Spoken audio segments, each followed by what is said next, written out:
And here we go.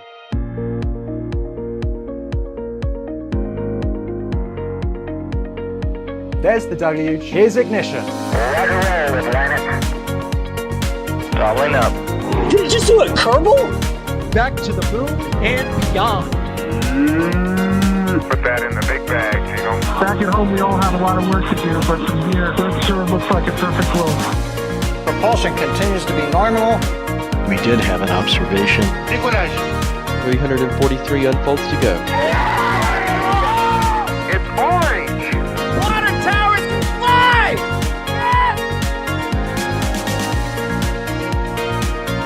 Bingo! Right in the center. Where's Jacqueline? There it is! That was surreal. That's not what we want to see. No! Oh my god. Yikes. You bet. Sure. We don't need any more of these. Full reusability of an engine like this is really something that people haven't done before. Version 3 is what I like to call the foundational design of Starship Booster in the pad. We've never built a ship V3 before and gotten it to this state of production. Booster 19 is actually the second of the version 3 boosters that we've built. This is the final go-no-go poll for today's operations. Has 10, 9, 8, 7, 6, 5, 4, 3, 2.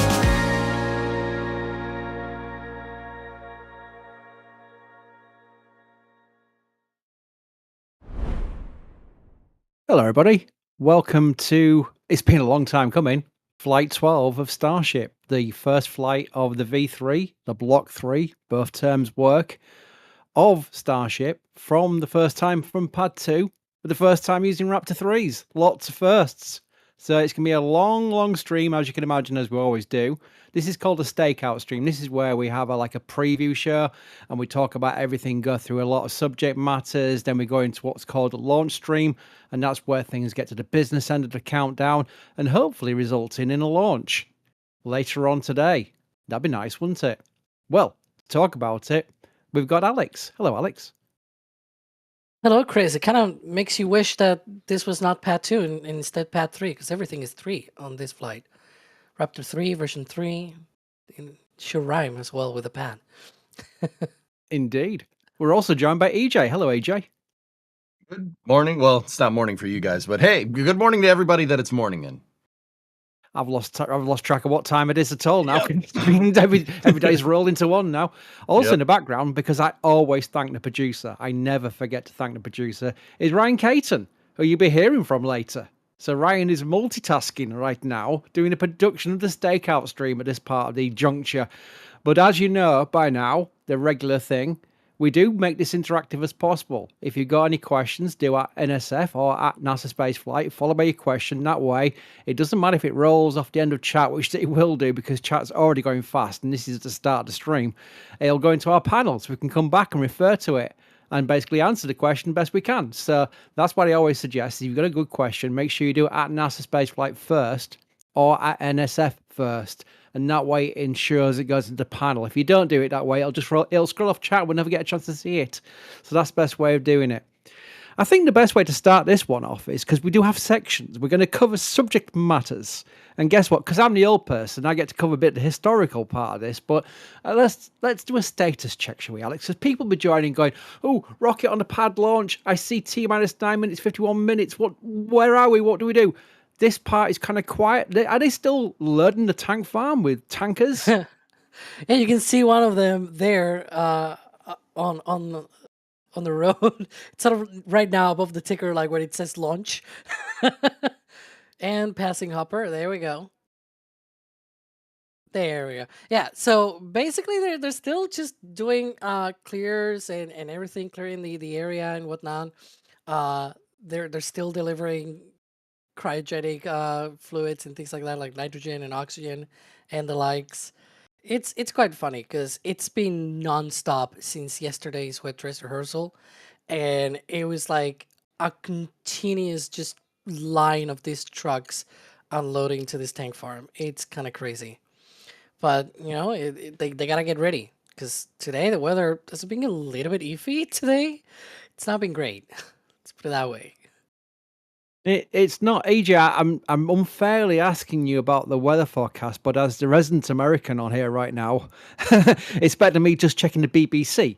So right now it's kind of grey skies. I think SpaceX are talking about 55% go weather or 55% no go weather. I've lost that track, but it is kind of grey right there. Texas, South Texas, this time of year, is it notorious for this kind of like moody, thunderstormish weather, or is it something that we're hoping will clear? It's definitely spring weather for the Rio Grande Valley. I was down there for Flight 7 and Flight 8, and this tracks. So they are looking at 55% go, Chris. So I don't know. It's kind of a coin toss. Like I don't mean to be that guy, but when I was down there for Flight 8, I ended up having a very nice extended vacation down in the Rio Grande Valley. And don't get me wrong, it's beautiful down there, but yeah, it's definitely away from my computer for a little while. So I don't know. I'm not saying nothing. I'm not saying nothing, Jet. It's just 55% go. That's all I'm saying. That's all I'm saying. I'm kind of tempted to run into my historical references already because of the go no go weather and the fact that the Starship needs to find ways of achieving a flight rate where it's not too concerned about weather. Otherwise, it's not going to be the rapidly reusable vehicle because it'll be starting on the pad waiting for good weather, which is something Florida knows can be iffy at times, but we do have a lot of questions about this. So I want to go straight to Alex and try and cover the bases best we can. And I'm covering literally 15 questions here, asking, was the wet dress rehearsal yesterday successful, or was it a scrub, or was it something where they held it, but they were happy with what they got, so that's why they're proceeding towards launch, because they didn't fully load it, but they're still doing a launch day, Alex. So how do we juggle those things together? Yeah, we were explaining this yesterday that basically what everything pointed to a wet dress rehearsal, basically, right? And it aborted midway through propellant load, like about 20 minutes out from what was the plan T0. Basically, it was pointing to like 11:43 a.m. Central, more or less, and it got stopped around 11:20, basically. And the whole point that I was trying to make the whole time was that, we really don't know what was the full purpose of the wet dress rehearsal in the first place, right?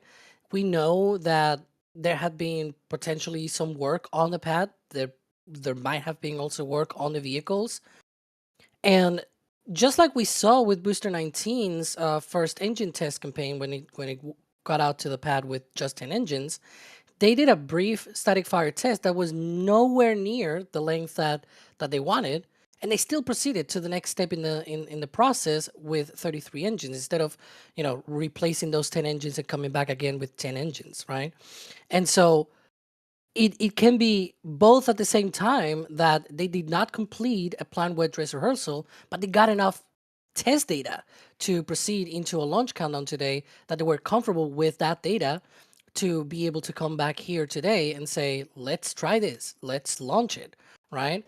And those two things can be compatible because we've seen this sort of thing before with even this same vehicles in this case. And so it's not unheard of, basically. And so it's very much a thing that's very compatible with each other. Yeah, I'm trying to find a segue, but I'm finding lots of segues already. I'm almost just tempted to go straight into this and just mention my go-to line, which is Starship is everything shuttle wanted to be. And people go, what do you mean by that, Chris? And I go, that's fine. It does sound a bit weird, doesn't it? Because they look completely different. And they do look completely different, but the shuttle was brought in with a goal of rapid reusability. It was meant to be like an airline type operation. I put out on X just the other day an old render pre-1980s, so it was before the shuttle launched, of what they envisioned would be. And EJ, I'm going to bring you right in on this one. Yep, because shuttle, yep. It basically was a situation where they thought they would launch the vehicle, they would bring the vehicle back, they would land it, they'd bring it back into an aircraft-like hangar, not the OPFs with all the scaffolding and what have you, and all the gantries, literally a hangar, like you'd see an airplane in, put a new payload in, send it back out to the VAB, put it back on the pad with the ET and SRBs, send it back out to launch pad and launch again. But then they found out the TPS needed like 3 months of renovation. So how does Starship avoid that, EJ? I mean, Elon makes a big point about the TPS and how the shuttle was basically curtailed by the fact they had to do refurbishment after every single launch. What does Starship need to do? Do they need to focus on the TPS more than anything else? Because if they're going to relaunch this vehicle within a short amount of period, they can't just take it back to a high bay and spend weeks and weeks redoing a TPS, can they?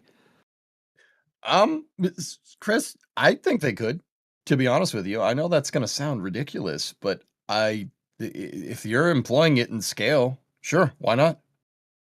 Think about it, right? The shuttles, we had 4 operational orbiters at any given time during the shuttle program, right? It ended up being 3, not for a good reason, right, by the end of the program. But, there's those hangar pictures, man. Yeah. They could have done that. I want to, like, I'm not trying to be like, no, Chris, that, like, I think they could have gotten away with it, but that's, we can save that for a whole nother debate, I suppose. In terms of the tiles on Starship, so the Starship's tiles use mechanical adhesion, meaning that they're like kind of bolted to the stainless steel, right? The shuttles were glued. All right, and that was one of the reasons why they had to overlook the whole thermal protection system. Now, the real big thing, the real unknown with the tiles from the shuttle program was water intrusion. Believe it or not, I know that sounds ridiculous. It's like you think it's like the shuttle a seaplane. No. It's not. You got to think about where the shuttle lands. Now, when it lands in California, when the shuttle was doing landings at Edwards Air Force Base, not so much of a problem. Pretty dry out there. Florida is the opposite of that. Very humid. Right? So they had to deal with water ingress because when the shuttle got down into the lower parts of the atmosphere, the tiles actually started absorbing water. And the glue that they used to glue the tiles to the shuttle was water soluble. So the tiles started falling off. In fact, they were working all the way up to the end of the program to try and inhibit water ingress to the tiles because the tiles are very porous. They're kind of almost spongy, I'd say.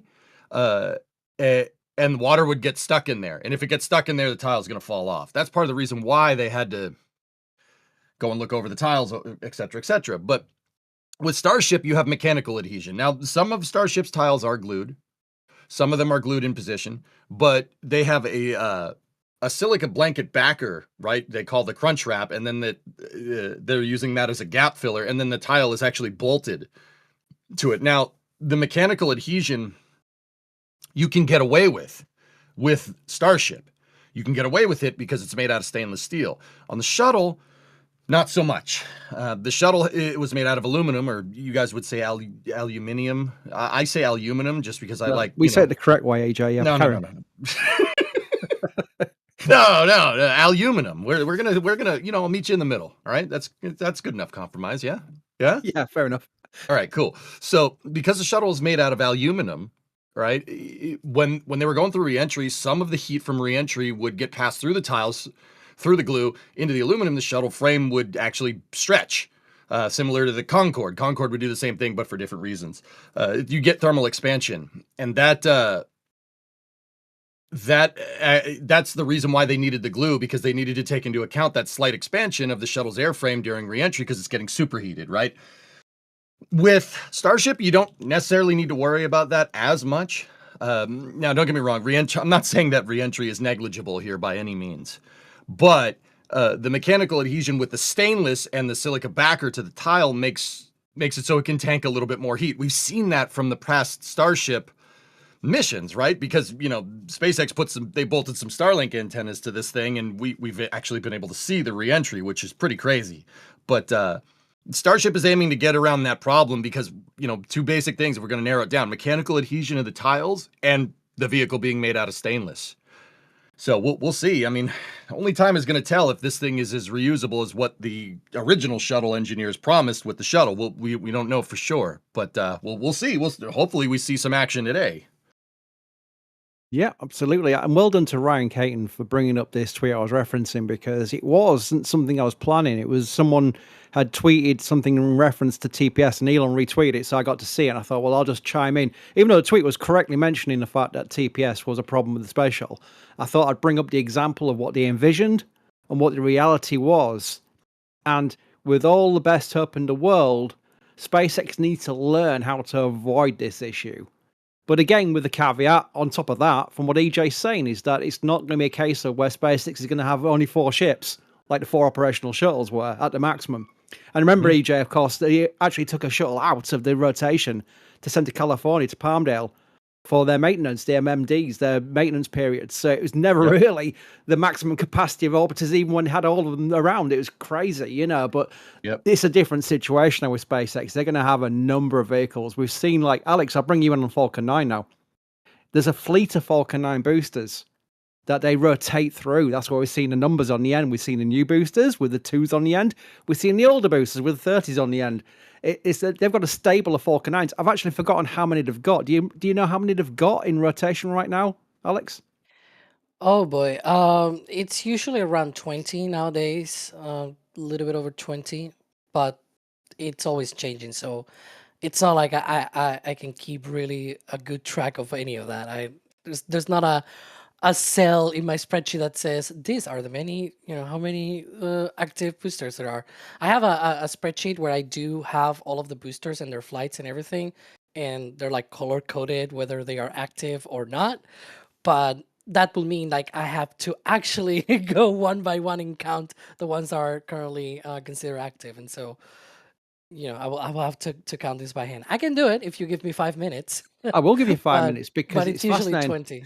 Yeah. It is fascinating because they do rotate them, and that's something we're probably going to see in the future, in the years to come, with Starship and SpaceX Starship, with the boosters and the ships. This is the thing. People go, Falcon 9 is great. Why are they even bothering? Well, Falcon 9 is the booster. They don't bring back the upper stage. The ship on the booster on Starship is the upper stage. They're going to bring it all back. That's the full reusability. That's the game changer. So that's where it all comes into play. Oh, that was less than 5 minutes, Alex. It turned out to be just one. So it's 25 right now if we count every single booster that could be available for a launch. On normal rotation, about 5 or 6 of those 25 boosters are either already like fairly new and already assigned to other customer missions and things like that. And so it's like maybe the rest 18 to 19 boosters are the actual ones that are sort of more actively in rotation. There are a few others that are even like not flown yet, and we know that they have been tested because we've seen them at Mirror. So sometimes they really keep new boosters around as well, just waiting to launch. Right. While I was referencing shuttle, I caught corner of my eye, so I made sure I saved it, and it was from Bruce TV Tube. Great username. Was Greenham Common UK ever a shuttle emergency runway? No, it was RAF Fairford. But the emergency shuttle landing facilities, in the event of an immediate abort, a deorbit, sorry, I should say, such as like a strike to the Freon lines on the cooling, which is the radiators on the outside of the payload base, or the inside, as the case would be, but it'd open up the payload base so that the radiators would be in space. Would be Fairford for the UK, but they had like 50 sites, and there's a map. We've got a PDF in L2 which shows all the maps and all the nav aids and what have you. And there's some really crazy small islands which happen to have long, like, military runways on them, as you can imagine, around the world, that were allowable for shuttle emergency returns. How did they ever get them back to KSC from that would be a big question, but the main priority was to bring the crew back. So there are many, but the UK one was RAF Fairford. I just remember that one. Put it on screen so people know what I'm talking about there. There we go. Also, some thanks, because we always get great support, and I always want to make sure. Ryan's so fast with the pit. Look at this. We always get lots of support, and I want to make sure we always appreciate it by mentioning it on chat. Schrodinger's Cat, just here's a small gift to the team for the best intro theme music on YouTube. Love you guys. Keep up the great work. Yeah, it is iconic now, isn't it? Yeah, I think there'd be a riot if we ever changed it. There'd also be a riot if we ever removed the moo from our intros. That's never going to go. Justin's been busy in the store. Let me put them on display here. The comment, because when you get something from the store while we're live, you can actually put a comment in as well, which is like a question, like a super chat in its own rights. Oh, you got the hat. I've got that hat. I've got the NSF hat. That's cool. The new Raptor V3 seems unreal to me. One improvement. Go SpaceX, go Starship. Yeah, it's so much so that poor Tori Bruno still gets referenced in saying, people saying, wow, 33 unfinished engines on the after booster 19, because he did think it was an unfinished engine. It's been so streamlined. It's incredible. EJ, let's talk about Raptor 3 just for a second, because it is an incredible engine. the famous Tory Bruno tweet referencing what looked like an incomplete Raptor 3 was actually a complete Raptor 3. They've streamlined this engine down really impressively, haven't they? Oh yeah, between Raptor 2 and Raptor 3, they increased the thrust from on the sea level engines to 551,000 pounds force, up from 507,000 pounds force. That's basically about 2,400 kilonewtons up to almost 2,500 kilonewtons of thrust. That's pretty crazy. They've also been able to shave off about 100. I'm looking at this right. About 105 kilos. So that's about 220 pounds off of each engine. That's in overall mass savings is about 1 ton per engine through simplification. Like, because they took all the sensors and everything, instead of having them all on the outside, they're on the inside of the castings. Or, well, they're not necessarily castings, but yeah, they really have simplified these engines. And yeah, you know, I can't blame anybody for looking at a Raptor 3 that didn't know, right? It'd be like, oh yeah, that's unfinished. They don't have any of their commodity lines attached or anything like that. No, it's extremely simplified because these engines are designed to be mass produced. SpaceX is all about scale. It's the same, you know, Chris, it's the same as beating the tile problem. You could beat the tile problem with, if you have 100 starships, if each one of them needs some downtime for their tiles, you have 100 starships. It's not a big deal, right? You could do the same thing with the engines. And that's ultimately why Raptor 3 looks so simplified, in my opinion, because they're trying to, well, not in my opinion, they're trying to mass produce these things. And they have some insane mass savings this time around. Raptor 3 is crazy. It is a crazy piece of equipment. Like, I don't know about you guys, but when we watched that booster static fire, I was kind of taken aback from the overpressure, like it igniting. It was, Chris, dare I say it? It was almost solid rocket booster like, just with the big blast, right, of 33 engines firing all at the same time. I'm like, whoa, okay. Yeah, with the shuttle launch, you'd get the SSMEs firing up, and you'd get the big, massive cloud that come out the trench. And then when the SRBs lit up, it was like a shockwave. You know, you could tell the difference. It was impressive, and I'm looking forward to seeing what this looks like during the actual launch, no matter static fire test. So this is where we're going to get a real view of what 33 Raptor 3s look like. But there is on screen a brilliant response by Miss Shotwell. Works pretty good for a partially assembled engine. Winky face. We know who that was aimed at. Again, you know, it's all good fun, but I love it when, you know, executives, and in Miss Shotwell's case is the president of SpaceX, you know, just having a bit of fun on X. That's kind of fun. Terrence, please can you say sorry to my wife, as I did not get the housework done now due to watching amazing coverage from NSF. Apologies to Terrence's wife. But yes, it is the first flight of the Block 3, the V3. I will say both because people get arguments about what is called Block 3 or V3. It's called both. Alex, help me out, by the way. What do you call it, Block 3 or V3? What do you call it the most? I don't care. I mean, SpaceX officially, like, at least on the tweets and everything, they seem to be using version 3, so I've been using version 3 more often lately, but I don't care really that much, to be honest. Yeah, it doesn't matter. Basically, chat, it doesn't matter. It doesn't matter. So don't get in arguments with anybody who calls it either. It doesn't matter. Negative. Ascent Specialist. What a username. That's great. Good morning, SF. Thanks for the launch. Full entertainment as always. What do we think the odds are of success today out of 10? I'm a 7.5. Right, well, that covers about 15 other people asking the same thing in chat. So let's take that one and go around the houses, starting with EJ.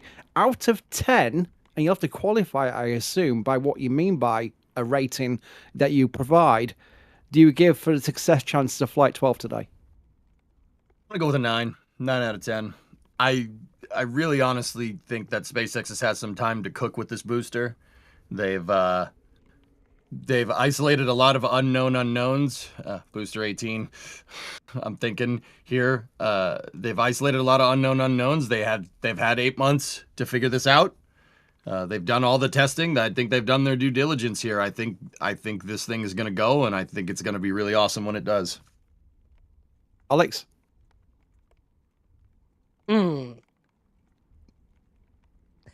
It's complicated. You had a chance to think about it. I know.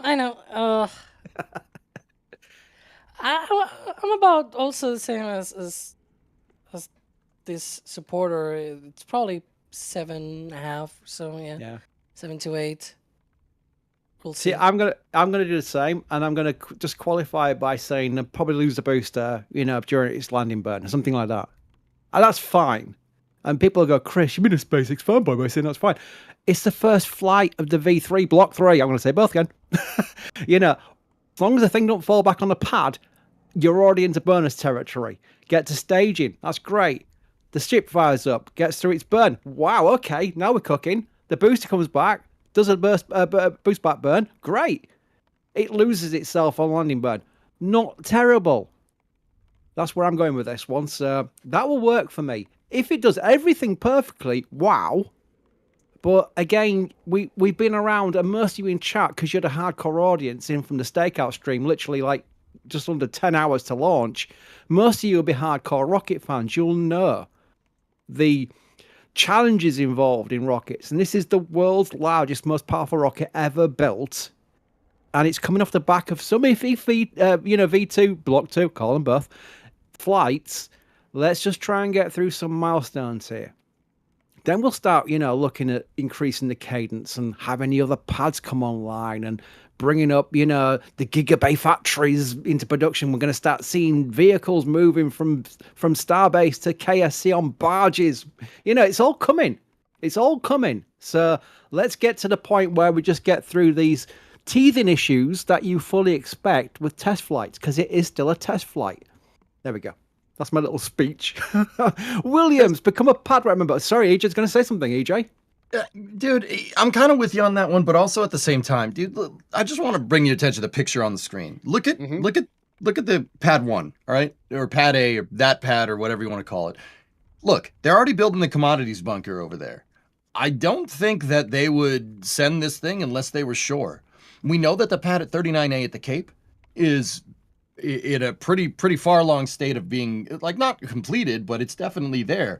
And it's definitely locked into the pad 2 design here. So that's the pad on your left, for the people watching at home. The pad on the right was the original pad with the stool, with the milk stool, the OLM that work was always continuing on, right? But you could already see that they're retooling that to build out that pyramid structure on the far right of your screen. They're already building it out to be like pad 2, to be like the one with Starship on it right now. Dude, I'm going to err on the side of optimism here. I think they wouldn't send this thing unless they were absolutely ready. Because I really don't think this thing, you don't want, I think we're past the kind of quirky iterative design. Oh, it blew up, whatever. SpaceX needs to produce, man. They got to get going. Like, if not for HLS, but, well, hey, they got some pretty ambitious plans here now. The scope of the project has very much changed over the last couple of months, right? Like, you go back a year ago at this time, it's just like, okay, let's, build out HLS, then we go to Mars. Now it's so much more than that. I really think there's a lot riding on this launch, and I don't think they'd send it unless they were absolutely sure. But anyway, yeah, just thought I'd chime in. A comment well made. It's kind of amazing that I got very excited about the first, as everyone did, about the first flight to Starship. But you see the difference, as JJ just pointed out, between the milk stool of pad 1, which is now gone, and what looks like a proper pad. I mean, this looks like a proper launch site now on pad 2. And I've said it on Raptor sides almost every single time that I absolutely love pad 2's design. It just looks great. And it looks like something that can handle an increasing cadence. It was always like, maybe it'll paint the legs a bit more, make it look a bit more presentable on pad 1. But now it's not a case of that. It's a case of robust pad. And I do like the orbital launch mount on this. And this is the template going forward for 39A and 37 and pad 1 eventually. So I'm looking forward to that. Jeff, row your boat. Because Jeff is such a regular member, he's actually got his own Nightbot command as a gifted Red Team membership. If you do get gifted a membership, by the way, do say thank you. It means you've got access not only to having your name in green chat, which is no bonus at all, other than you get shown as a member, but you do get actual benefits from it, such as the multi-view streams that we'll be showing during the entire coverage we'll be doing on this one, where you get the producer's chair of looking at all our cameras that are live, and we're literally putting more and more cameras on as we speak. Our team are out there at Starbase right now turning things on. So you'll get access to all of that. And also that's kind of fun because when the launch stream happens, you'll see chat running at 1,000 miles an hour because there's so many people in. In the member areas, there's a chat room there as well on the production screens, on the multi-streams. So you'll get to be able to chat more calmly in there because obviously by the less numbers, you'll find the chat scrolling less. Joseph, shout out to the Lerma team South Texas watching live stream. Thank you to all who bring live coverage. Well, thank you for your support. You got something from the store. You got 2 things from the store. So I'm going to put them on screen. There we go. You got the Flight 12 patch. Less than 40% now remaining. By the way, we say every time people go, well, you were just saying as a sales tactic. No, I actually mean it. Once they run out, they run out. We can't just buy to order. It costs too much and we can't put prices on that. That'd be ridiculous. So we get a bulk order in. We go for it. We try and get the right number in. And we always find they sell so fast, but there's less than 40% remaining now. So it's a pre-warning that once they're gone, and that's the that's how we've always done it with the patches. Chris Tuttle, how does high humidity improve rocket ascent performance by reducing air density and drag, or is it affects negligible like rockets like Starship? AJ, that's one for you. Okay. Does the humidity improve rocket ascent performance by reducing air density and drag, or is the effect negligible? It's not a negligible effect. It's something you got to take into account. It's definitely going to affect it in one way or another. Like I'm keeping this vague because this is a complicated question. I'm not going to lie. I could drone on about this for a good amount of time. It'll affect it. It's not a crazy amount of effect. I'd say something that would be more perturbing to a launch would be like the latitude north or south where it launches from. Dealing with the Earth's rotation as you go probably is the most perturbing force. Weather does absolutely play into it, but that I would say that's more about vehicle health than anything. But that doesn't mean you can't necessarily launch in the rain. I mean, the real question is, Chris, can you static fire in the rain? Yeah, probably. Yeah, probably. Oh, that poor Ship 36 situation. Zachary, got the pin collection. Nice V3 print for my nerd room, plus a couple more things. Thank you for providing the best coverage of all things rockets. Let's go Starship. Well, we're always improving. We're always looking to improve. I never think we're the best. We're never the best ever. We're always looking to improve. That's the only way you can do it. You can't keep saying, that's it. We've done it. We've got everything we want now. That's all the cameras we ever need. That's fine. No. Always look to improve. Always look to improve. It's the only way you can do it. Zachary got lots of things, by the way. Several of them there. Bideford's here with a big, massive super chat. May Flight 12 be a success? Are we all ready to jump up and down, along with high-fiving each other after each segment of excellence? I am. Hugs to Alex, Chris, EJ, Ryan, and all in chat. Bideford's always lovely with her messages, as well, massive support as well. And then Rungers beats that with a humongous super chat. Time to break Chris B. I'm already broken, so you don't need to break me anymore. Also, when do you all think Starship will break Colombia's endurance record on STS-80 over 17 days in space? Alex, we haven't got to orbit yet with Starship, have we? So when would that happen? What kind of mission would involve... I mean, looking at HLS, maybe? No, way earlier, I think. It's probably going to be when they do the ship-to-ship propellant transfer demonstration. They've already said that the first ship that goes up in that 2-ship mission will actually do a long endurance orbit loitering, basically. Like it's going to stay up there for a while in order to test all of the different systems, in order to extend because the base configuration of Starship, they said, can stay for about 48 hours in orbit. That's good enough when you're, for example, sending a tanker up to a depot, for example. That's okay. But the depot itself needs to be up there for weeks at a time. So that particular vehicle needs to be fitted with extra things going on there that can extend the battery life, can keep the propellants conditioned for a longer time. And so the ship-to-ship propellant transfer demonstration is supposed to be the first ship that goes up, actually has those mods already, stays there for a prolonged period of time, basically, and then the second ship comes up and docks to it and does the propellant transfer demo. They wanna basically kick, I guess, 2 birds with a stone. I'm not gonna say the other thing. So yeah, they're just getting rid of 2 different missions at once, because they need to do also a long endurance mission as well as part of their preparations for HLS. Might as well do both. So yeah. 2 things. One, that is HLS, so I was kind of right. And 2, look at that picture. But it's not Look HLS. It's Oh, just it's kind of HLS. It's kind of related, isn't it? But it's also useful for Mars and all the other things. Yeah, that's true. Yeah. Should But I again, do JFK? I'm going to this picture. This picture's awesome, right? Ryan's pulled up what looked like SES-80's landing. Look at that. I mean, AJ, help me out. I get soft feelings and kind of like warm, fuzzy glows when I see shuttle landing photographs. I know the program had its challenges and whatever, and we don't want to go back to it, but it was amazing, wasn't it? One of the best things we've ever made, Chris. Yep. Yeah, it's that's an awesome vehicle. You guys, for the shuttle nerds, you can tell that that's Columbia because of the pod on the top of the wing. Yep. Silt pod. Yep. There she is. Beautiful. Chris, like it's what we were saying before. Like, I'm not trying to open up this can of worms. It is early for me, but yeah, I think that the shuttle could have been made to fly every week. You could beat it with scale if you made more orbiters. You could beat this problem with scale. I mean, you said programmatic. That's very much it. Complacency very much got that program, which really sucks twice, but yeah, man, if it wasn't a cool vehicle, man, that thing is sick. I love that thing. It's so cool. If you like Chad, I know we have a lot of younger viewers that are really a big fan of Starship. Like, if you guys watch the Artemis 2 mission, every shuttle launch was like that. It was just magic, man. Just magic. I mean, not as cool as going to the moon. I'm not going to lie to you. Going to the moon was cooler.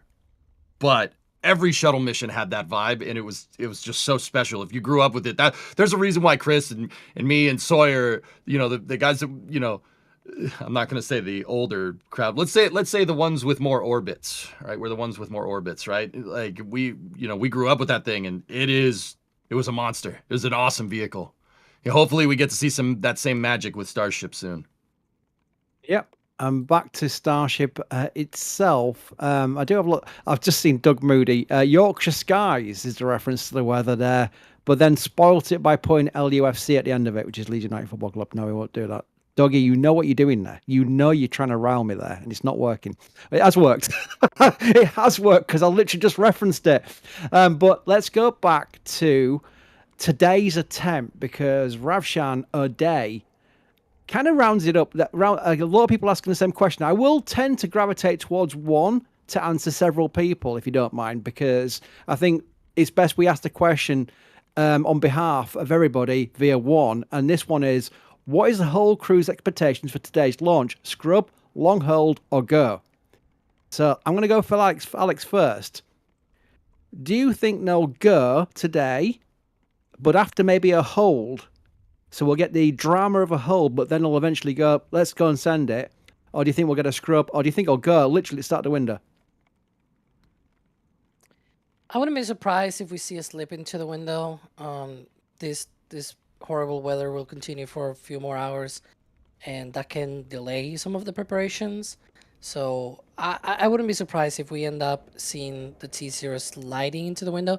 It's a 1.5 hour window, so they have time for the T0 to slide comfortably into the window with no worries about losing margins, things like that. They have plenty of time there. And so that's my prediction for today. I think it might go. They are very much ready, or at least it kind of seems like it. Indeed. EJ, what's your expectations for today's attempt? Well, the weather is supposed to clear up around noontime, like around lunchtime local time. If anything, I think Alex is probably right. It might delay some pre-launch operations. But I think, maybe a slight slip into the window, but I think we'll see some action today. I really do. October Sky just made me chuckle. I've never been accused of being hardcore till just now. Thanks, NSF.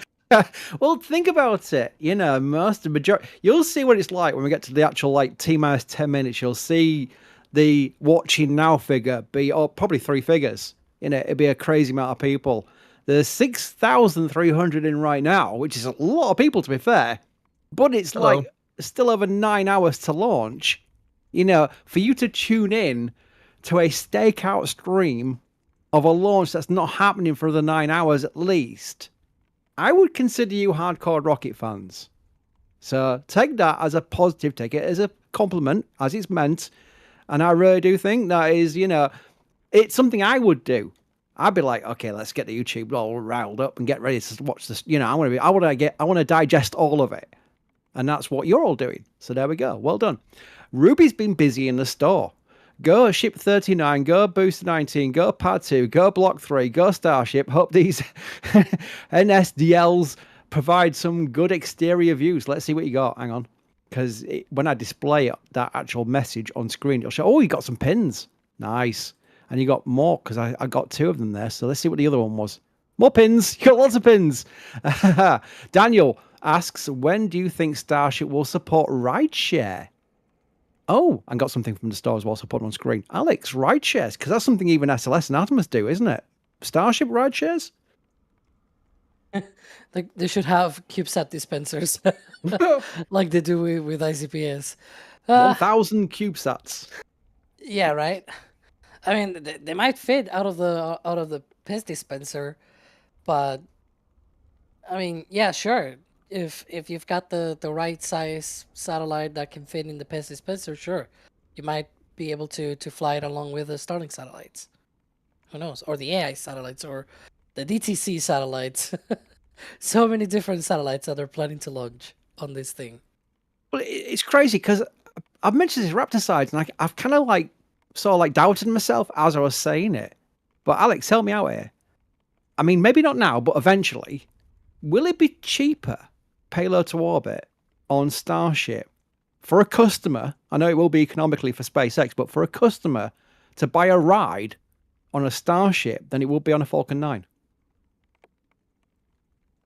Eventually, that's sort of the goal of Starship, right? Eventually, customers will transition fully to Starship and out of Falcon 9. But that's sort of the point of test flights like today. They got to prove that Starship is actually up to specs and that the design works, and then ramp up cadence and lower the costs and reuse vehicles. It's a trend rather than, excuse me, boy, it's a trend rather than a night to day sort of thing where, you know, suddenly everything changes out of the blue. Falcon 9 took a long time to ramp up to the cadence that it's got right now. It might take a few years to get there, but Starship can definitely, you know, if there's a company that can do it, it's SpaceX, and Starship is their approach. Yeah, well said. I like that. We're watching more tankers arrive. I did see UK Hudson in chat say, Chris, someone just mentioned invoked shuttle tankers. There are 2. We know there's 2 at Genox. We actually talked to them as well about it with shuttle paintings on their tanks, and we do spot the shuttle tankers. There's actually one made a visit to Florida recently. It was kind of like, is that another one? Apparently there's 2 of them, 2 tankers. Obviously the cabs will change and what have you. I'm not a truck driver, but I don't think the cabins are associated with just one particular tanker they pull. They can swap them around, but there are 2 shuttle tankers out there, and we always like spotting them. It's kind of fun. They're very nicely done, by the way, as well. Reblob, man, I can't pronounce your name. I butchered it. It's not your fault. It's my fault. Has gifted 5 Red Team memberships. Methane Man or Methane Man. There we go. Has gifted 10 Red Team memberships. That's 15 new members already. Just generosity of our community. Do say thank you in chat if you become one of those people to be suddenly turned green. ODST Moody. It happened on Artemis 2 and now happening again. My co-workers will be waiting for my 5:30 clock in for at least 8 minutes and 11 seconds. Someone's got their spreadsheets out there. Aaron's been busy in the store. Been here since Starhopper. Thanks for the coverage. Wow, yeah. Alex, remember the Starhopper days? There's Starhopper on screen right now. Wow. It is. It's weird. So long ago. Well, that's what I was weirding out about. In one way, it feels like a lifetime ago. In other ways, it don't feel like that long ago at all. I distinctly remember Mary out there with a camera. This was at the start of our YouTube channel. That's the reason why we had a YouTube channel, because of Mary and Eclipse. But then we started live streaming it, and and we still remember Tim on Nomad's roof with Jack. Going, that's when Tim on the intro shouts, "Water towers can fly." It doesn't seem that long ago.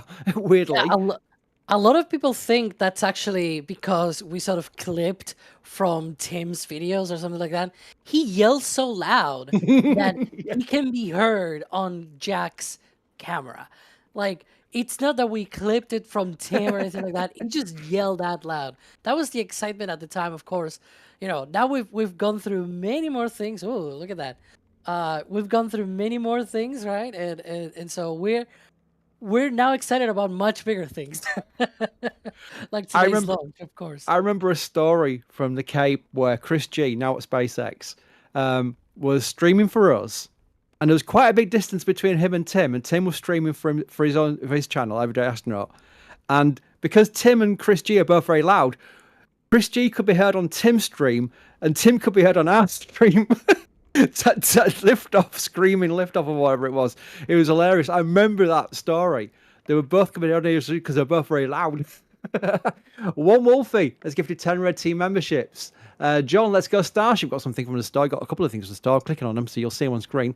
You've got pins as well. Awesome, thank you. Julie's got, thank you, Jets. Fingers crossed. Here hoping for a great launch today, as we all got the patch.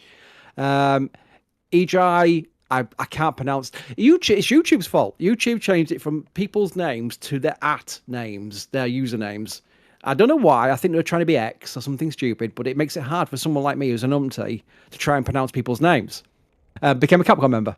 There we go. It's a long way of doing it. Nathan Muller. Nathan. OG Shuttle. Our first photographs that we weren't like taking from NASA.gov were from the Max Q guys. Now Astro Media. But they were taking photographs for themselves and providing them to NSF as well. It was so cool back in the very early days of NSF, because NSF started 21 years ago, but it was like not the YouTube channel. It was just a news site and a forum.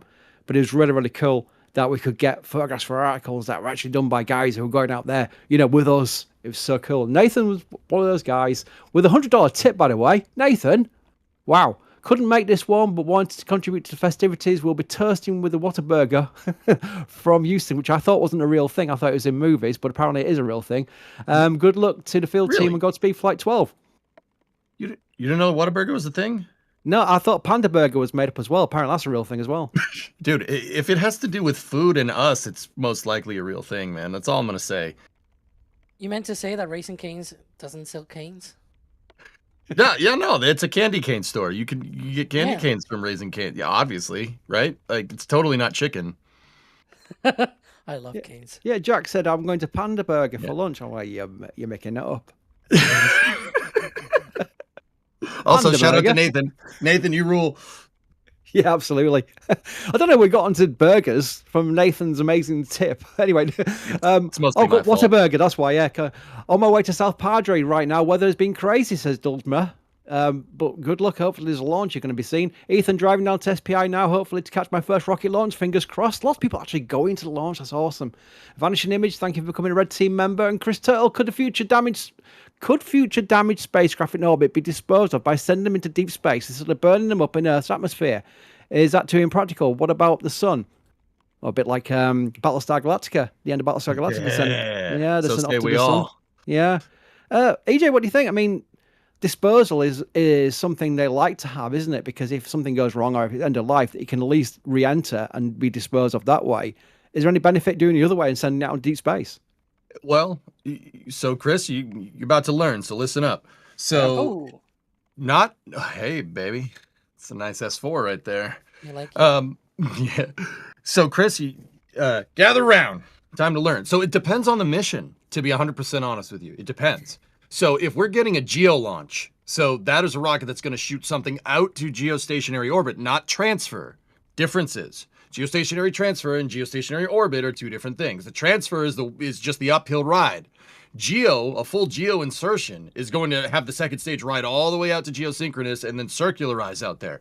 Now, for those missions, you oftentimes don't have enough fuel to deorbit a stage and bring it all the way back down to Earth. So they actually shoot it further out into space. It's called a graveyard orbit. Now, graveyard orbits aren't deep space technically. They're still around Earth.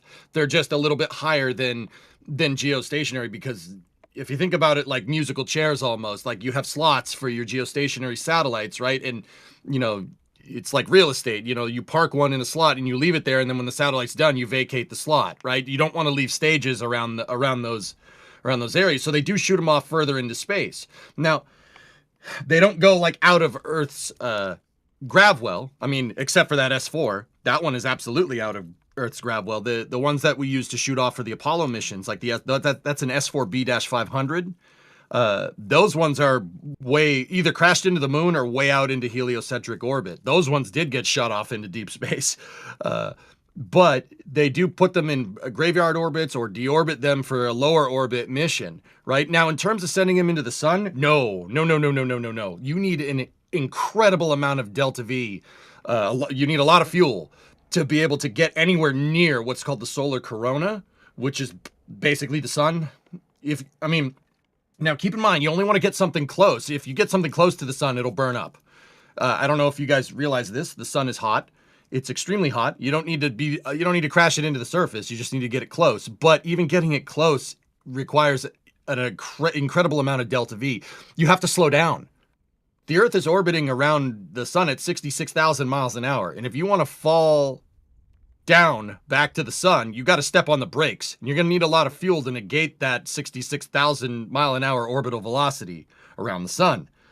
Now, there are probes that we have sent into the sun. The Parker Solar Probe is the one that I'm thinking of. Parker Solar is about the size of an engine block from a car, right?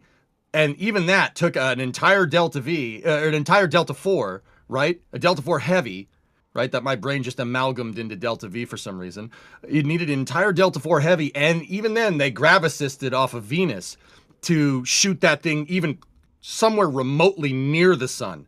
Parker Solar is the fastest thing that we've ever made. It exceeded 430,000 miles an hour. It's the fastest thing, and you're not going to send something into the sun. You need an incredible amount of Delta V to do that.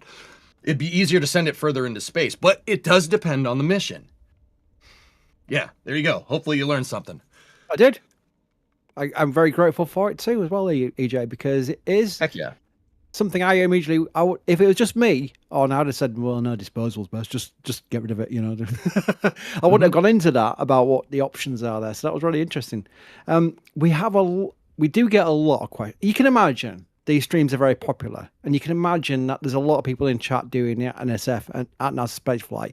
So we won't get to everybody's question. I'd love to answer everybody's question. And we've all been on different YouTube channels and different subject matters, and we've ourselves personally put a question in, and it won't get answered sometimes. But I would normally go, oh, that's a shame.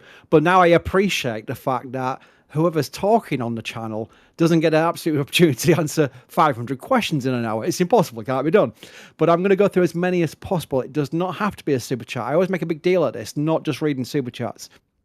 We'll read any question from anybody. It could be your first day here. The only thing you've got to do is subscribe so you can actually talk in chat, and then do the @NSF. It makes it go into our panel. The only thing I ask people to do, which is free and takes you 0.5 seconds of your day, is to like the streams. Why do I say like the streams? Does that mean money? No, it doesn't mean money. What it does do is it tells YouTube you like what you're watching. And YouTube goes, that's interesting. Maybe I will show it to more people in their menus. Rather than the AI slop that you'll find in your recommended videos all the time nowadays, because they use auto likes and things like that to boost their presence on YouTube. So the way to fight AI slop is to like videos like this, original content, and that makes sure that YouTube starts realizing maybe AI slop is not what you want to be served. You want to be served original content, which is what we're providing you.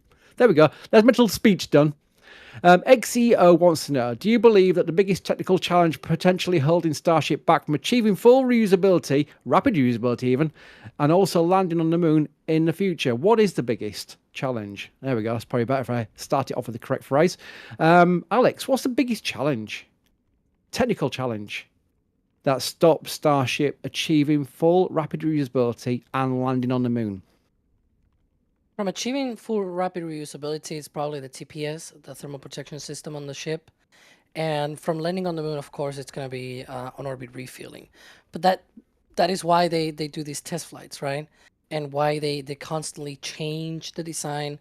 They try to change the way that they install the heat shield and everything. They're not flying. They're now flying on this version the docking ports for refueling. So hopefully that will be used in future vehicles to actually do the refilling and make sure that it's not a challenge anymore. Very good. Now, T-minus 10 minutes to go. We'll think time for a little playback and some cool views before we hand over to Sawyer Rosenstein to host this channel. I've been Chris. I'll see you later. Thanks very much.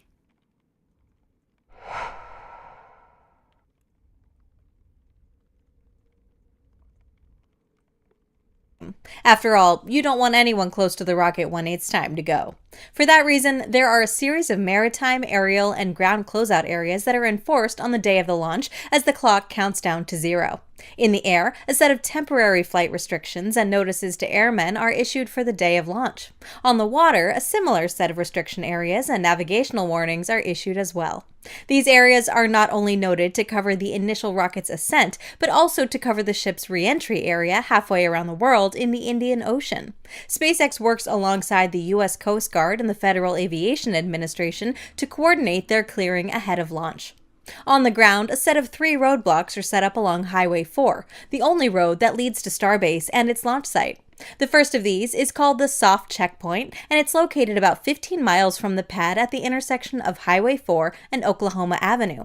Beyond this roadblock, only those with property there and law enforcement officials can pass. This also includes SpaceX employees. A second roadblock, also known as the Hard Checkpoint, will be set up much closer to the launch site at the intersection of Highway 4 and Richardson Avenue, rather close to our own river site. Beyond this roadblock, only SpaceX personnel and law enforcement can pass. A third and final roadblock is set up at the intersection of Highway 4 and Lyndon B. Johnson at the end of the Starbase Village. This roadblock will be helpful to coordinate the clearing of Boca Chica Beach, as it's the last intersection before reaching the launch site. Once that clearing is complete and the launch site tank farm is ready to start propellant load operations, the roadblock will be vacated as it's too close to safely remain there during launch. Speaking of the tank farm, despite being new for this flight, it still needs to be chilled down and conditioned ahead of its use for propellant loading. This process is now much faster and much more efficient thanks to the use of vacuum-jacketed lines that prevent them from being warmed up as quickly as the previous tank farm. The tank farm is split into a liquid oxygen side and a liquid methane side. From what we've seen so far, the chill down of the oxygen side could start several hours before propellant load starts, while the methane side often starts later. During the conditioning process, we'll see vents, just like last time, but they'll be a bit different.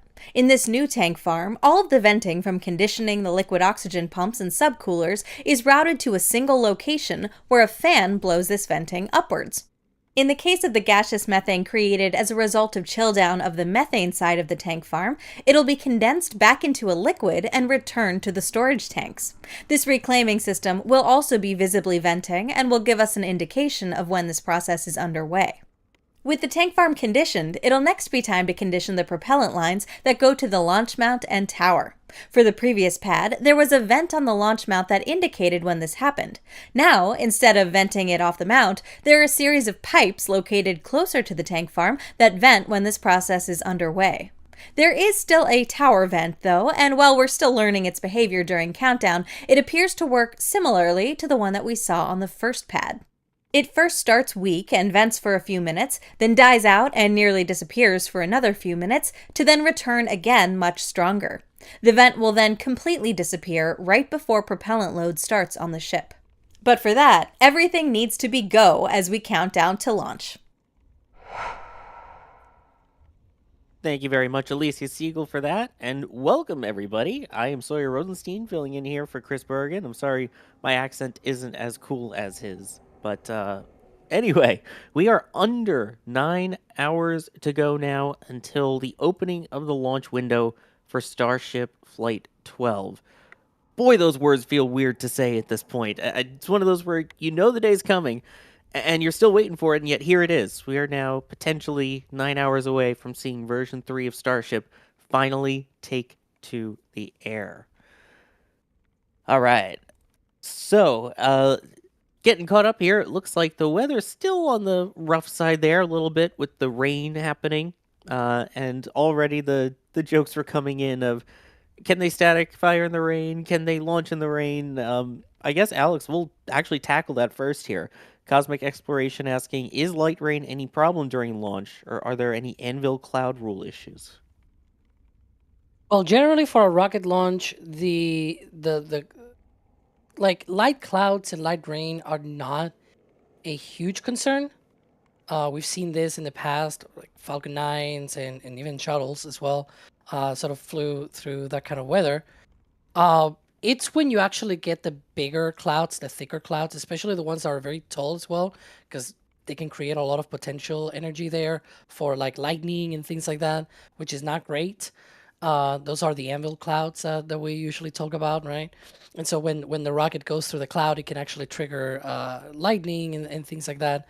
So yeah, the problem is most of the rain tends to be when it usually happens tends to be the bad kind of rain.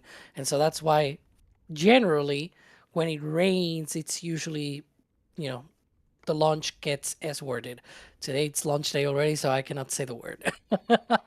But we all know what I meant with that. And so, yeah, usually it's the bigger clouds, the ones that carry more potential for lightning and things like that. Light rain, thin clouds and stuff like that. It's okay and not really a big deal in that sense. So that is not a problem. The problem today will be the preparations for the launch.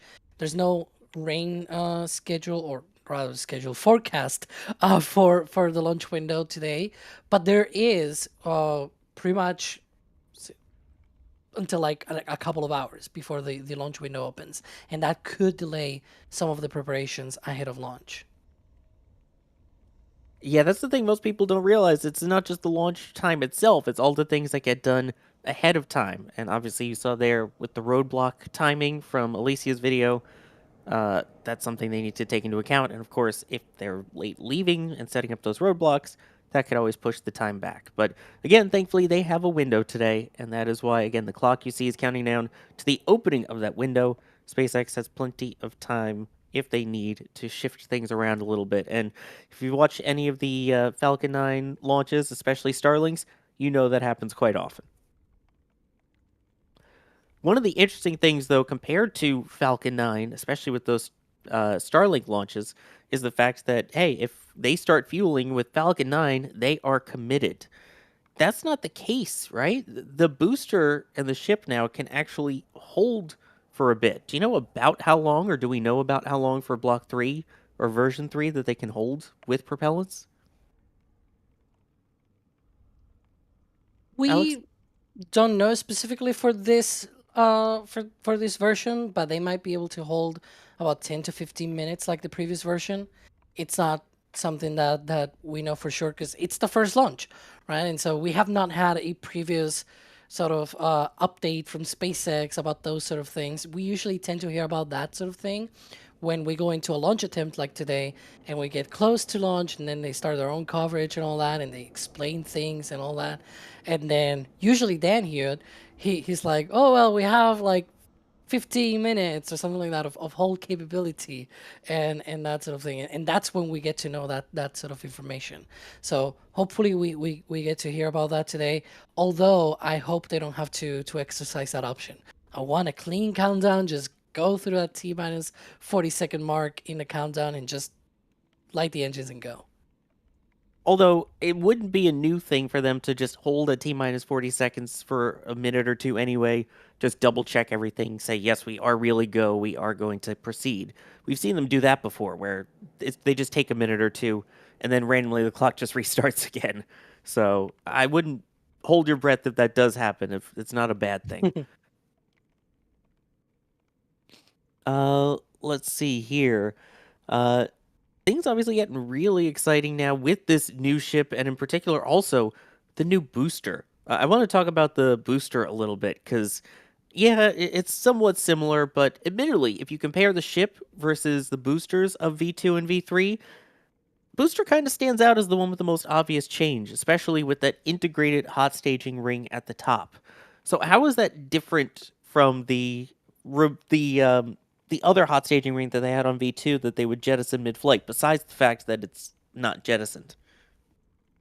Well, right now it's as you said, it's not jettison. It is actually integrated into the forward dome, so that's really good because it means that you, instead of having like some sort of shield in between, which takes up space, you can basically raise that forward dome and gain some tank volume, right? The booster overall extended, it was stretched by about 1.3 meters, and yet it got an extra 300 to 400 metric tons of propellant, which you definitely don't get by just a 1.3 meter stretch unless you do other things. And those other things was, as I mentioned, one of the benefits of having the integrated hot staging interface there now is that you can raise that top dome, that forward dome of the methane tank, and gain a little bit of volume from that. Also on the bottom of the booster, instead of having like an aft dome sort of thing, they have like a plate that it's welded right at the bottommost ring of the booster. It's like really taking as much. It's basically a tube with engines. Like they're just trying to use as much volume as they can in order to be able to hold as much propellant as they can in the little space that they have. And so that's why you see a lot of things repackaged. In the engine section, for example, they have all the pressurization systems, the junction boxes and all of the different pipelines and everything for the autogenous pressurization that they take from the engines. All of that is right at the bottom and on the outside. It's not integrated in some kind of, hidden compartment or anything like that. It's out in the open. They just don't care about that. They are very sturdy, very tough pipes and things like that. So it's really an optimization of the versions that we saw in the past in that sense, trying to take up as much out of the booster size in terms of just being tanks and hold as much propellant as possible to optimize that. Yeah, it also, the size and scale of it, of course, you're getting more propellant and things like that in there, but there's essentially also an entire Falcon 9 sized transfer tube / downcomer, depending on what you want to call it, right down the middle of it. That is true. That is bonkers because, of course, it's not like the previous fuel transfer tube was sort of bad or anything like that, but it could be improved, right? And that's what they did with this one, where they made that transfer tube be thicker, and that meant, especially at the bottom, the way that it connects to the engines and things like that, it is much easier for them to start all 33 engines at ignition when the engines ignite, because the delivery of the methane is a little bit more better, I guess, it should be the word, I guess. And then also when you are on boost back burn, right, when the booster separates and it has to flip back, the longer it takes to flip back and start that boost back burn, the more it sort of drifts out downrange, right? Because it still has momentum out into the Gulf, and so the faster it can flip, the less time it has to go out there, and therefore the shorter burn it needs to do in order to be able to come back to the launch site. And so that big transfer tube allows for a faster flip, because now the majority of or basically all of the methane that you're going to need for that boost back burn and landing burn is just in that transfer tube. That transfer tube can hold about 15% of all of the methane, and that's basically all you need. You need only like 10%, maybe 12% just to return the booster back to the launch site. So it has way more than they need for that. And so because of that column of fuel, they can flip back the booster really quickly compared to the previous versions and start the boost back burn much more quicker as well. So it's not that the previous one was bad, it's just that this one is better. It's an improved way of doing things that is more efficient, right? And they could have flown with the previous version many more times, but then they will not have this improvement in performance, which is very much needed for Starship. Absolutely. You already have the extra performance from the Raptor V3s. Why not get all the extra performance you can out of this vehicle? Exactly.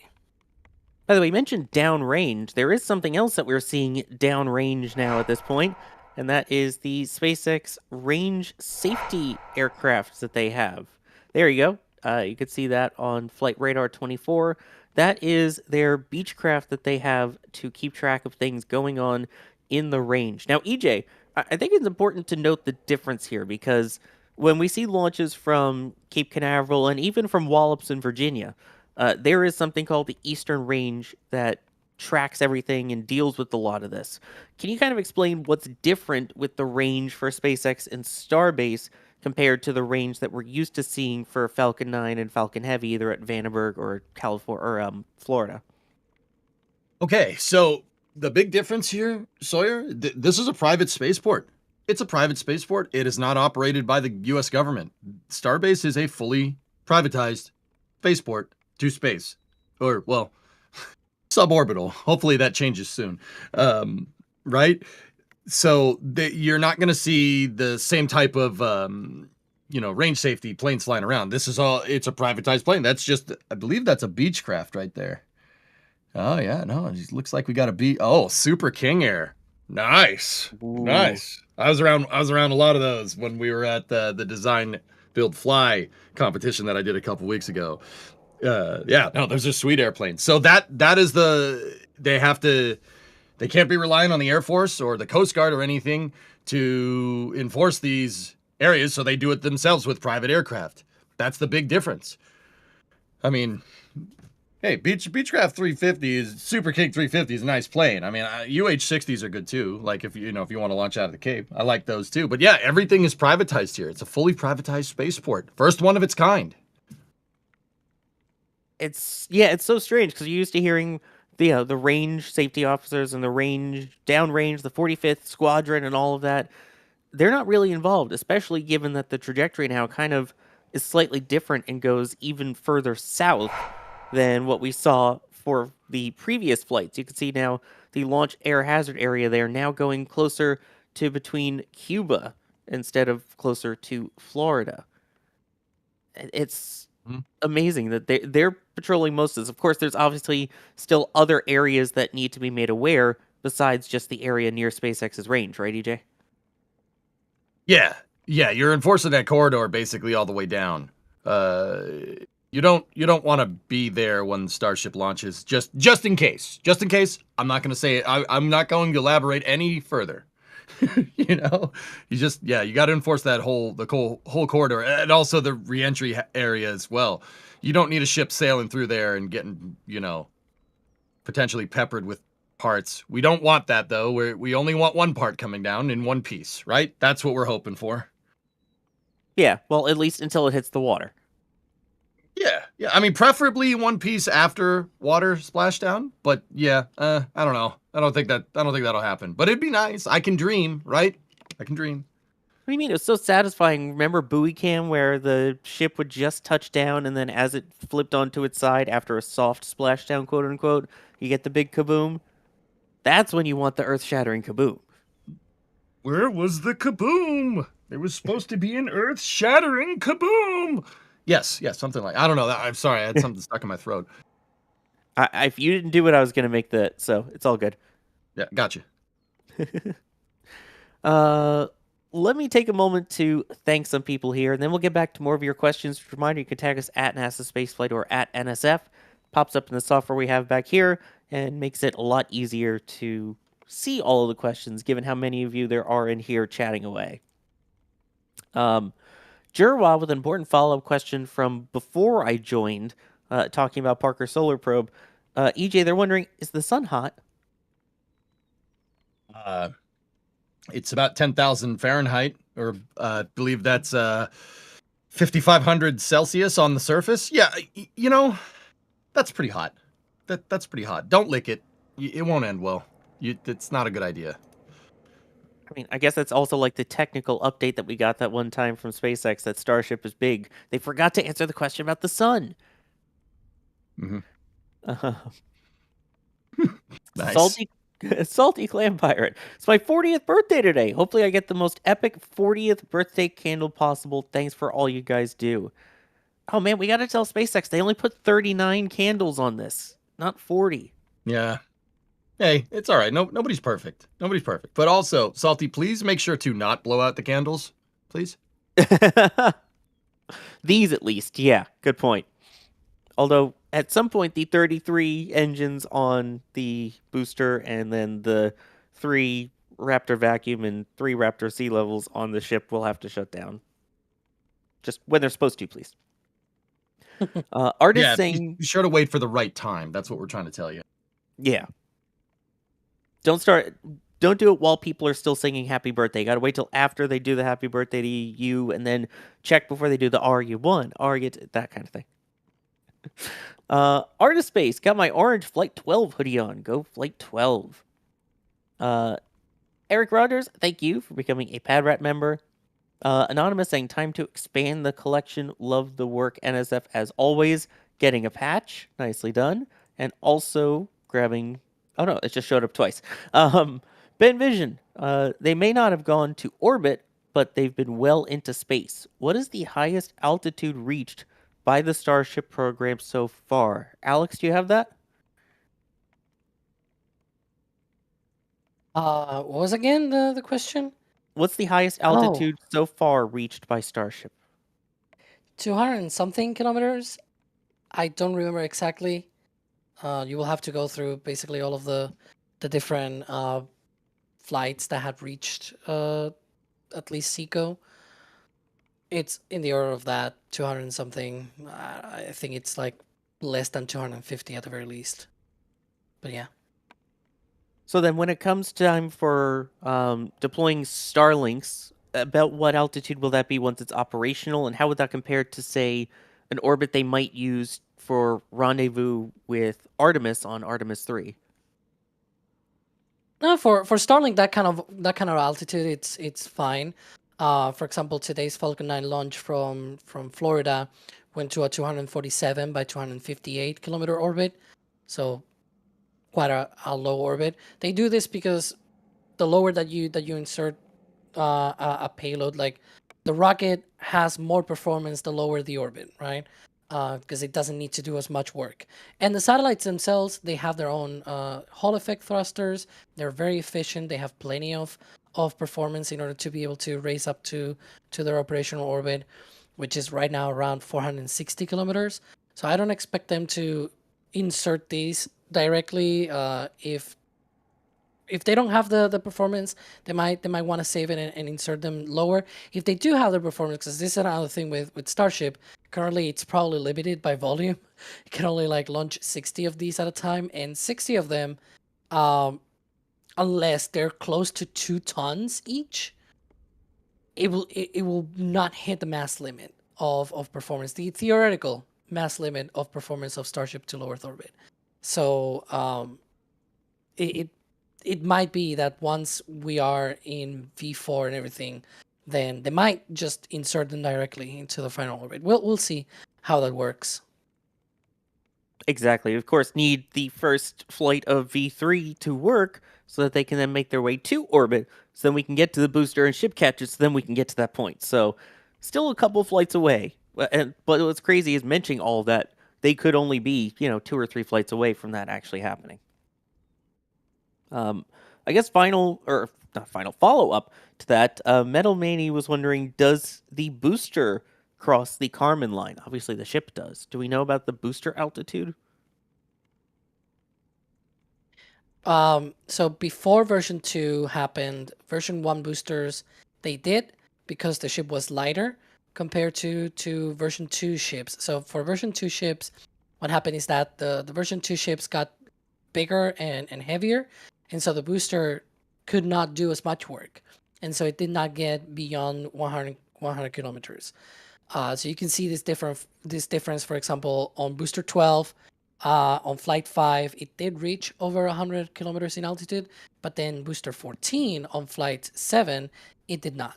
And subsequent boosters pretty much went through the same thing, where it's like, because the ship got heavier, while the booster sort of maintained its thrust, its performance and everything got kept the same, then that meant the booster did not go as far up as the other ones. So I would expect version 3 to go back to 100 to be sort of like version 1 in that sense, where now it's got more performance, it's got more thrust, more propellant, and meanwhile the ship, it got an extra 100 tons of propellant, but it's not a huge amount of weight increase compared to how much performance the booster got in return. So I expect today's launch, potentially the booster will get beyond the Kármán line. And for those who don't know, by the way, the Kármán line is the delineation of where space starts. It's recognized pretty much everywhere on Earth unless you're Virgin Galactic. Yeah, and not to be confused also with the Kármán line, which is a bit of a flamenco thing. Anyways. Whatever.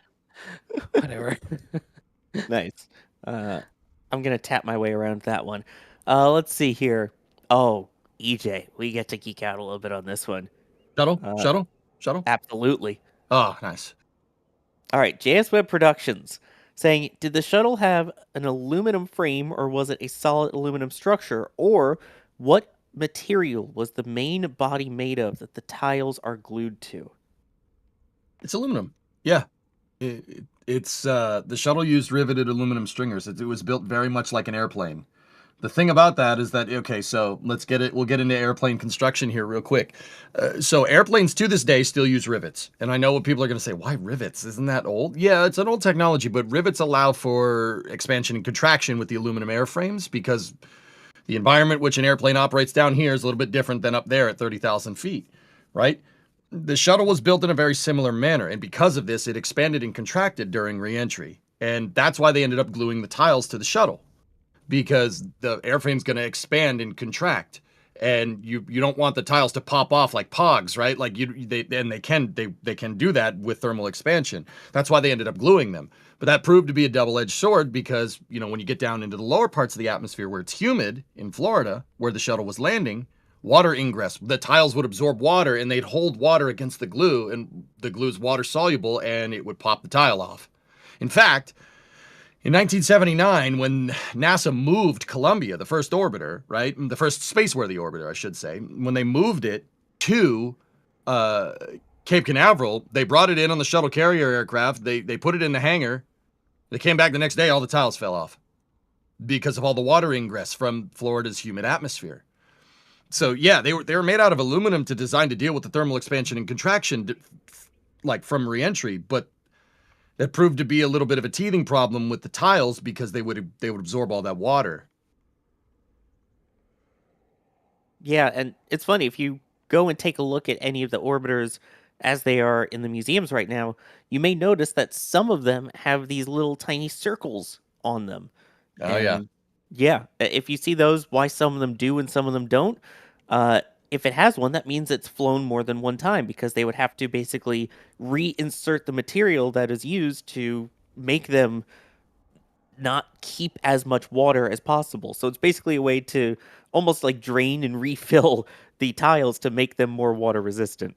Mm-hmm. Yeah, part of the re-injection of the tiles, like that dot that Sawyer's talking about, is, you know, re-injecting the adhesive. But it's also they also did that to get the water out of the tiles because the tiles will hold water like a sponge because it's a porous structure, just like a sponge, believe it or not. Like porous structures like cork are used in thermal protection all the time because you're exposing more surface area to heat. More surface area being exposed to heat means more heat can get absorbed faster. I mean, well, it's a little more complicated than that, but you get the idea. But the point is you don't want water in there. Yeah. So I guess then let's bring it back to Starship. How is Starship's TPS going to try and avoid the same problem that we had with Shuttle? Now, Sawyer, I'll be 100% honest with you. I'm not sure about the humidity problem. Whatever they're doing, it's very clear that it's not that big of a deal, but not necessarily like tile adhesion because they're using mechanical adhesion. Chris and I were actually talking about this a little bit earlier. Starship's made out of stainless. It's 304X stainless steel, so it's just kind of we'll say a custom blend of stainless steel that SpaceX is using for aerospace applications, right? It's their own kind of formula. And they have the tiles actually mechanically adhered to that. Now between them, there's a silica backing. There's a silica backing blanket. That's what they call the crunch wrap. They're using it to back the tile, and they're also using it as as a gap filler to fill in the little gaps in the tiles, the gaps between the tiles. So I don't think they'll have necessarily adhesion problems, Sawyer, but I'm still wondering how they're going to get all the water out of those tiles, because those tiles at the end of the day, they're still fibrous. They're unifibrous tiles, if I'm remembering correctly. And water ingress is still going to be a thing. Maybe it's negligible. Maybe it doesn't matter if the water is getting in there because it's mechanically adhered. But yeah, there's a shot from Ryan on the screen of them re-injecting the tiles. That's on the space shuttle, guys. That's not on Starship. That is on the shuttle. Note that, see the dots in the center right there? And note that each tile has like a lot of text written on it. It's because the tiles were not interchangeable on the shuttle. I think this was probably the biggest, like, I'm not going to say design flaw, because I'm like sitting here at my computer in my office like I could do better. No, that's not, no. The tiles are not interchangeable. It's 30,000 individual tiles that had to go in individual spots.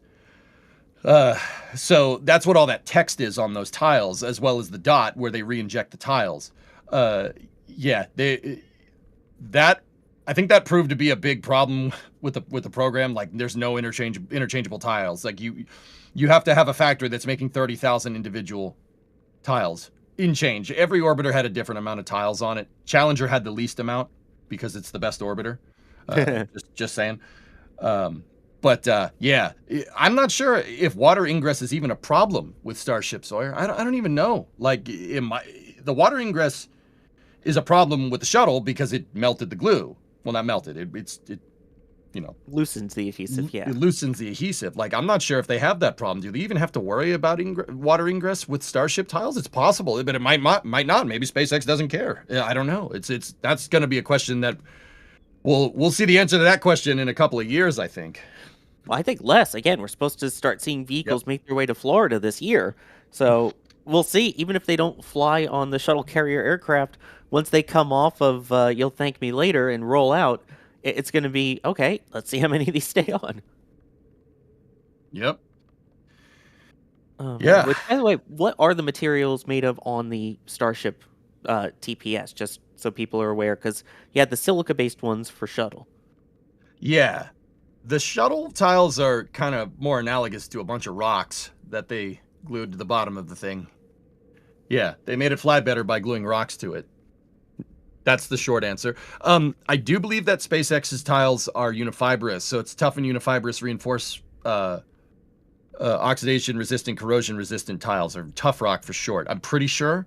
So it's a slightly different blend of more or less the same thing. It's different because it's unifibrous, as opposed to just the straight silica tiles. They're rocks, guys. They're very porous rocks. Very, very small rocks. I mean, that's pretty cool. You might even say, that rocks. No, dude, it's too early. Come on. I know. That's why it's taken me this long to make my first pun. Trust me. Dude, Alex is even in the afternoon, and he's like, Well, it's not like we've all been busy working on things here ahead of this Starship launch today anyway, which is under 8.5 hours away, by the way, from the opening of the window for the first launch of version 3 of Starship. Oh, that's so cool to say. Let's see here. Getting to some more of your questions. Joel Kellogg is wondering, Alex, do you think it would be feasible to have the Raptor 3 engines produced as a singular component to increase production, like a speed loader for a revolver? Install them all instead of one at a time. So like a 33 engine kind of material you just stick on the bottom of a booster and it's good to go. Dude, you just gave me, Joel, you gave me like a magazine fed like Raptor installation device where they just have a bunch of Raptors in like a magazine that's spring fed and it's just like like a typewriter, In that case, dude, what I would do is just make the MPS, the propulsion system, so the aft dome and everything, make it as one piece. And if you want to speed load it, bolt all the Raptors to it and then install that all as one piece if we were going to do that. But yeah, I don't know. Maybe I think mass producing rockets is something that we're not really familiar with, right? Like, look at the, you look at a Raptor 3, you're like, is that gonna work? That doesn't look like any other rocket engine flying. Like, as this kind of whole Starship programs unfolds in front of our eyes, right? We don't, like, what does mass producing a rocket look like? What does that mean, right? So maybe they have ways to do it. Alex, what do you think? Well, I was gonna say, I got a bit stunned by, like, at first when it started saying Raptor 3 engines produce as one component to increase production. I was like, wait, you mean like just single thing? Because that's definitely not possible right now with how many things go on a Raptor 3. But then with the comparison with the speed loader revolver, I don't think that will be a great idea. And the reason for this is there's a reason why they don't do it with Super Heavy. And that is that the way that you build Super Heavy means that you basically right now do it in two halves. And making a separate aft that already has all of the engines integrated, you can probably do that. The problem is then that sort of drags you on the construction of the full booster, because then the sort of bottom half of the booster will not get done until that engine section is completed, right? And it's a very complicated engine section. It seems simple from the outside, right? But there's a lot of things going on there. There's a lot of plumbing, lots of connections that they need to hook up with the rest of the booster. And it's much better if you do first the welding of the booster itself. Like, it's not a separate thing. It's not like Falcon 9 where you have the octaweb. And they do this with Falcon 9. You may see this in certain streams from them where you see the Hawthorne factory and there's in the background an octaweb with engines being installed, right? And that's separate from the booster. There's not a booster on top of there. They do have a separate engine section, just like, for example, SLS Core Stage and all those different rockets out there. Super Heavy is just not like that. And so you cannot really just do something where it's like plug and play with the Raptor engines as you build the booster. You need to first weld the whole thing and then install the engines. And so I will say I will trust the engineers with this. I'm not an engineer, but if they design Super Heavy this way, there must be a reason. And in this case, I think there's a real benefit in welding first and doing all of the plumbing and connections and things like that first, and then you install the Raptors. Because otherwise, I think the other way around could probably miss some of these things and some of the process and that sort of factory setting that they have. I don't know, it's like trying to put a steering wheel on your car while you're still stamping the different frames or anything like that. It's like, wait. Finish the welding, finish the full structure first, and then you outfit the car, right? Like that sort of will be the thinking here. So the idea is fine in essence, but when you dive deep into it and you dig down to it and you're like, actually, no, it sounds great, but when you try to implement it, it doesn't really work that way. Now, that being said, so corollary to all of this long answer, what you can try is at least fit all of the 33 engines at the bottom. Like the boosters are located in a work stand with an elevator to install the engines.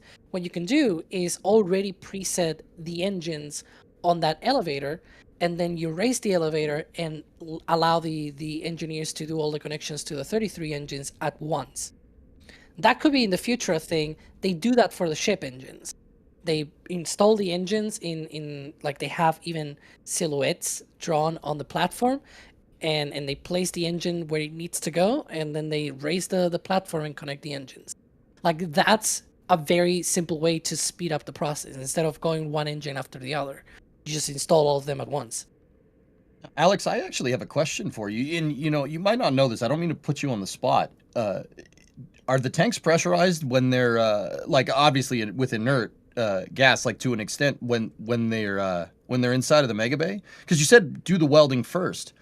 I'm wondering now, like, if the tank isn't pressurized, then, you go to install one engine, is that going to deform your aft bulkhead a little bit? You know what I mean?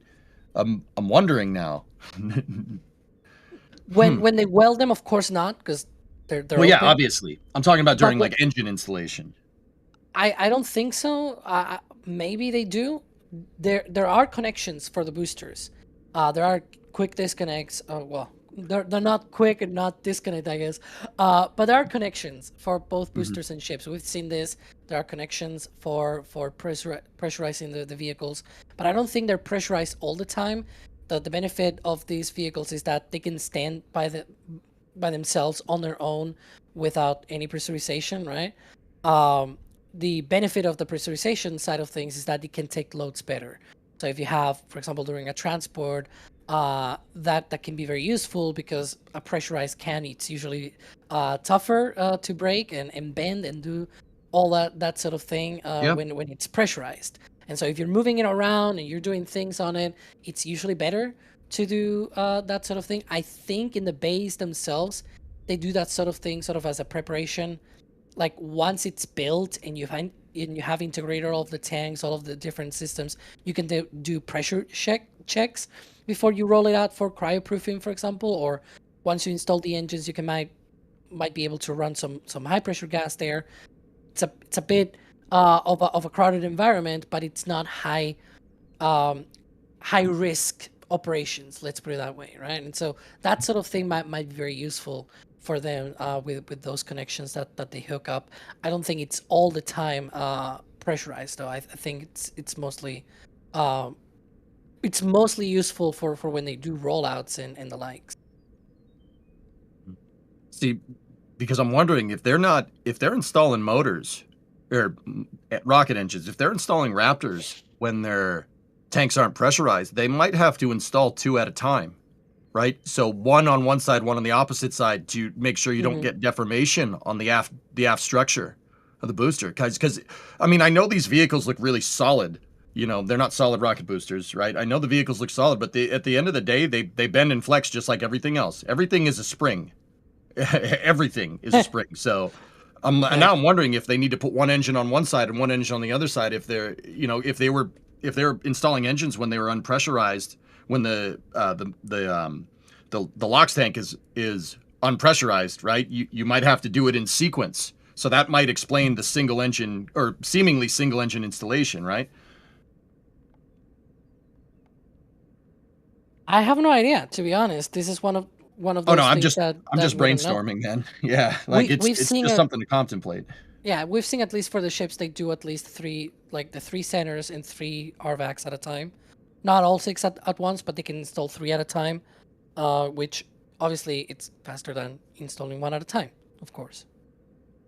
Yeah, as long as you still have the ability to change them out in case, say, you do a test and one of the engines is like, I'm not happy, so that you can just go and swap it out.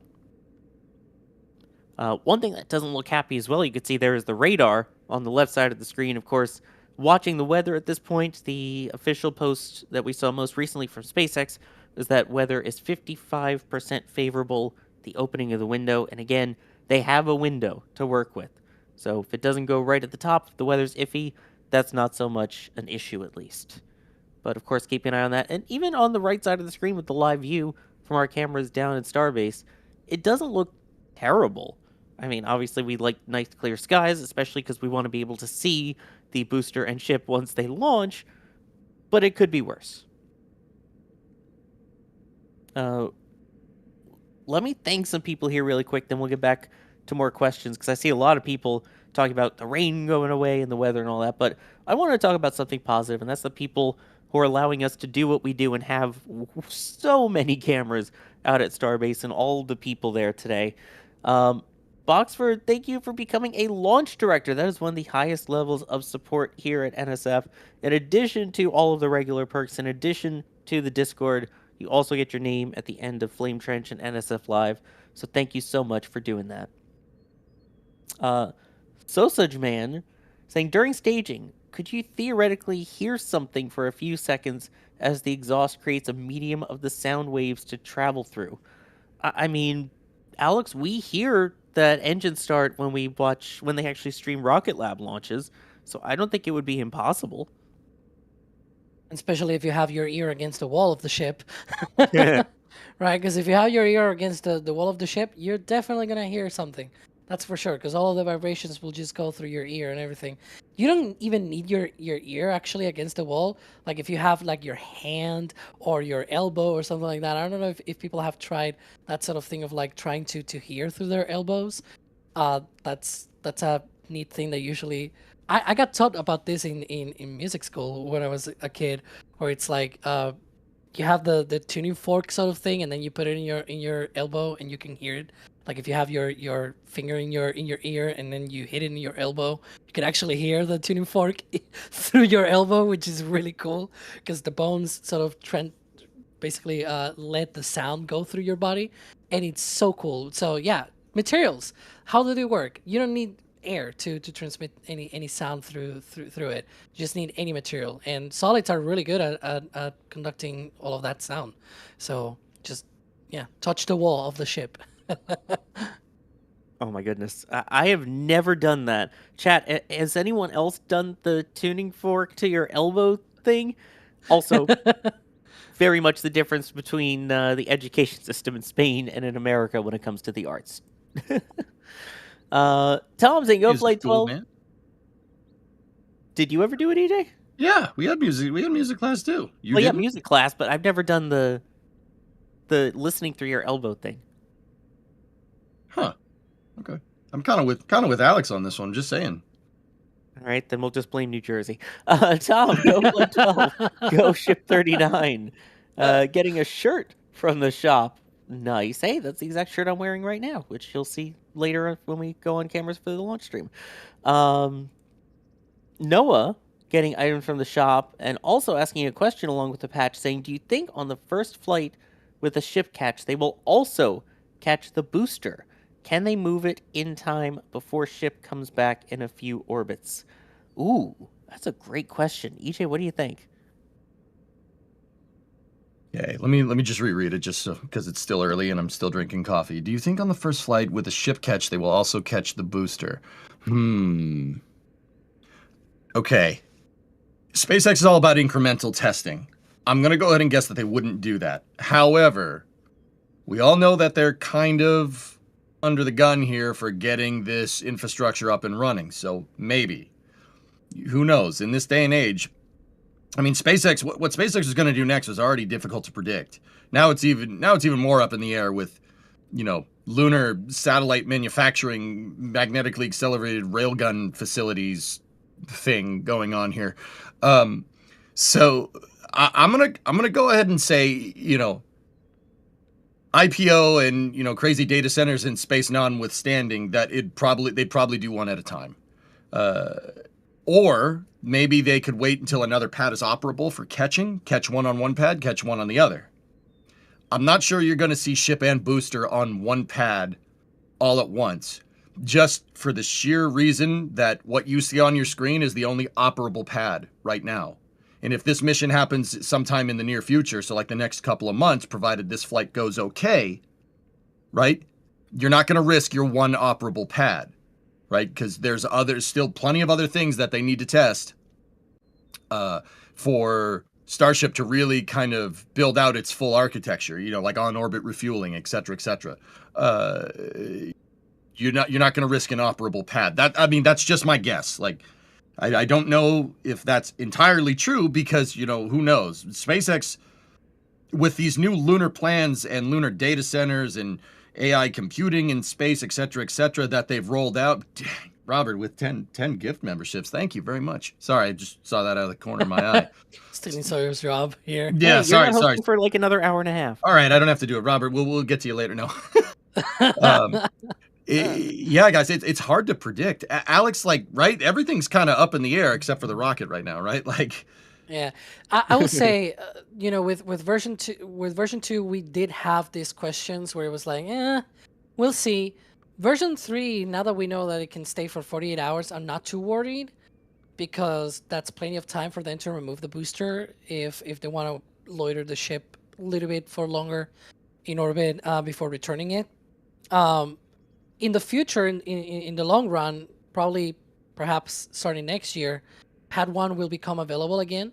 Pad 1 tower, like I've seen a lot of people suggesting, oh, they can catch the ship on Pad 1.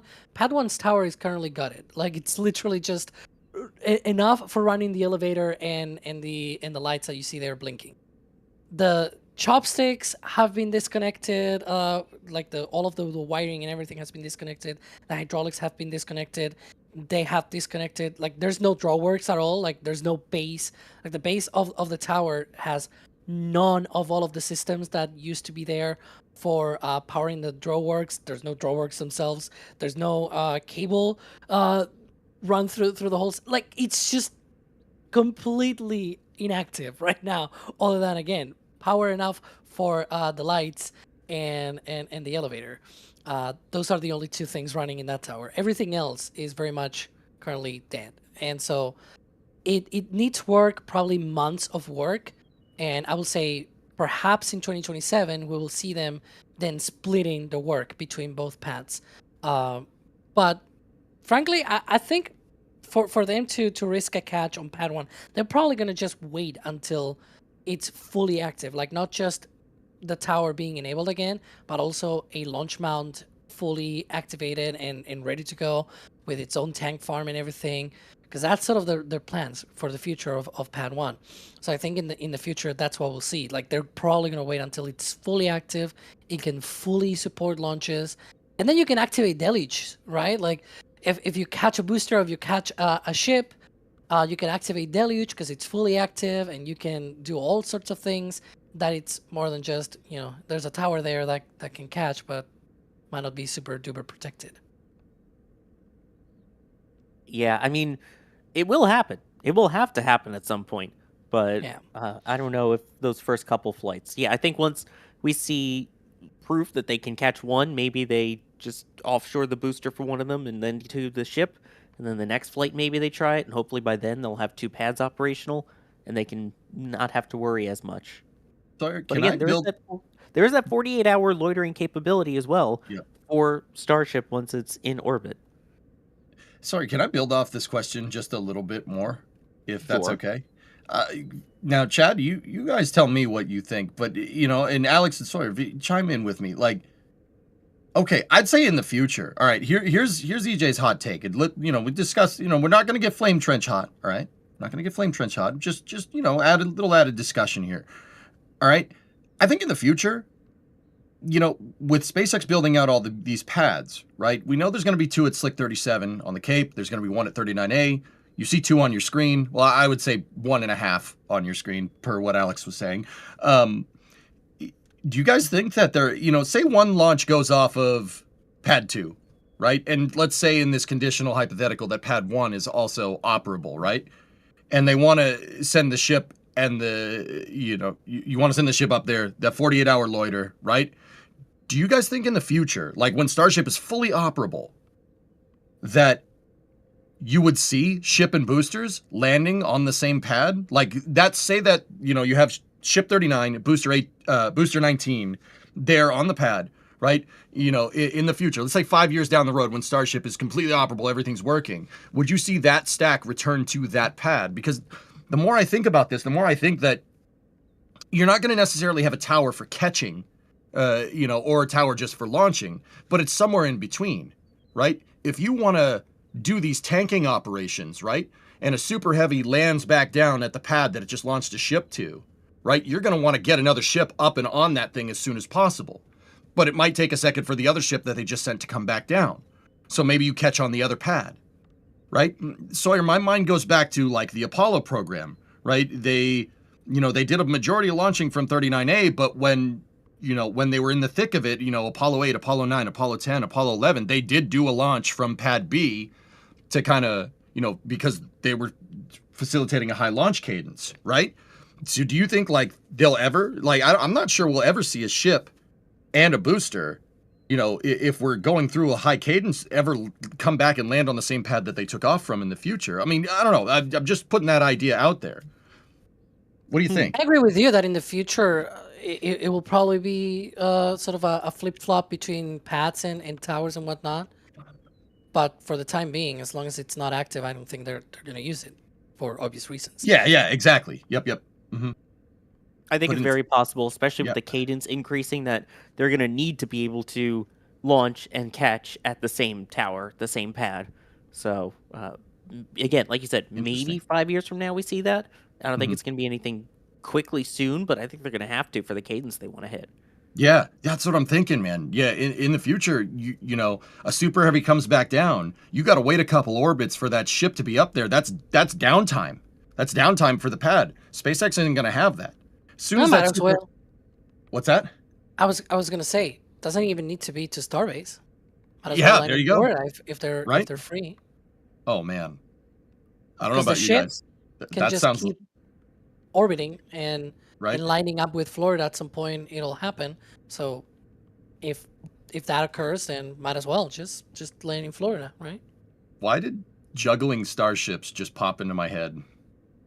Juggling starships in orbit. Because they're probably going to have to, just not actually physically juggling them. Yeah, I mean, that'd be fun, but for someone.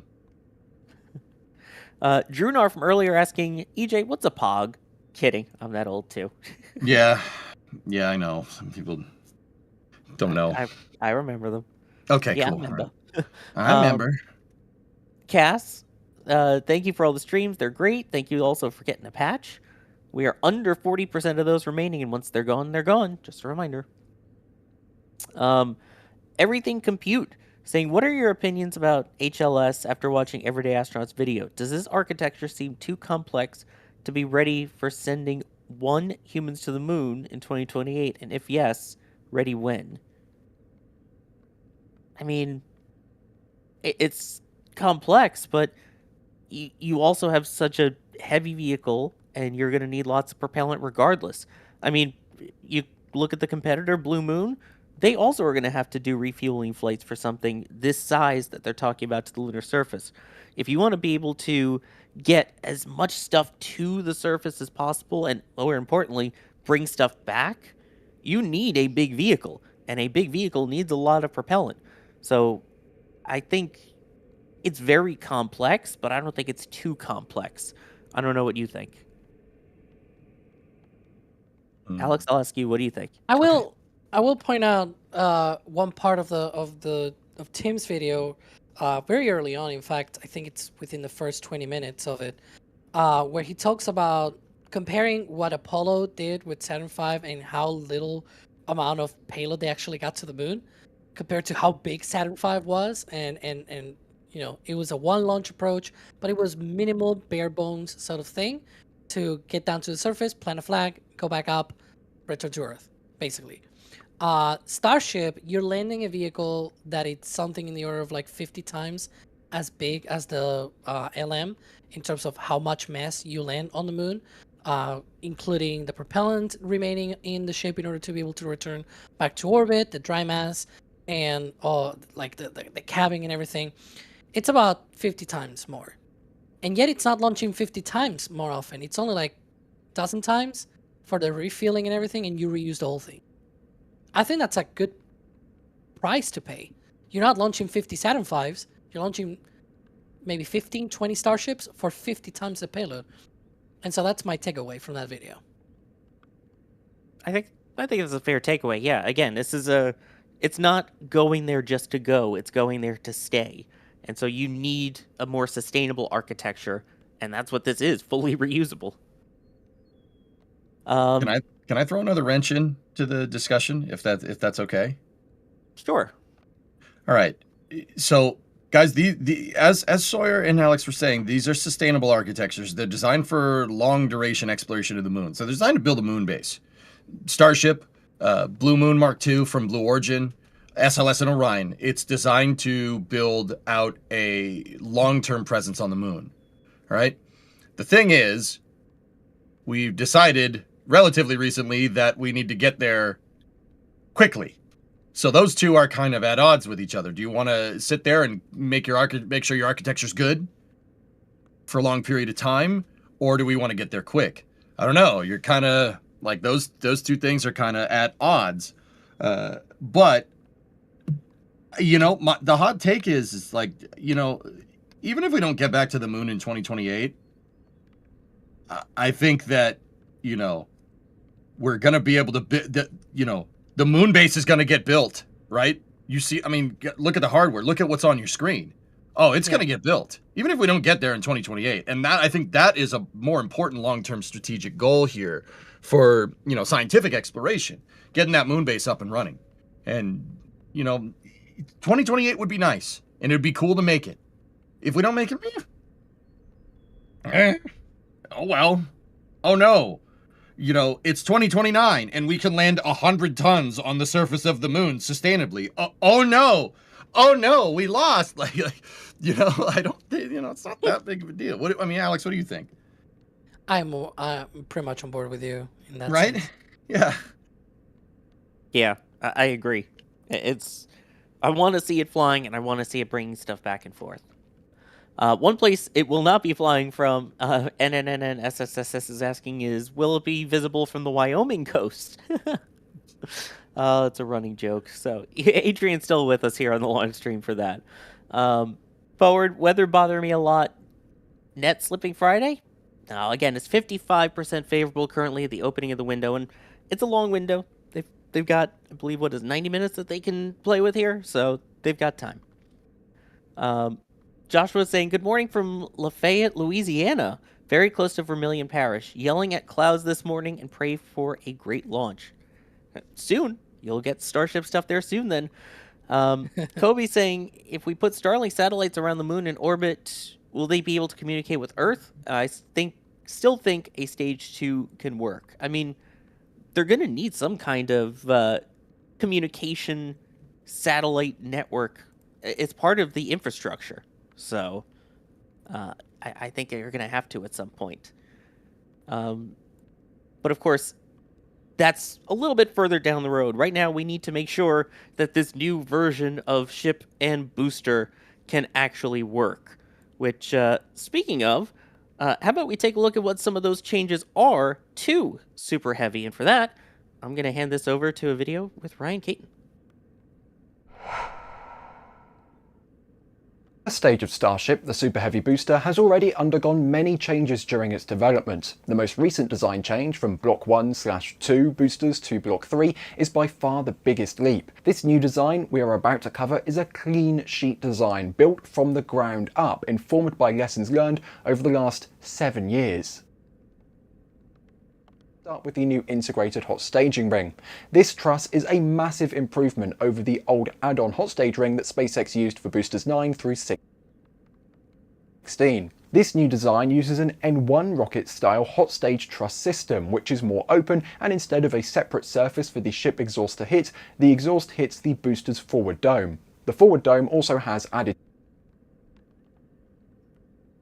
down the booster, we can see that there are now only 3 grid fins. These are now spaced in a T formation and are 50% larger than the Block 1 and 2 grid fins. The 2 grid fins opposite of each other now have lift/catch points, while the 3rd grid is a rudder fin. Deleting the 4th fin saves weight, and with the new glide back profile, it is no longer needed. I've tried to fly a Super Heavy booster with 3 grid fins in Kerbal Space Program. I haven't seen much success. I'm hoping SpaceX can pull it off though. Now moving to the propellant tanks, the raceway has been redesigned and runs only about half the booster before going internal and splitting off to one of the taller chines. The booster flight termination system is now inside the raceway at the forward dome and common dome. The chines on the raceway side are taller and closer together, and the chines opposite the raceway on the rudder fin side are shorter and farther apart.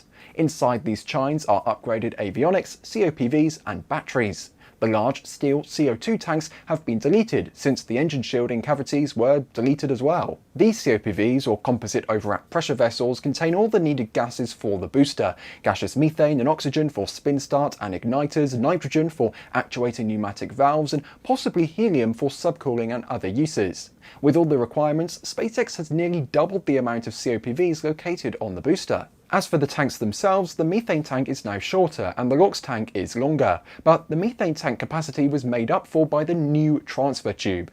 This transfer tube is nearly the size of a Falcon 9 booster, measuring about 50 meters tall and 3 meters wide. With this new transfer tube and the updated engine plumbing, SpaceX can ignite all 33 Raptor 3 engines simultaneously. This will allow for quicker ignition on boostback burns as well. The aft section is where SpaceX has made the most changes. First off, the quick disconnect is now split in two, with oxygen ports on one and methane ports on the other. This split simplifies interior plumbing and reduces complexity by using dual QDs on the launch mount itself. Also, it helps so that the main fill/drain ports can be larger without causing issues with a single QD. Inside the newly designed aft sits a brand new propellant distribution system, which includes a separate LOX landing tank that feeds all 13 inner engines. This is part of Block 3 booster's new landing burn startup and gives SpaceX the ability to start any of the inner 13 engines should one fail, for redundancy. Moving slightly down, you'll notice a large number of pipes going around the outside of the booster aft with many junction boxes. These are all of the commodities needed for the Raptor 3 engines, as well as the autogenous pressurization manifolds for pressurizing the main propellant tanks. In these conduits are power and data cables, spin start and igniter gases. All of these used to be in manifolds and conduits inside the primary engine shielding under the aft dome. However, as we move lower, we can see that almost all engine shielding has been deleted from around the Raptor engines. With Raptor 3, by deleting several flanges and addressing heat issues, SpaceX eliminated the cumbersome engine shielding and switched to protection only around the main propellant valves, thrust vector control actuators, and primary propellant inlets. Now the engines themselves are no longer attached to a dome, but rather to a steel plate that carries the thrust of all 33 Raptor 3 engines. This plate also has a taper down, which causes the engines themselves to protrude out the bottom more than in the past. To protect the new aft plate, SpaceX has introduced a new metallic tile to cover the exposed steel of this thrust plate. This new design also introduced a new engine setup. It's still 33 engines, but the inner ring of 10 have been rotated to prevent any one engine from hitting the top of the ridge on the pad deflector. And the center 3 engines are no longer all 120 degrees apart. They are now clocked 108, 108, 144. This also prevents any one engine from hitting the ridge cap. This is an effort to increase the lifespan of the launch pad. This new booster design is set to propel SpaceX forward with the Starship program. Thank you, Ryan, who, by the way, is also pushing the buttons, pulling the levers at the moment. But now we take a look at one of the roadblocks here. Alex, which roadblock is this? Because we're finally starting to see sheriffs show up there. Yeah, this is the roadblock at the LBJ intersection. There's a boulevard there called the Lyndon B. Johnson Boulevard. And so that is of a nickname as LBJ, of course, just like the former president. And so that is sort of the point here, that this is the last intersection before going down to the launch site. So this is a very important roadblock to control the access all the way to the launch site. Because before this, if you were to set up a roadblock, well, people might go through the village and sort of go around things and then go down to the beach that way. And that shouldn't be the thing that you should do if you go down to Starbase. If the road is closed. Don't try to go through any back roads or anything, you will be caught. But this is basically the last sort of way to access the launch site in terms of intersections to Highway 4. So very important roadblock. This will be vacated way later into the countdown once we are closer to launch, as it's very close to the launch site to be very comfortable for people to stick around. It's within the blast danger area, so it's going to be evacuated around that time. If you see the sort of Cybertruck there in the background, that's more or less where the blast danger area ends, and so the people and everything usually sort of stay.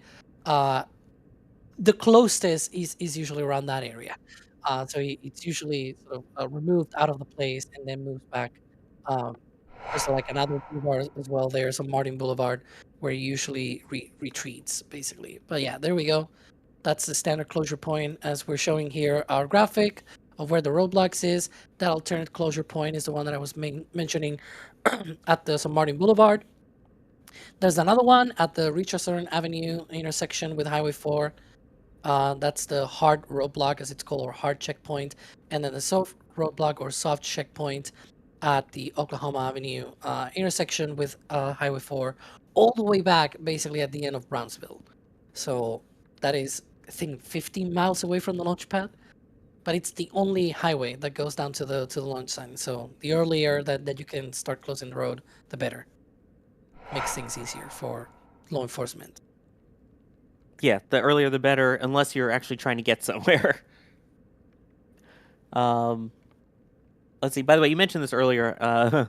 Robert with the 10 gifted Red Team memberships. Thank you very much for that. And Just Gurnick also gifting 10 Red Team memberships. If you got one of those, definitely give them a thank you. And again, you get all of the perks that come with it, including some multi-views that will be happening during launch, and you are not going to want to miss them. There's a lot of cameras we have out, so you'll get to see them basically at any member level, too.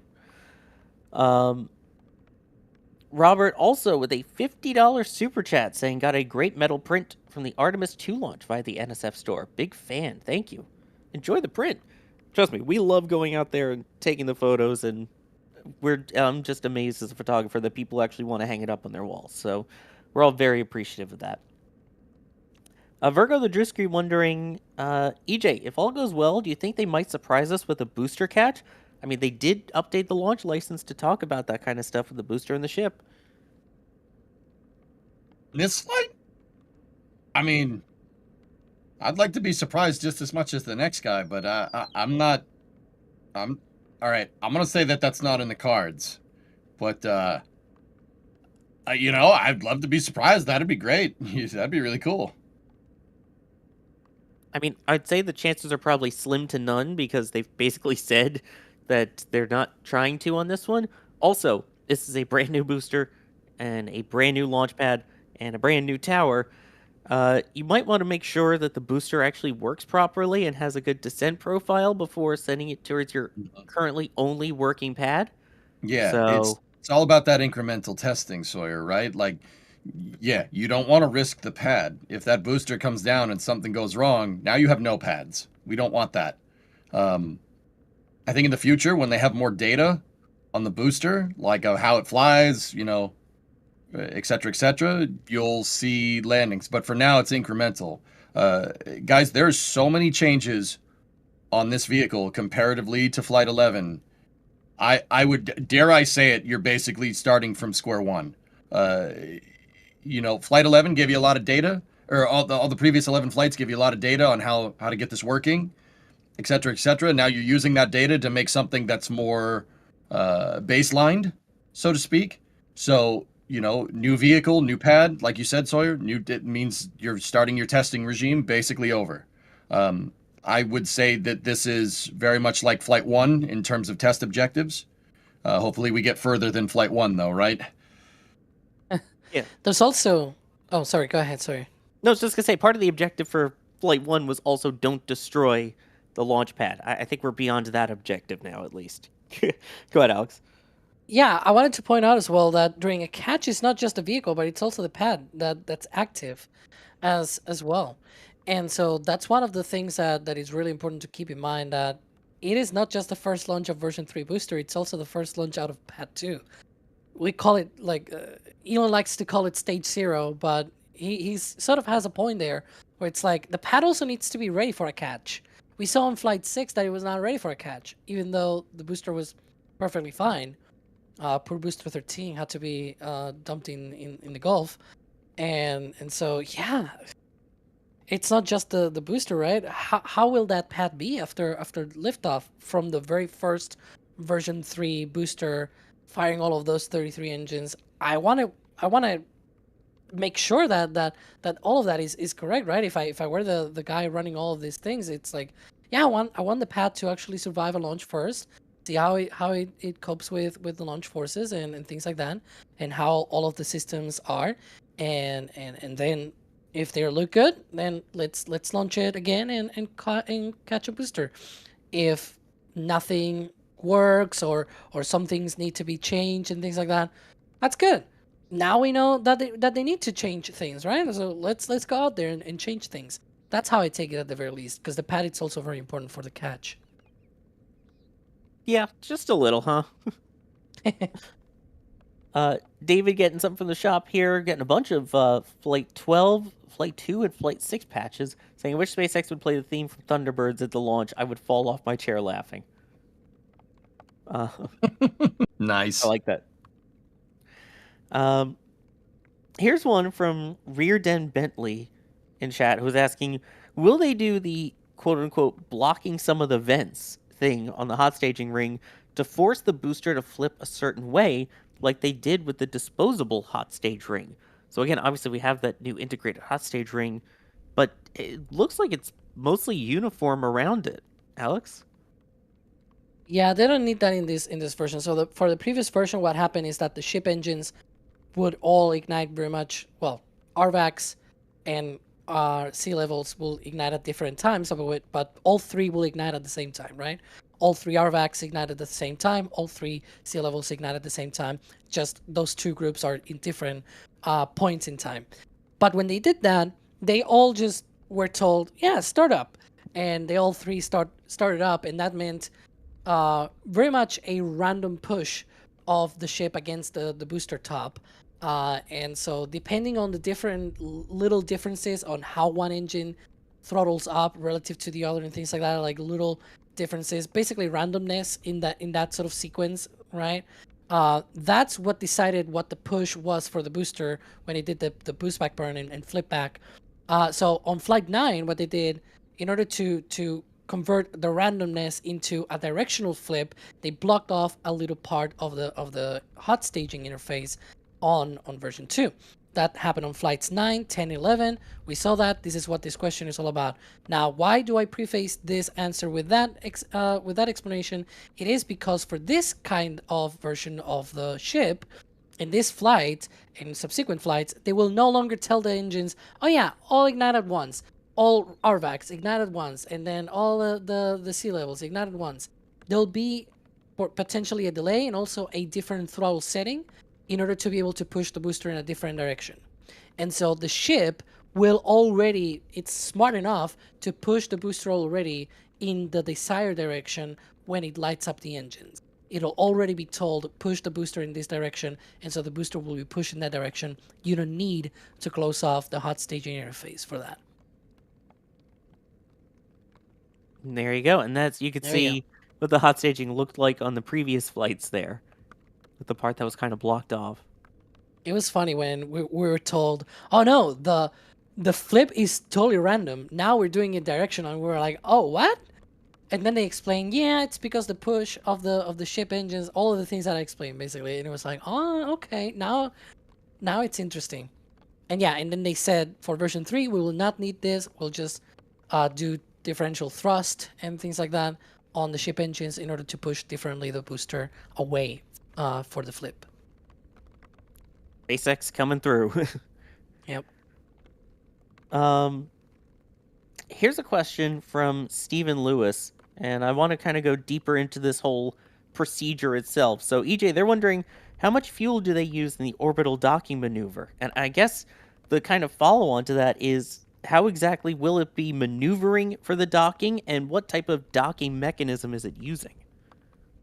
So I know that Starship is going to be using a probe and drogue because of what we saw roll out on Ship 39. But in terms of maneuvering thrusters, I've been a little bit out of the loop for Ship 39's kind of test campaign. Alex, what type of thrusters do we have on this thing? I know they're there, but I don't really know too much about them. They have lots and lots of different thrusters on the ship, especially on the radially outward, if you will, sort of part of the ships. Basically, there's, for example, on the liquid oxygen tank, there's one vent on each side, on the left and right side, that point out. So that is very useful when you have the two ships docked together. Sort of like, imagine in this view here, the tower is the other ship connected to the ship right now. It's stacked there, sort of as if the chopsticks were the docking system.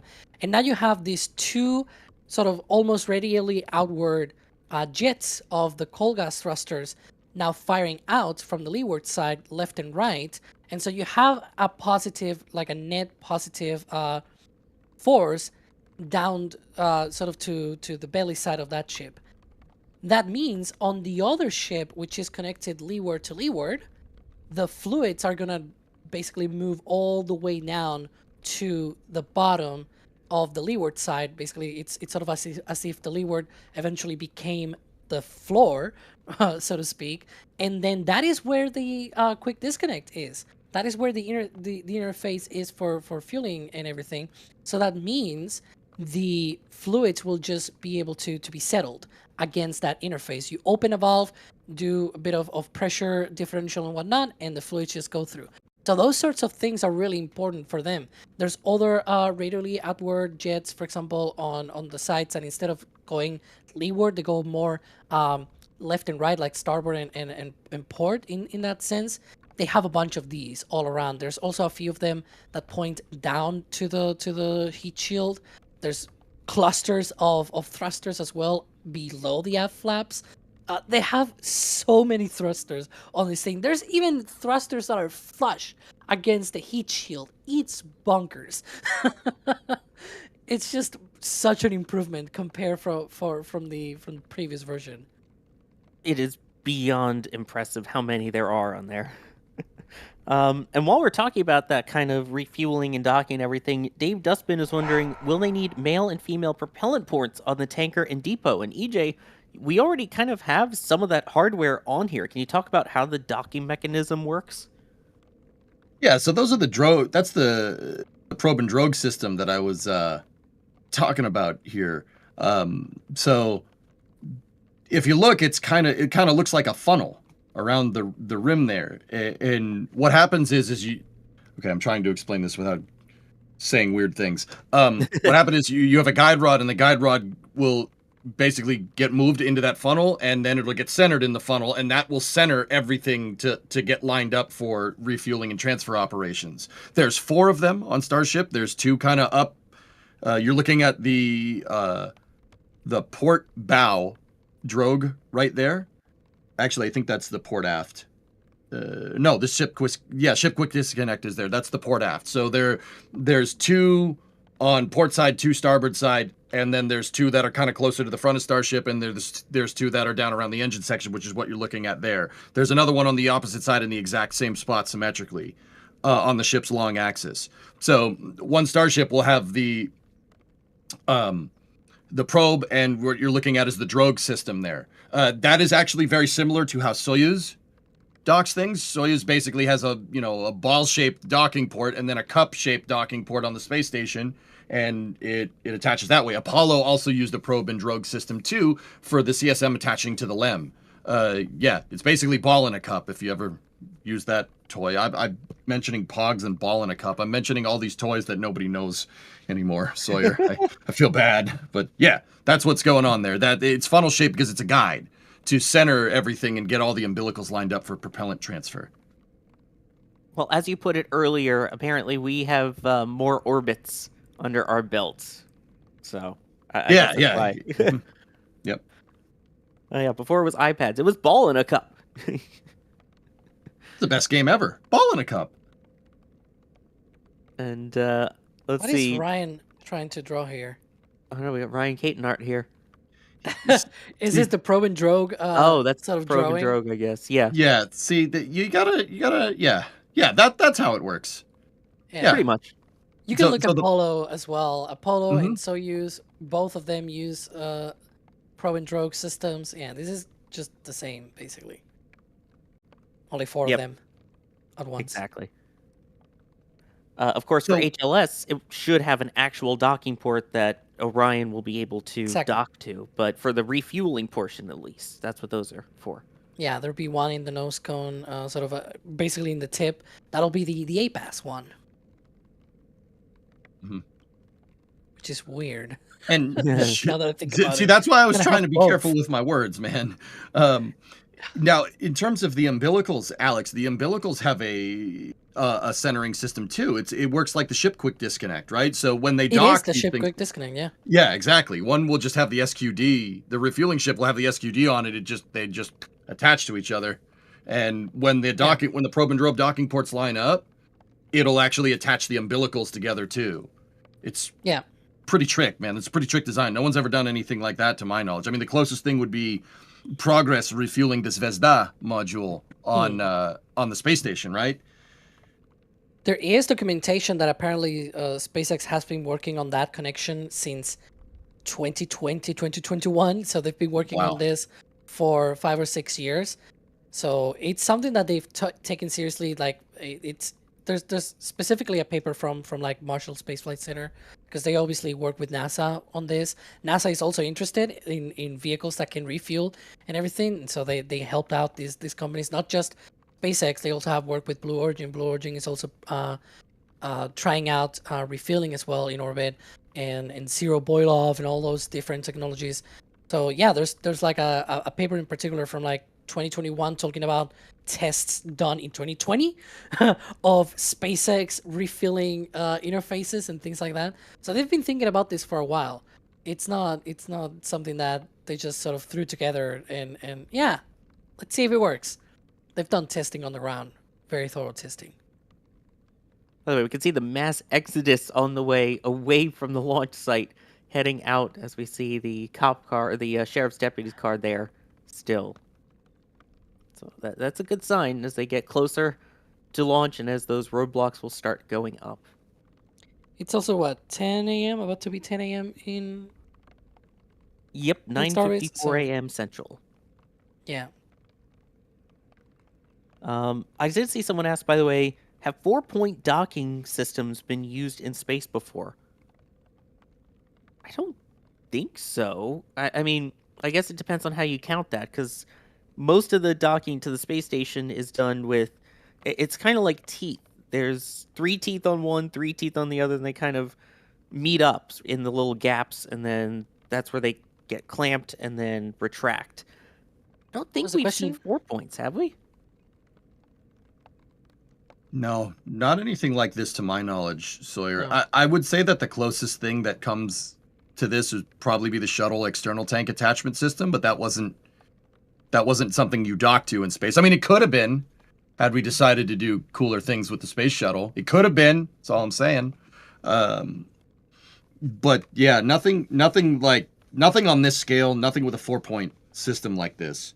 I would say, like, the closest thing conceptually that I can think of off the top of my head was when Space Station Freedom was a thing, which was the predecessor of the ISS, but never launched. Most of Space Station Freedom's components wound up being ISS components, like the cupola, the berthing mechanisms, the truss segment, etc., etc. In the original Space Station Freedom design, or the revised baseline segment of the Space Station Freedom design. So Sawyer, you'll like this. What the original plan was to dock the shuttle was to grapple the space station with the robotic arm, and then have the arm bring the shuttle in, berthing basically to the docking port adapters. That was a concept for the original space station, or the revised baseline segment Space Station Freedom concept. So that docking port that rode in the shuttle's payload bay, throughout Shuttle Mir, throughout the ISS, that would actually stay attached to the station, right? And then the arm would actually berth the shuttle. They would use the shuttle's remote manipulator they were going to grab the space station and pull the shuttle in. So I don't know. If you want to call that a 2-point docking system, technically you'd be right, but that system was never employed because that sounds a little bit complicated. I like the way they ended up doing it with APAS, but that's the closest thing conceptually off the top of my head. But yeah, no, nothing like this has ever been done. We are in uncharted territory here with this type of docking system. Oh, I was gonna further point out things in that dragon picture. I don't know if Ryan can put it back up. I was gonna mention that even though there's 4 docking ports on Starship, it's still way simpler. Because probe and drogue, in the case of what we see on Starship, it's just basically put the probe in the drogue and retract, and you do the hard mating actually through the quick disconnect. Yes, they're fully closing the road. I'm seeing it. What I wanted to mention is you can see actually in the APAS there on that picture of Dragon, you can see the 3 pedals. That's the same thing as the probe and drogue sort of thing. But then there's like 12 hooks that are on the perimeter, and then after that there's also 2 different umbilical connections. You can see them sort of in between the 2 Draco thrusters on the forward bulkhead, and those are also for data and basically a lot of the electrical connections as well for Dragon. You don't have that sort of complex system with Starship. You don't need any of that, right? And so that is a much more simple. Like, you don't need to deal with all of that, even though it's 4 docking ports at the end of the day. 4-point docking. You can go back. All right. Thank you. There we go. Except for the occasional truck or two there, most of it is going away from the launch site as they start setting up that roadblock there. This now about 7.5 hours until the opening of the launch window, and so I believe that's right on schedule at this point still. Let me take a moment, thank some people, then we'll get back to more of your questions, which you can tag at NSF or at NASA Spaceflight. JNMP1 saying, hey panel, great show. Question for everyone. What other non-Starship ships do you envision being launched on a Starship booster in the near/medium future?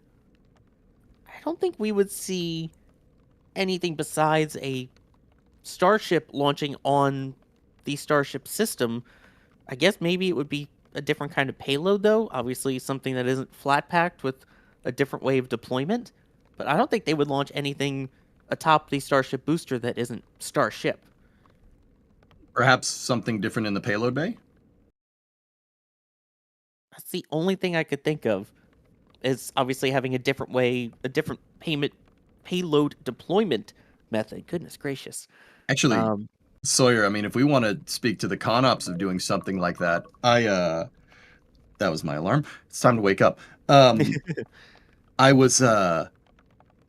did the math out one time of a Starship. This is a conceptual thing, guys. This is just EJ being weird, so just bear with me here. Like if you took a LEM, the Apollo Lunar Excursion Module, right? And you put that and a crew complement, inside a Starship's payload base. So think like the shuttle, you have a crew compartment and then you have the LEM kind of behind you, right? If it was a small crew compartment, we're not talking like something as big as the mid-deck on the space shuttle. So maybe something like Orion, okay?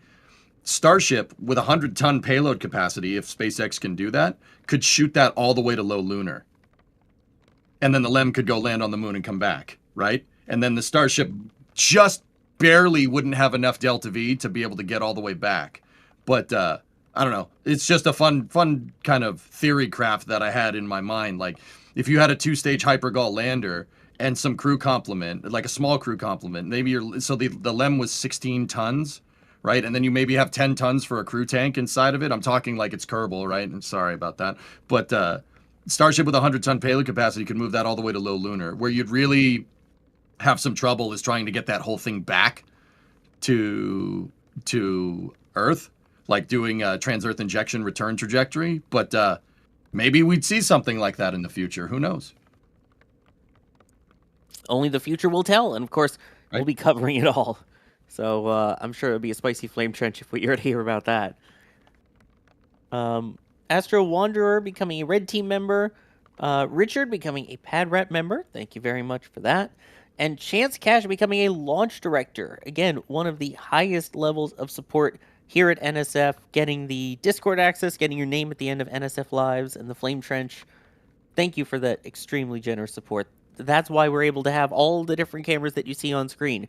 Every camera that you've seen so far on this stream is our cameras. That's what we've deployed. Some of them are robotically operated. We also have teams out in the field doing it, getting photos, getting videos. Every single one of these that you see, these are all our cameras out there, and we can only do that because of your support. So thank you, everybody, for allowing us to have all of these different views. And a reminder for any level of membership, once we get in towards closer to launch, we have the members multi-view where you can look at every single one of these cameras. So, great time to try it out. Steve, getting some from the shop, saying thank you, NSF, great discussions, and also answering questions. That's what we love doing. That's why we're here. Robert Blake, let's go for launch. Arya, thank you for the support. And Sergeant Vosh saying new gridfin locations may help rotation too. So we talked a little bit about that in that playback video, which again, our team also working on all of that. Let's kind of talk about that. I know initially when we talked about the 3 grid fin design, it was kind of like, oh wow, this looks ugly.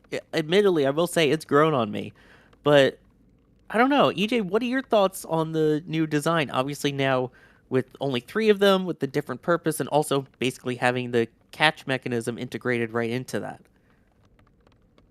Ooh, a little bit of a rabbit hole here. Absolutely. All right. Okay, so big thing, guys. A big thing to understand is that they look.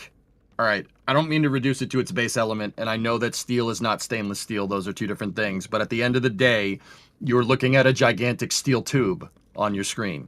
Steel is a lot of mass. It is very comparatively to like an aluminum ship. The reason why SpaceX made this thing out of stainless steel is because stainless steel is readily available. It's easier to manufacture it comparatively to the aluminum counterparts, so that favors mass production. But engineering isn't without every trade-offs. Steel is heavy, and I know that it's mass, it's not weight. Steel is heavy. So SpaceX needs to squeeze as much dry mass out of this design as possible.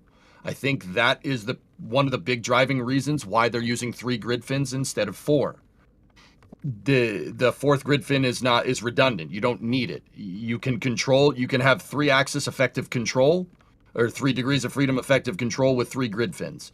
In the very similar manner to, like, if you think about like a 737 or an A320, pick which passenger plane brand you like, right? They have 1 vertical stabilizer, 2 horizontal stabilizers. With that type of design, so 3 grid fins, 1's the rudder, so to speak, and 2 are the elevators, so to speak, right? You can have effective control there. I mean, I'm not trying to say that Super Heavy is going to fly through the atmosphere like an airplane. I'm saying it's going to fall with style, but you can do that with 3 grid fins, which is a pretty trick solution there. But I really think the driving reason why you have 3 grid fins is because of mass. You built a rocket out of steel, and that comes with trade-offs, right? It's heavy. Weight has nothing to do with it. It's high mass. You don't have as good of a mass fraction, is what it's called. But yeah, the new grid fins look great. They're bigger for sure. They're bigger, and they're not cast like Falcon 9's grid fins. Falcon 9 grid fins are 1-piece cast titanium, which is, I'd really like to meet the person that came up with that and came up with how you manufacture that, because that's some real skills right there. These grid fins are welded together on a gigantic welding jig with a robotic arm, which is actually super cool. We saw that in the Test As You Fly SpaceX video. We saw the grid fin jig and the arm welding it all together. But this grid fin is definitely a little bit more hefty. Part of the reason is because they're going to land it on the grid fins. I'd often theorize. What's up, Alex?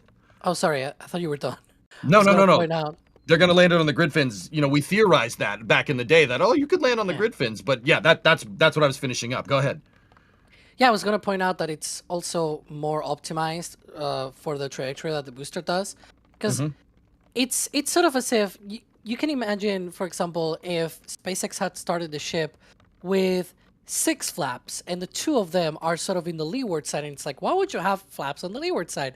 The ship re-enters sideways. You will optimize their location and placement and number of them to be useful during re-entry, right? Like, why would you have? And so the original design, while good, it was not optimized for the kind of trajectory that the booster does, because it's only moving out and back, basically. It's not doing a whole 360 something during the atmosphere. It's not doing that sort of thing. And so that means it's always facing the same way, and that means you can use the sort of grid fin that it's on the other side of the booster there. You can use that as the rudder, and then the other ones can be your roll and pitch control. So you also optimize the usage of those grid fins, and so that is actually way better. You have more surface area shared, so to speak, for a certain axis of control of the booster, which is much more efficient, especially for software control. I bet that was probably simplified as well with this new design. Yeah, and it also helps that kind of rigidity to them as well. Obviously, you mentioned how big they are, how strong they are. But Patrick Dugan was wondering, do these grid fins fold down? If not, how much drag is caused on the way up? the answer is no, they don't fold. But I don't know, EJ, if we know the drag coefficient or how much drag that creates. On the grid fins, Sawyer? Yeah, but the fact that they don't fold like we do on Falcon 9. So, there's some trick aerodynamics going on there. Okay, if you look at the right side of your screen and you kind of squint, you look at that grid fin. If you look at the bottom of the grid fin, is spiky and the top is not. There's a reason for this. The spikes are the jagged edges that are on the bottom of the grid fin, so facing down towards the engines. They're designed to disrupt the air differently than the top part of the grid fin, which is relatively smooth, or I should say flat. On the way up, it's a negligible amount of drag because the top of the grid fin is flat. But if you look at the bottom of the grid fin, it's got all those jagged edges on it. Where all the, let's say, waffle irons of the waffle iron grid fin kind of meet together, you have a spike. That spike is designed to perturb the air in a way that makes way more drag. You get way more what's called effective moment control with those spikes on the bottom of the grid fin. Falcon 9 has those too. There you go. See the spikes? Those things are designed to pierce the air in a way to create vortexes that enter the square holes on the grid fin. It goes in. That's right. The drag goes in the square hole, right? And that is designed to make way more drag than the flat side on the other side, which doesn't pierce through the air. Air just kind of flows through it. Now, don't get me wrong. Even though the air just kind of flows through it, you're still going to create some drag. But on the way up, it's not a negligible amount, but it's enough for the systems on the ship to be able to deal with. Now, on the way down, that thing is designed to. I don't have a better way of saying it. It's designed to do to the air what a cheese grater does to cheese. Like, that's the whole idea. Those jagged edges are just cutting through the air and shredding it into a bunch of small pieces, and that creates way more drag. Shout out to Falcon 9, because these design of the sort of teeth of the grid fin started flying on Falcon 9 with the titanium grid fin. Because the aluminum ones were flat on both sides, and then they introduced this on the titanium ones. Yeah, and I mean, it did the job for Falcon, did the job for the 4 grid fin design. We'll see once we get to the 3 grid fin design and catch here, hopefully sooner than later. And video game developers wondering, do they use those grid fins as active control surfaces on the way up, or is it only on the way down, Alex? They use them only on the way down. So in the past, they will turn them for hot staging. Nowadays, if you can see there, it's relatively quite far down compared to where the hot staging interface is. The idea is that, especially in the near vacuum of space, when the engines ignite on the ship, it will mostly go sideways once it hits the... Well, I was trying to talk about that as we were showing it. Cool. And so it sort of hits the sides of the... Like, it hits the top of the booster, and then it sort of goes sideways mostly. And so it shouldn't hit the grid fins. In fact, the whole reason why they are lower in booster, it is precisely because they want to prevent that hot staging exhaust hitting the grid fins, just like we saw on version 1 of the booster. And so that is one of the major differences with what we saw on the previous version. Again, you don't want to roast those grid fins. You want them to be actually reusable. We saw them being a little bit benty.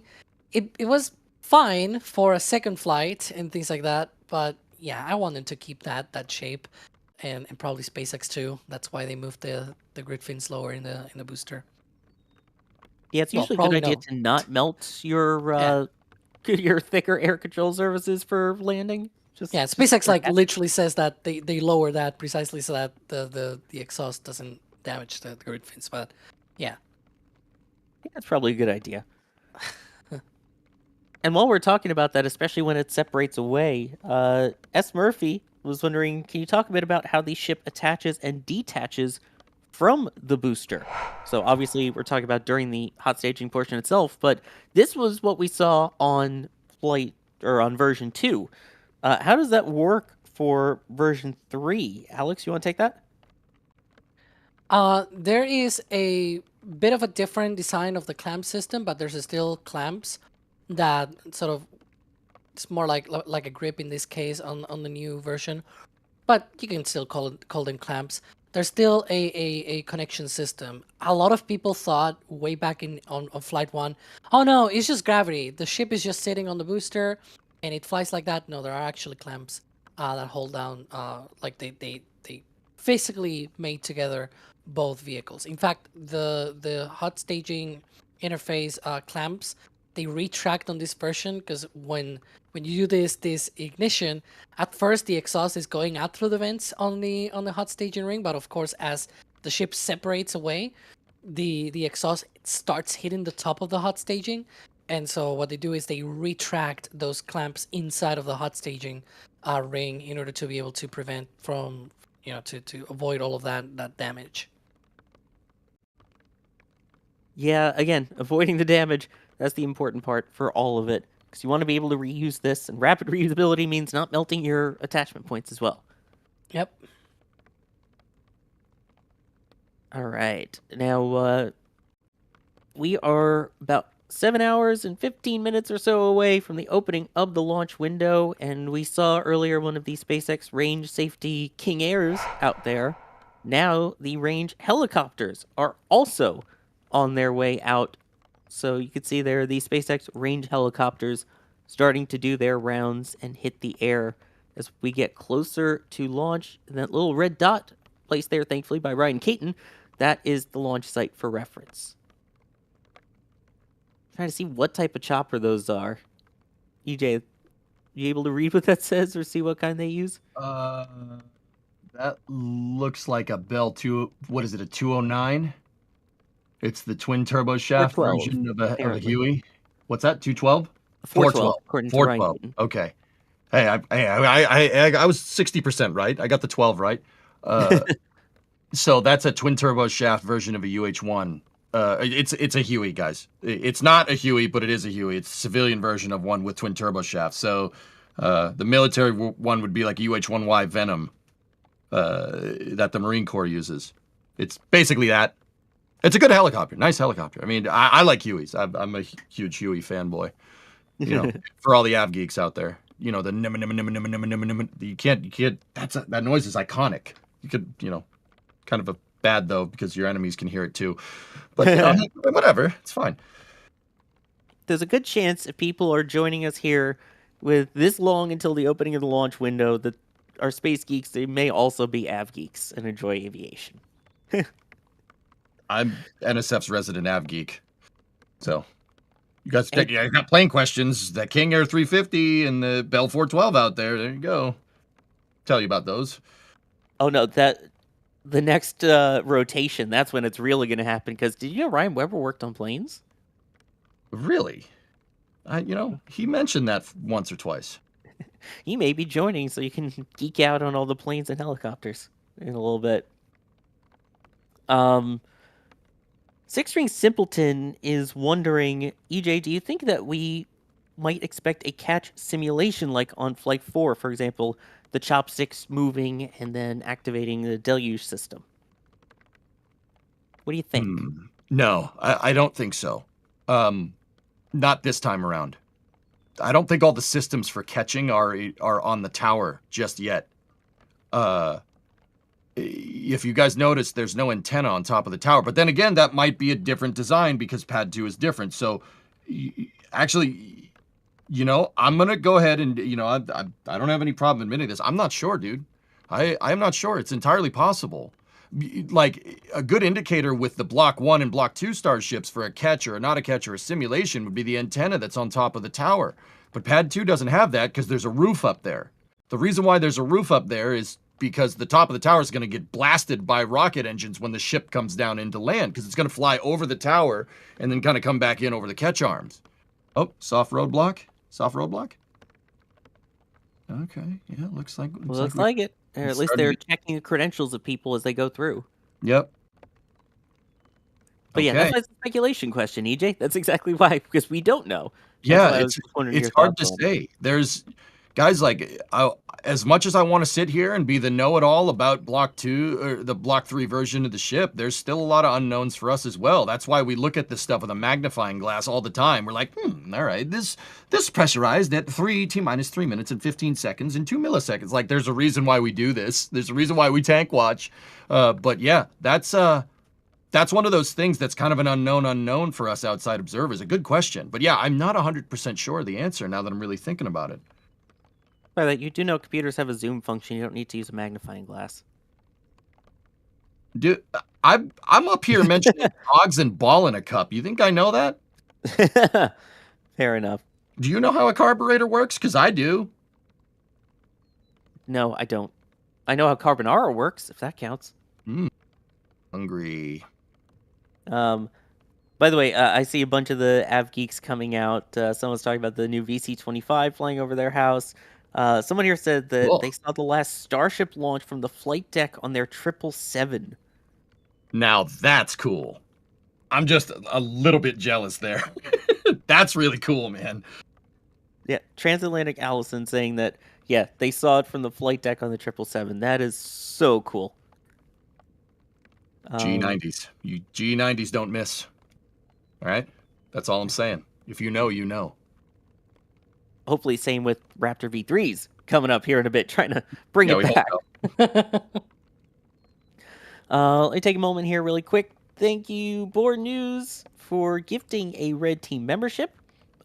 Patricia, getting from the shop, saying, I ordered a second patch and my first one got lost in the mail. Made it to the local post office but never got delivered. Need to keep my collection going. If I end up with 2, I'll gift it to someone. That's really nice. Thank you for that. Anonymous, it's launch day. Go SpaceX, go Starship. Thank you, NSF, for all the hard work. Getting the Flight 11 and 12 patches. John Schwab becoming a PadRat member. And Joseph, either Dubois or Dubois, depending on how it's pronounced, asking, where are the avionics and batteries on the booster, Alex? They have part of that on the engine section, and probably part of that as well in the chines. Other than that, there's a lot of, like, the engine controller, for example, is already in the engine itself, which is very weird with Raptor 3, excuse me. And so, yeah, they just simplified and repackaged a lot of the things. Usually you will have the big shielding and everything will be just stuck to the aft dome and all that. Now all of that, it's more sort of around the aft end of the booster. For those, again, while we're talking about old things, all I can think of still the ring that they had to use on the Apollo days for all the avionics and everything. It was its own separate ring of just computers. And yeah, look at what we're at now. Similar thing, I guess, to what's sort of below the PES dispenser on the ship, where you have some of the batteries there, some of the avionics systems and whatnot.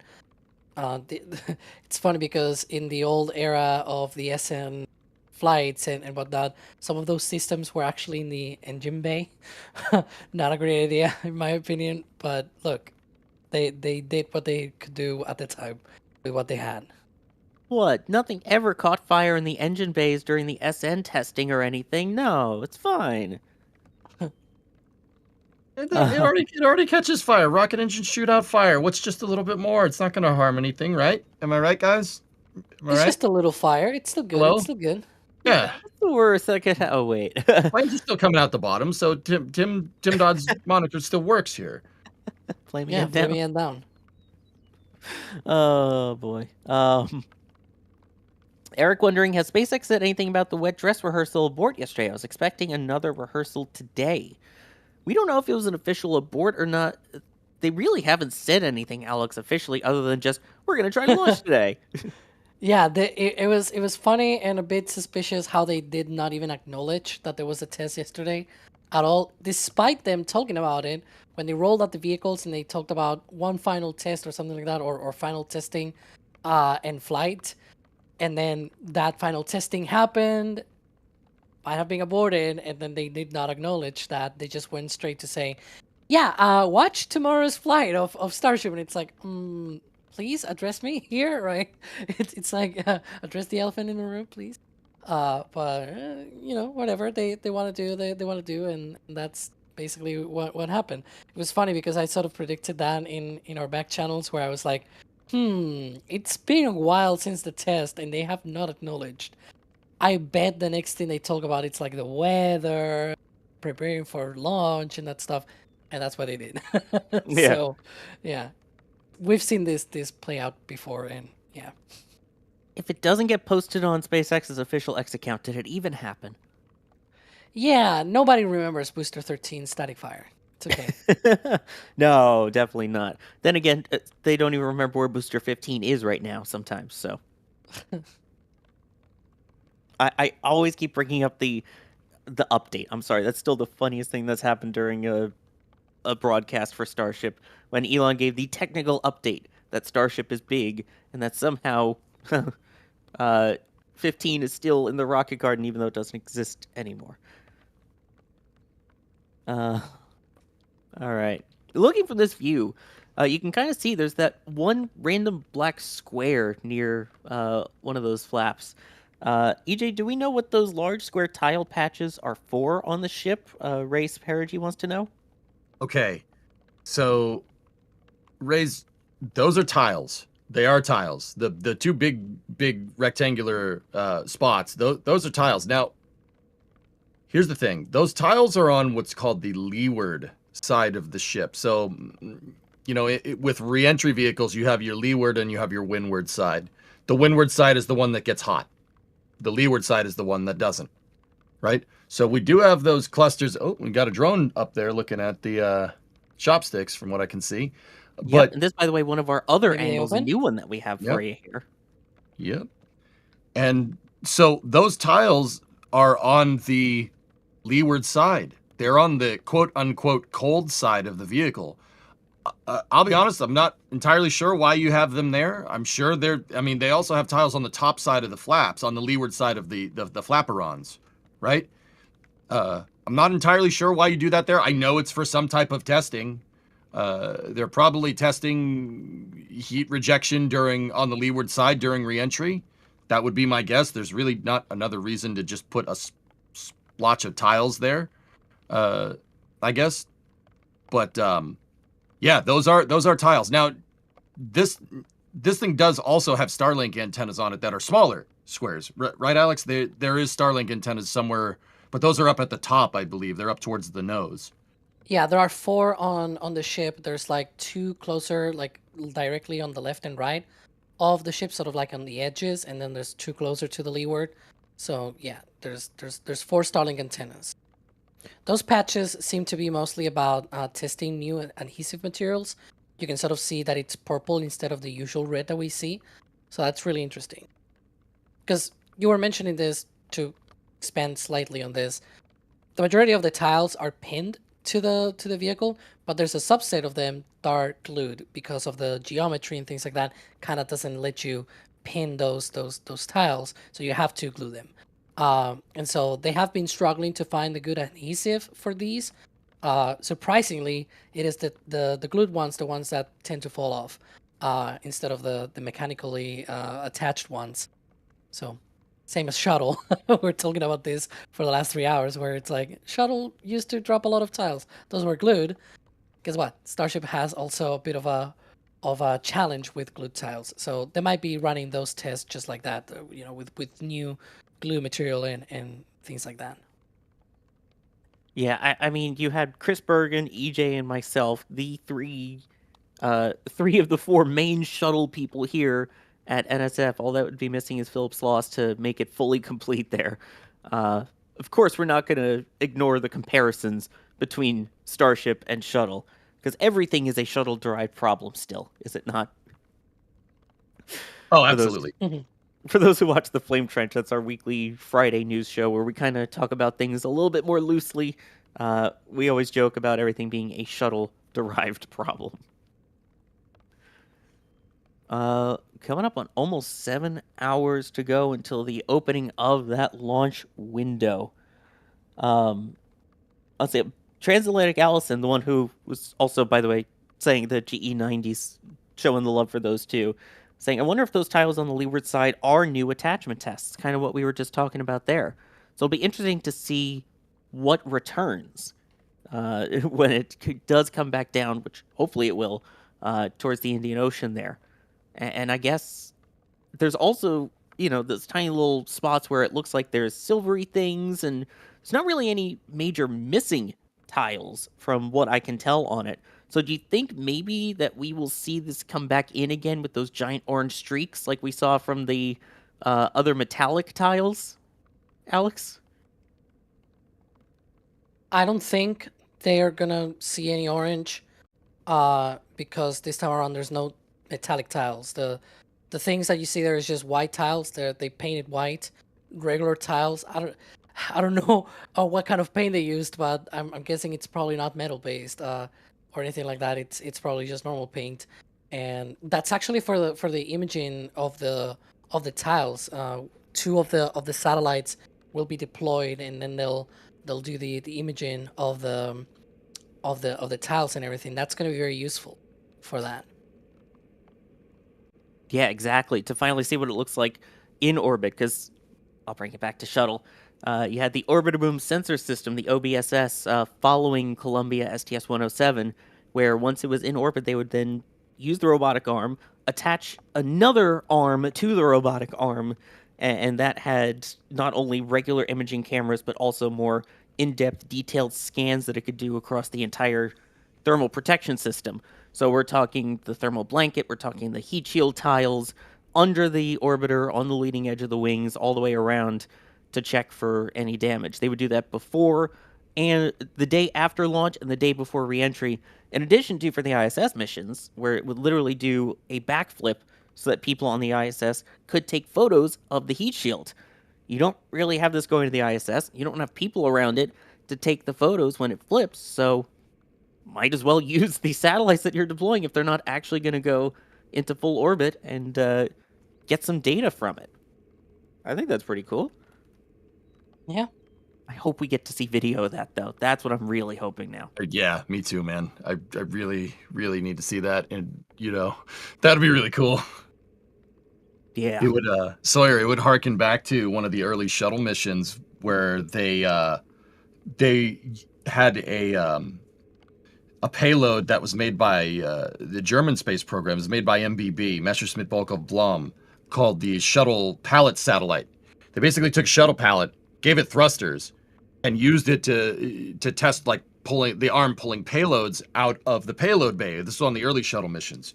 And then on one of their early missions, they let the thing go and they let it station keep with the shuttle, and it produced, it's obviously in 480p because analog, right? But produced some of the gnarliest shots of the shuttle on orbit by itself, which, I think that's pretty cool. That was one of the early shuttle missions. They did something very similar to this. History doesn't repeat, but it rhymes. Yeah, that was images of Challenger, wasn't it? Yep, that's right. Yeah, that was so cool. It's also been cool hanging out with you guys, but I'm going to take a short break on my end. But don't worry, we're still staying live. There's still so much to talk about. I will be rejoining you all a little bit later on today as we get closer to launch of this new version 3 booster and version 3 ship. Speaking of the ship, how about we take a look at some of the upgrades on version 3 of the ship here, courtesy of Ryan Caton. The second stage of Starship has undergone many iterations, dating back to the early hop days with SN8 and SN15, and this new update, at least from the outside, isn't the same massive change as Block 1 to Block 2, but it draws on lessons learned over the years to take the better parts of Block 2 and introduce the changes wanted over the last few years. For this, we will also go top to bottom, starting with the nose cone. To start off, the nose cone itself and forward flaps haven't really changed a ton from the outside, that is, compared to Block 2. It's clear that even with the failures of S33 through S36, important changes were still made that have carried over to Block 3. But some of what we do know is that, based on the high pressure outlet lines on the raceways, SpaceX has at least 32 COPVs installed on the ship. Like the booster, these hold igniter, spin-up, purge and pneumatic valve gases. Another big piece on the nose cone is the newly designed catch and lift points. These are a bit different from the ones installed on the Block 2 ships and are higher up. With the addition of these, SpaceX deleted the old ship pin sockets, which had been their method of lifting ships using the chopsticks ever since good old Ship 20. Eventually, these points will be used to catch a ship, potentially as soon as Ship 41, assuming Flight 12 and 13 go as planned. Finally, the Starlink dishes have been moved around as well. 2 of the dishes are now on the sides of the heat shield, while the other 2 are on the leeward side. In low Earth orbit, this should give Starship much better coverage and signal with the Starlink network. Going down to around the payload bay, there are some notable changes. First off, there is a new addition to Block 3, the docking ports. Currently, Ship 39 only has the passive side of the probe and drogue system, which will be used to dock ships together for propellant transfer. Moving down to the propellant tanks, SpaceX has redesigned the raceways to hold flight termination charges at the forward and common domes, eliminating the separate raceway for FTS. In terms of the tanks themselves, SpaceX has increased the ship's propellant volume without making it taller. To do this, engineers lowered the common dome and then lowered the aft dome by about 1.106 meters. I say about, but that's a very precise number. You can tell that Ryan Webber wrote this script. Doing this allows more liquid methane and liquid oxygen to be loaded onto the vehicle, thus increasing performance. Now, going down to the aft, some of the biggest changes have occurred. First off, we can see the addition of the other 2 passive drogue docking ports, which complete the set of 4. In between those is the newly designed ship quick disconnect plate. This plate is split between methane and oxygen systems, but that is still only a single plate on the ground side. This newer design is intended to eventually support in-space refueling, which Block 3 will enable for Starship. On either side of the QD and raceways are a newer, more robust set of vents for the much smaller attic area in the engine bay. This new attic area is only for the very tops of the Raptor vacuum engines, which now also sit slightly recessed into the ship's oxygen tank. This attic is formed by an insulated metal roof to protect the newly flattened thrust puck and aft end of the ship.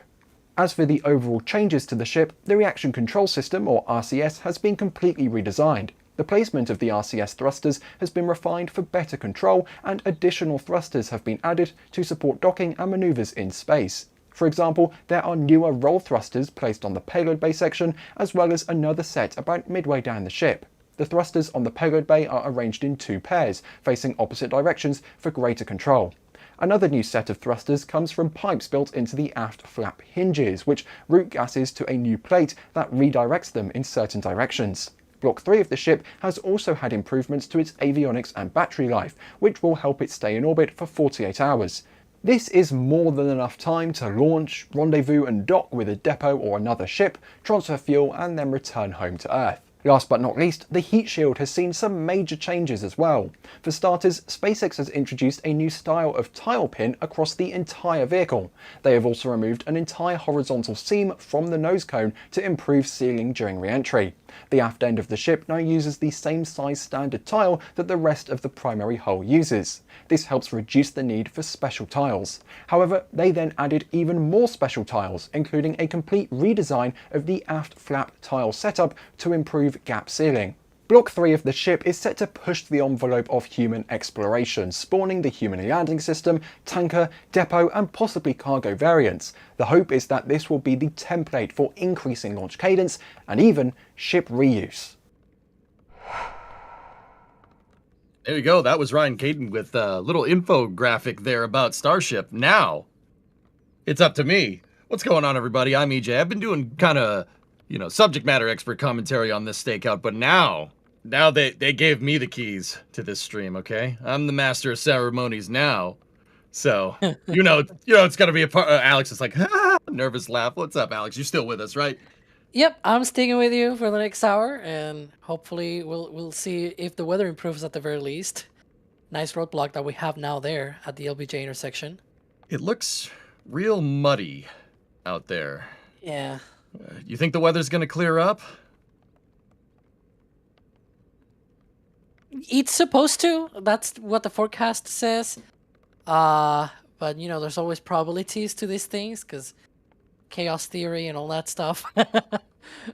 So yeah, it looks like at least you can see there in the radar, most of the rain has already moved. I think. Hang on, let us see here as it sort of rolls through the different slides. Yeah. So yeah, most of the thicker part of that storm is sort of out into the southeast. Mm-hmm. If you guys want to, kind of just getting your bearings of what this picture is showing you, in the very dead center of that shot is where Starbase is. It's at the very southern tip of Texas. So some of that storm is just kind of lingering over Brownsville and Starbase right now, right, Alex? But it looks to be moving out. Yeah. I'd be a bit more concerned if that storm were to, like, if it were to be gone from the launch site, but it will stick out sort of in that area to the southeast, because that will be where the booster is supposed to splash down. I don't know if they will sort of abort as well for the landing catch / simulation thing that they want to do with the booster. I want to think that maybe they will want to have good weather so that they can gather good data out of that simulation, but we'll see. Yeah, we will see. I mean, it does look to be clearing up there, but okay. Yeah. So in the meantime, I'm going to get this support queue kind of cleared out. This is if I'm hosting the stream, I don't like it with the support queue getting all jammed up here. So Firth, thank you for becoming a Capcom member right there.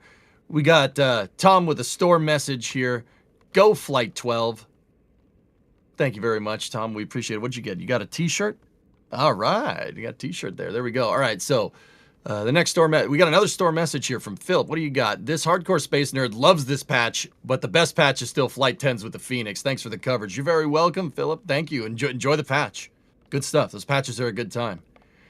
All right. Who else do we got here? We can get rid of that one. So Alan Bazewski became a Pad Rat member. I'm really hoping I got that name right, Alan. You tell me if I didn't, okay? We have Anthony with another store message. Keeping the collection going. Thank you for being so awesome. I mean, I'm pretty awesome, but I stand on the shoulders of giants here at NSF. That's for sure. That's for sure. I'm not awesome, am I? No. All right, cool. We're going to move on. All right, cool. Raptor Bricks _X. Thank you for becoming a Capcom member. We do appreciate it. We got Joseph saying, keep up the good work. Fly, baby, fly. With a store message there. All right. Got a Flight 11 patch. Very cool. Very cool. Cool, Flight 11. Yeah, that was a Flight 11 patch. Yeah, I know. Yeah. Right? Anyone remembers the circular OLM? Yeah. That was a while ago. Work continues. Well, not really, but you get what I'm trying to say. All right. So this is... Yeah, right. This is coming from Stingy here with, what do we got? 5,900 kroner right there. All right, what do we got? Saw on X, Thomas, Chris, and Michael met up at Starbase. Would it be possible to have them on the launch stream sometime? I'm not sure that's in the cards. That would be entirely on them. We would have to ask. I'm willing to bet that I probably know the answer to that, but yeah, you know, we can dream, Stingy, right? We can dream. All right. This is an anonymous store message here. What do we got? Big fan of y'all's videos and super excited for today's launch. My question for y'all. Okay, if SpaceX ever did liveries for Starship, what designs would you like to see most? Per Aspera ad Astra, rough road to the stars. Alex, it's shuttle livery for me. I'm not going to lie to you. It's just shuttle livery. It's all shuttle livery. What about you? Racing stripes. Just yep. Put a bunch of those on the leeward side of the ship. Maybe a few of those as well on the booster. It adds more Delta V. Yeah, yeah. Absolutely. Better than speed holes. Yeah. We don't want speed holes. Yep. We don't want speed holes. We don't want that. We got Colonel Baloney. Thank you for becoming a Pad Rat member. Nice. We have Ryan here having fun trying to. Is that like the American flag that you're trying to draw? I know you're British, but I think you're doing it wrong. I don't mind that. If Isn't it supposed to be 13? It's close enough. It's close enough to get the idea. Two stars. Okay. Yeah. The United States in 1603 or something. I don't know. Well, there was never 2 stars on the flag. We started with 13. I know. That's what the stripes are for. It was a joke. Alternative timeline where the United States starts with just New York or something like that. Well, New Amsterdam at the time, I guess. Move on. All right, I'll allow it. All right, Crafty Geek, what's up, dude? Just finished CSI Starbase Part 3 on the deluge system and Methalox burner that pressurizes it. I saw NSF footage cited as rather critical in the reverse engineering process. Great job, y'all. Tank Watchers and Rocket Forensics for the win. I don't know about you guys. I love Zach. Zach over at CSI Starbase, his pad videos are fantastic. I would say go watch them. They're really good. Zach's a good dude, good buddy of mine. All right. What else we got? We got Apocalypse Cow Boom. Hopefully a Methylox cow boom, right? Like, because the cows have methane. All right, cool. Thank you for gifting 10 Red Team memberships. We do appreciate it. Thank you so much. All right, what else do we got? We got Jared. Thank you for the live coverage. Let's light this candle with a store message. What'd you get there? Oh, a collector's pin. All right, all right. You guys bringing home the bacon here. Good stuff. All right, Colby, we got one more here. $5 super chat. EJ, seeing how you're in charge, a second stage booster on Starship to put it into a higher orbit and possibly a lunar orbit without refueling. Kobe, I think like you could carry like, okay, all right. Here, you want to know where EJ's crazy mind goes? How about we put a Centaur 5 inside of Starship's payload bay with a lander on top of it, and you do a standardized Centaur with a Starship instead of SLS. I think it's the opposite, EJ. What they're trying to propose here is like another stage in between Super Heavy and Starship. Yeah. Like the ship is the third stage, and then you have sort of like Saturn V, a 3-stage sort of thing. Yeah. I get you. I'm not sure that physics would like that. So I'm just gonna say Centaur 5 inside of Starship's payload bay, and do what Centaur G was supposed to do with the shuttle back in the day. We'll leave it at that. All right. So Midnight Burner with a $20 tip. That's tips.nasaspaceflight.com. Thank you very much. What do you got for me? I've been watching since Starhopper, but now I can finally show some support and start catching up. Thanks for all you do. Oh, no problem. We love doing this, dudes. I'm sure you've heard this spiel from everybody else here, but guys, look, this job, you have to love this stuff to do this job. And I know you guys do out in the chat, but yeah, we genuinely do it because we love it.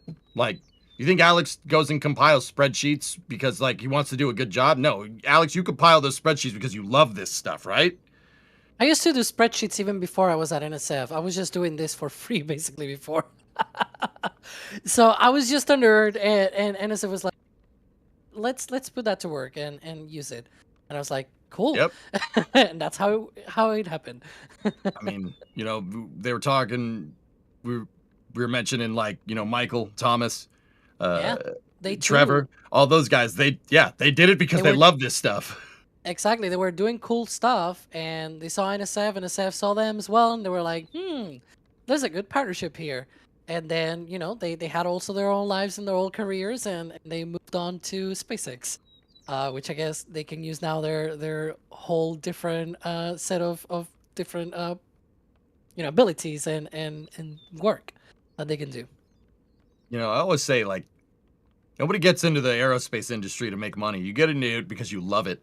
Like, I mean, I get it. There's some people that just do it for a paycheck, and that's cool. We don't do that here. But also, I'd say the vast majority of people like that are at Starbase, for instance, that are down there putting hands on this thing and getting this vehicle out on this pad ready to go. They do this stuff because they love it.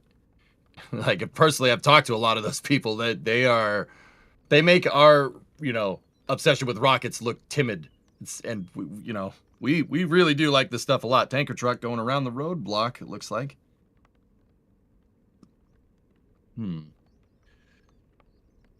Yeah, people just got the notification from the Starbase, from the city of Starbase, saying that the beach is closed, but of course that is to the public. Tankers can still go down the road. Yep, there you They go. still have that priority. Dude, the ballet act that's going on here between tankers, roadblocks, ship operations is really cool to see. I would invite people, not during a roadblock, to go down there and check this thing out. I mean, the entirety of Starbase is on Highway 4. It's a public road. You can go right up to these things. Don't go where you shouldn't be. There's very clearly indicated signs saying where you should and shouldn't be. But you could still get pretty darn close to this, and it is really cool to see it. No, chat, I'm seeing the comments. You cannot take a tanker and infiltrate inside of the launch site. Please don't do that sort of stuff. Like, there are heavy security. I've seen certain tweets out there showing people trying to sneak in. Don't do that. Don't. Yeah. Don't be a goofus. All right? We don't want to you don't want to be a goofus, right? Yeah, you don't want to be the guy that scrubs this thing today. That's for sure. Yeah, lots of people will be mad at you. All right. Anyway, so I mean, Alex, we've been talking a lot about Starbase, obviously, because we're hopefully, Jebediah Kerman willing, we're going to see a launch here today, right? Jeb Kerman willing. Now, we did touch base on what's going on down at the Cape, because Boca Chica with the 2 pads, this pad and that pad, are not the only Starship pads that are in the pipe right now. I mean, we have a lot more. So what's going on? I want to kind of use this time during the stream to talk about what's going on with Starbase operations down at the Cape, dude. Right? Like we got 39A, right? That's what's the state of that? Are we getting there? Well, we're definitely closer than we were when the last Starship launch happened back in October. It's been 7 months, if you want to count the time since then. And yeah, since then, I mean, we've got the full-on tank farm now being tested. Excuse me, at 39A. They've been even testing the deluge system, the trench for 39A. We've seen this like in the last couple of weeks. It's about, I will say, 6 to 8 months behind Pad 2. The main reason for that, it's because there's still a lot of other things as well that they need to close out.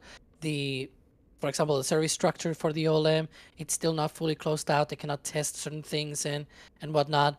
And eventually, the proof of fire, if you will be an actual launch. It'll also depend when they actually have vehicles to send to Florida in order to be able to test the pad with the vehicles. But I will say there's a good chance that it's active at the very least by the end, like fully active and ready to support a launch by the end of the year. I don't know if a launch will actually happen this year from Florida. I don't know about your thoughts about that. But I think at the very least, the pad will be almost ready to go. Basically, like Pad 2 was maybe April timeframe, March, where it's like, if we just had the booster on the pad and we run a few tests, we can dial in some of the timings and just do final checks and we launch in a couple of months, sort of thing. Like, at the very least, I think they're going to get through that point in the process of activating 39A this year. We'll see what happens. So on top of that, there's also Space Launch Complex 37, right? That's the former Delta 4 launch complex. They're also building pads there. I got breaking news. Oh, where's the stinger? Especially about 39A right now. Okay. Because I just saw this. Apparently, the SpaceX has filed for a it's one of these different, what are they called? It's an obstruction permit thing. I'm gonna rephrase what I'm saying. When you have like a very tall thing, permanent or temporary, you need to file with the FAA that there's gonna be something that may disrupt the airspace around a certain area. And so they filed for that for a crane, an LR 11,000, to install the tower roof at 39A. And the work schedule for this is basically in the summer. So it's from June 15th to September 30th. And if you don't know what the roof of the tower means, in this view, right there at the top of that tower, there's actually like an extra little bit that they installed to protect the top of the tower from when the ship does its flip and landing burn. Because it starts to flip quite high up, but by the time it sort of swings vertical, that Raptor plume is quite long, and it can hit the tip of the top of the tower. And so the installed cladding on top, it's like a sort of kind of looks like a medieval knight helmet sort of thing, and protections on the side of the roof and everything. It's super cool. But yeah, this means that they'll be at that point in the tower's construction at 39A this summer. So breaking news from the Space Coast for Starship. Yeah, that's wild. Oh, thank you, Ryan. There we go. There we go. So if you're looking at this form and going, yes, I understand some of that. They're building something tall at Slick 37. So this is the Space Launch Complex 37 down at the Cape. They're building something tall. That's what that form says. And yeah. I can't see what else they'd be building that's taller than a Starship tower, right? Like, yeah. It says description of location, SpaceX launch pad 39A tower. Of course, the tower itself is there, but the LR 11,000 crane is the one that's important here. It says description of proposal, and then it says LR 11,000 crane used to install tower roof. Because for that, they need to reconfigure that crane. It'll be tall enough that it'll be higher than the tower itself. So then there's like an extra ceiling, an extra sort of gap there in the airspace that it can alter and affect. And so that's why they're doing this sort of paperwork. Shout out to Neat Pizza in the back channel, because he was the one that put it out there. So I misunderstood. This is for the crane for 39A putting the roof on. Okay, so it's not necessarily for Slick 37. Got it. Okay, cool. Yeah. This is 39A, but it's a good step because we saw this a few months ago on Pad 2. So that means, we're on the right track. That's the sort of thing that I was trying to say here. The reason why I said 6 to 8 months before, it's mostly about the tank farm. The tower itself is getting there. Like it's only maybe a few months out. They already installed the QDR and everything. They have already installed a bunch of things. The OLM still needs a few closeouts and whatnot. It's closer to what the OLM at Pad 2 looked like, maybe around December, January, maybe a little bit around that time. So yeah, there's different parts of 39A that are sort of in different steps of the process. Some of them are lagging behind a little bit more than others. That roof is a really good indication that they're closer for the tower. Well, hey, that's good. With the scale that SpaceX is working at, or that they want to get to, yeah, they're gonna need all the pads they can get, right? Like, we're gonna need a lot of pads. You're gonna need a lot of Starship. Yeah. Okay. Let me see. Let me go through the question queue here. Oh. Okay. All right. I got one interesting, Alex. You'll like this one. So this is Dances with Mules here. What are you asking? Let's see. What are your thoughts on a human-rated Starship having an integrated SRB in a ship for a launch abort escape system? Alex, I know you like this question. Well, I don't think that will be that much safer than just try to fly the ship many times and hope for the best. And like have lots of redundancies. Having an SRB out of there, I don't know. It will need to be very, very powerful. Think about the thrust of those 3 sea levels in 3 RVAC engines on the ship. Just that creates, I think it's like 1,600 tons of thrust. That's a lot of thrust. That's basically a single SRB from the shuttle. Like, you need a 5-segment, actually not the shuttle, the SLS, because the shuttle was closer to 1,400. SLS is closer to 1,600 tons of thrust. You will need a 5-segment solar rocket booster to be able to lift this whole thing when it's fully fueled. Yeah. See, when I don't think that's in the cards. I'm just gonna go ahead and say it. I don't think that's in the cards. I think that what SpaceX is trying to do with Starship is to nail that airline-like operations. And if you think about, like a 747 or an A350 or something like A380 even, like these planes don't have parachutes, they don't have launch escape systems. I think if them trying to do it in scale is going to try and nail the reliability down to the point where you're not going to need one. That was the same idea with the shuttle. The shuttle was going to do that too. So I think we'll leave that as an unknown to see if that is, something we might need in the future or not. Who knows? I would certainly hope not. Okay, let's see. We got another. Let me look through the questions queue. There's a lot of good questions in here. Alex, this is AC Gypsy asking, do we know if there was any significant pad work done overnight? They did a bunch of work. Excuse me. Oh, I don't know what's going on today with my throat. They did a lot of work, especially in the ship quick disconnect area. They disconnected the quick disconnect, and there was like a crew of people up there. I don't know if that was to do inspections after the test that they did yesterday, or if it was something that was going on there. I don't know if they might have something else as well going on, because there are parts of the launch site that are not that well visible, unfortunately. Especially in the middle of the night, they don't have as many lights as they used to back in the day. That's mainly for environmental concerns as well, because turtles and all that stuff. They don't like some of the lights at night and whatnot. But yeah, that's basically all we saw, just the quick disconnect itself. I'm gonna be honest, I was not awake for the entirety of the night for obvious reasons. I had to be here today. But other than that, that's basically all that I saw. Apart from, of course, delivering a lot of the commodities that they need for today. Yeah, it's just been a never-ending stream of tanker trucks. Now, while you were replying there, we had Jerwa come in with 20 Red Team memberships. Jerwa, thank you very, very, very, very much. We appreciate you. That, I know it sounds like a broken record when we say this, guys, but we mean it. When I'm here, when I'm thanking you, I mean it. I mean thanking every person. If I could shake all 12,000 of you in this chat right now, if I could shake everybody's hand, I absolutely would.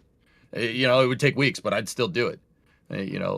This is genuinely a privilege to do what we do here, and I don't take it lightly. So very much thank you, Jerwa. We really appreciate it. All right, I'm going to bust through some support here while we have a little bit of time. And then I got a video for you guys. I got a video for you guys teed up, which I do believe is Alex roasting us, our Flight 11 predictions. Oh, that's going to be fun. Oh, dear. All right, so we got Papa Hawkeye. Thank you for becoming a Flight Engineer member. Thank you very much. That's step above. We do appreciate it. All right, Dominic Cardenas. What do you got for me? Big fan. I have both rare NSF patches. Thank you for all you guys do. How long do we think it'll be for Flight 13 after this? Oh, it's entirely dependent on how good this flight goes. Right, Alex? It really depends. Yeah, I think even if it goes well, it might still be July, August timeframe, basically on the timings that we've seen for testing the booster, testing the ship. The ship has already done its cryoproof testing. The booster is already stacked. It needs to go out for a cryo test. We'll see when that happens. Depending on that, of course, we'll see if it is either July or August. I think it's going to be around that time frame. Yeah, I'd say a couple of months at best. But Alex, I think you're leaving us now, right? I am. I got to prepare for the launch stream coming up at T-3 hours, so 3.5 hours from now. And in the meantime, I guess you're going to see me roasting people, I think. Yeah, that's that should be what we're gonna see here. So Alex, I bid you adieu and adieu. I can't ever say that right, even though I know how to say it. Yeah, let's watch this video, and then we got another person rotating in. Starship's last flight happened in October. Yes, in October. And it was also the last flight of version 2, a version that gave us lots of headaches when it comes to, well, doing what Starship needs to do in order to achieve its goals in the future. It was also the last flight out of Pad 1, which gave us lots of different memories, very fun moments as well. And we gave our team a series of questions about what they hoped or expected for Flight 11 and also what they expected for the future of Starship. What do I think will be the outcome of Flight 11? Honestly, great success. I think Booster 15-2 is going to do everything that it is supposed to and accurately. I think it's going to be a good outcome. I really, really want to see that this is a repeatability of Flight 10. It's one thing if you do it once. It's another thing if you can repeat it over and over again. They learned a lot from the last flight. They're doing basically the same profile. Yes, there's a few changes, but I think that this is going to be a great success. Now, a lot of people in our team were very hopeful for Flight 11, and they were sort of right. It was a success. But there was something. I think version 3 will go through some headaches like version 2 did, but I'm really hoping with all of the component testing that we've been seeing happening so far, that it goes a little bit at least smoother. I mean, as long as they don't blow up another ship at Massey's, it'll be fine, right? Right? Yeah, so there was a question about whether version 3 will give us any headaches just like we got with version 2, and let's say that a lot of people did not pass that test, including myself. We also asked our team what was the thing that they were most excited about for version 3. The thing I'm most excited about the next version of Starship is that it's going to launch from Pad 2 and be a much more efficient launch mount that hopefully gets to be reused more rapidly. 100% the brand new version of Super Heavy. While technically we are currently on the Block 2 or Generation 2, as some SpaceX engineers have officially called it. It looks very, very similar to what we began with in Booster 4 and then Booster 7. What excites me about the next version of Starship is seeing the Raptor 3s in action. I'm really looking forward to how the infrastructure holds up. They've learned so much from the current Pad 1, the OLM, the Deluge. And I think we're going to get more pretty photographs and video from a launch mount with a big flame diverter like that. No, Jack, we will not have pretty photographs from you because you went asteroid mining. Thanks, Astroforge. But the prediction that everybody got wrong, really wrong, was when version 3 will debut. I think we are going to see the first launch of version 3 probably in late winter, early springtime. So probably end of February, early March, probably at the earliest. Well, in March of 2026, maybe right around my birthday? I think the first launch of version 3 will be February 12th at about 9:30 p.m. I'm going to go with March 16th, but please keep in mind I'm now 11 for 11 on guessing wrong on the actual launch date. I'm calling it right now. So I was hoping that Flight 12 would be around the holidays. You know, I'm sitting there baking cookies while I'm watching the live stream. Everyone's in their cute NSF holiday sweaters, right? But since we are still waiting on the new launch pad to be finished, I just have this feeling in my bones that Flight 12 is going to happen at the worst possible time in February. I'd be absolutely shocked if we see them pull off the first launch of version 3 before the end of the year. I'm going to guess probably around the springtime frame. The pad will probably be ready way before the vehicles. I'm just excited to see a full stack on the redesigned Pad 2. Right now, I think it's going to be spring, and I'm going to say 2026 because... this could be clipped and be like, oh yeah, you were right, and it's like spring of 2027. Hopefully that doesn't happen. That being said, there were two people that were actually right. It was me. I was right. Spring 2026. Also Gage also said that. Hi Gage. Now here in SF we had a very diverse set of answers, as you can see, but there was one answer where we all agreed upon. And it was the answer to the following question that I'm going to make you, the viewer. Are you excited for today's launch? I know I am. Are we excited for today's launch? Is that a question? But, I mean, yeah? Like, no, I don't want to see the most powerful rocket ever flying ever. Sincerely, Mr. Pessimist. Speaking of that, Ryan's here. Ryan, what's up, buddy? How are you? Are we excited? Question? Hello? Hey, also, does phone alarm work? Question? You know, hi, everyone. I'm like half an hour later than I was supposed to be. They don't know that. Well, I decided to say it anyways. Hi, everyone. I'm here. Thanks, Alex, for covering for me. But yeah, how's it going, everyone? He said it in dipped. All right. We're doing good here, man. We're doing good. How are you? How are you doing? You know, I'm doing pretty good. A little tired. But it's been like constant going the last 2 weeks with Starship, with work, with trying to get everything written. It's just been constant going and going. I can't wait for this thing to just go at this rate. I want to see it because, boy, like, bear in mind, like, pushing aside the fact that, I mean, yeah, we got this is going to be our first flight in like 7 months. Watching a flight out of this pad has been like 2+ years in the making, since I started to watch them build it in early May of 2024.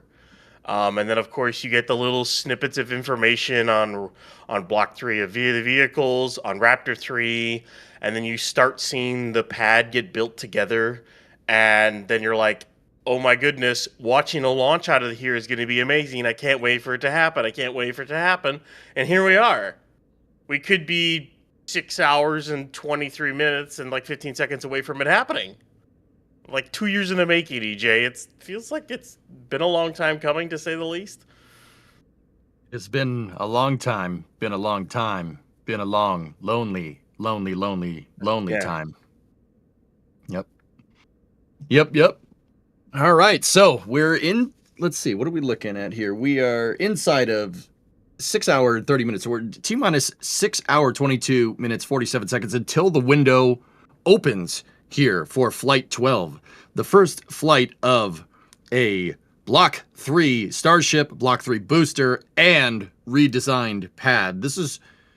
Ryan, we don't really have many parts that are in common with previous Starship variants, do we? This is all new. Like, I was telling people a little bit earlier before you were here, like, this is, for the most part, a brand new vehicle, right? We're kind of along those lines, yeah? Like, the ship has a lot of similarities. It's still the same size, relative size as a Block 2 ship. The forward flap's still the same. The nose cone is still pretty much the same, at least the actual structural design of it from what we can tell. And there's some similarities here and there. There's a lot of added stringers. There's the domes are moved. Raceways are changed. So the ship still has a pretty clean sheet design on it, but still got a lot of similarities to Block 2 of ship. But of course, it's lessons learned after a couple of failures in a row of Block 2. Now, booster, its similarities are, well, it's stainless steel and it's 9 meters wide. That's about where the similarities end. It has 2 tanks and a transfer tube and COPVs. Okay, everything's changed on it. Where those are, what those are holding, or at least how many there are, I should say. There's like 100 to 200% more COPVs on the thing. Grid fins are changed. Integrated hot staging ring. The aft is completely redesigned. There's so many changes between these two vehicles, enough that it took 3 whole articles to add into the launch article when I did it, and I tried to abbreviate as much as I could. So, you know, otherwise I probably could have gone way, way, way more into depth. And then, of course, the pad itself is a whole other beast as a whole. With all of the changes, it's completely brand new from the ground up. About the only thing that's similar is the internal truss design of the tower. Other than that, all the internals are different. So there's so many changes, but it's definitely been a long time coming with all of the lessons learned. You run this program since 2019. It's been 7 years since Starhopper. A little over 7 years since Why are you saying they that? originally fired that engine. That was like 2 years ago, man, all right? That was like 2 years ago? Yeah. It wasn't. Was it? No, it wasn't. The first engine that fired on Starhopper would have been static fire number 1, April 3rd, 2019, when a Raptor first fired on a vehicle. Yep. Nope. Yep. Don't like that. Yeah, it's been a while. Hey, speaking of Starhopper, there he is. There it is. Ever vigilant. Yep. But yeah, I can't wait to see this thing launch. It's going to look awesome. Oh yeah, you know, I was telling Alex, Jebediah Kerman willing, we will see this thing go. It looks like the weather is getting a little bit better out there, guys. The weather is supposed to clear out sometime around lunchtime, local time there. It's just whether it stays cleared at this point. That's really kind of where we're at. We don't know, you know, we won't know for sure, so, you know, because since when can weathermen predict the weather, let alone the future, all right? Always, right? Yeah, I don't know about you guys. Weather people are usually wrong here, but, you know, that's fine. All right, I'm going to plow through some support. The support queue is growing on me here. I can't have that. Can't have that. First big one, though, we had Patrick Bob coming in there with 50 gifted Red Team memberships. Oh, Patrick, thank you so much. Like I said, that every single one of these tips, I'm flattered. Like, I don't know if you guys, I stream on Twitch too as well from time to time, like, you know, all the time. I still like get very humbled every time somebody tips something like that. It is very appreciated. We appreciate you, Patrick. Thank you so much. I'm going to plow through the rest of the support here. So we got Sinful Gamer becoming a Red Team membership there. Thank you very much, Sin. We appreciate you. Michael, what do you got here? We have Michael with a store message. What did you get? You got a Flight 2 patch. Flight 2 patch? All right, okay. Hi, and a big thank you to all the NSF guys and girls making it possible to see the launches. Yeah, Michael, see, me and Ryan are just forward-facing here. We stand on the shoulders of giants. Like all the people that you saw in the Alex roasting Flight 11 or Flight 12 predictions video. Like, there's a bunch of people on the back end here that you guys don't see that are doing a lot of hard work, and it doesn't go unappreciated. So let's see. Okay. We got Joshua here with another store message. You got a Flight 12 collector's patch. What do you got? Saw the beast stacked with the Prime family before the first wet dress rehearsal. Got to get them patches to go with the awesome photos we took. Go Flight 12, go NSF team. Thanks, Joshua. Right on. All right. Will, what do you got here? We got another store message with another patch. All right. Thank you for everything you guys do. Keep up the good work and excellent patches. Yeah. Gotcha, man. Oh, we got Patrick again with a... Oh, my goodness. Patrick, that... Okay, I'm going to put my glasses on, man. What? Is that a $500 tip? Yeah. Are you jumping? I don't know what to do with my hands right now. I mean, you guys can't see me, but I don't know what to do with my hands. It felt like I was on a spaceship, Patrick, thank you so much. We do appreciate it, dude. Thank you. I mean, guys, most of the tip money and the Red Team membership goes to supporting the camera system. That's what you're seeing on the screen here. So we try to dump as much as we can right back into giving you guys the best content we can. That's how we roll. But yeah, Patrick, thank you so much. Dude, do appreciate it, man. Oh, boy. All right, so we got Adam Daniels with, let's see, we got 10 euros here. What do we got? You're on a high-speed train speeding through beautiful Germany at 250 kilometers an hour. That's, let me think, that's 155 miles an hour. While watching rockets. What more could one want? Hey, I like trains. Ryan, I don't know about you. I like trains. Trains are cool. As much as, since, by the way, do you know I work on airplanes? Wait, what? I will always add on to that joke. Trains are still cool. They are. I wish the U.S. had a better train system, like a high-speed rail system. I wish. But we do. It just flies through the air, dude. It's true. Yeah. See, you didn't think of that one. Yeah. I don't know. Just attach turbofan engines to trains. Why? Right? I mean, I'm not gonna say I don't want that. Like, I'm not gonna say I don't want that. Like that's a good idea. We should do that. That'd be a good idea. All right. So we got an anonymous here with a store message. That was a Starship Flight 12 mug. All right, Starship Flight 12, another step towards our bright future in space. I hope so. I really hope so, Anon. I really do. That would be, yeah. I want to take a vacation on the moon. I want to go to like Lunar Disney World, all right? Or Lunar Universal Studios or something. Lunar Legoland? Yeah, or Lego Land on the moon. On the moon, stepping on a Lego wouldn't hurt as bad. I'm just saying. Mm. Yeah, didn't think of that. Yeah. That hard plastic is always one of those. You say it and I just think about it. It's like, just like the chill runs through your spine because you've definitely done it yourself, and you're like, oh my goodness. Okay. I'm going to get into, we got Space Pope here. $5 super chat. Space blessings to this NSF family. May the gifts you give be returned to you in the form of glorious viewers. Space be with you. Thank you, Space Pope. Cool. All right. I'm going to take a break from the support. We'll get back over here to questions. All right. So once again, we're going to be here. Ryan and I are going to be here for the duration of the Stakeout stream. So ask away. Remember, you can tag at NSF in the, in the chat here, and the questions will pop up for me. So, if I like it, I'm going to pick it and I'm going to answer it. So give me 1 second here. Let me just dial through the queue and see what we got. Okay. All right. So this is coming from ResistoJet. And if in the future, how many starships and boosters do you think they will have in service at the same time in order to keep the cadence up? Ryan, this is your baby. This is your baby. Boy, it really did, because if they want hourly cadence, they're going to see. There comes a couple caveats with that. One, you can have an incredibly large fleet that you constantly switch out boosters of, or you have a slightly smaller fleet where those boosters are constantly flying,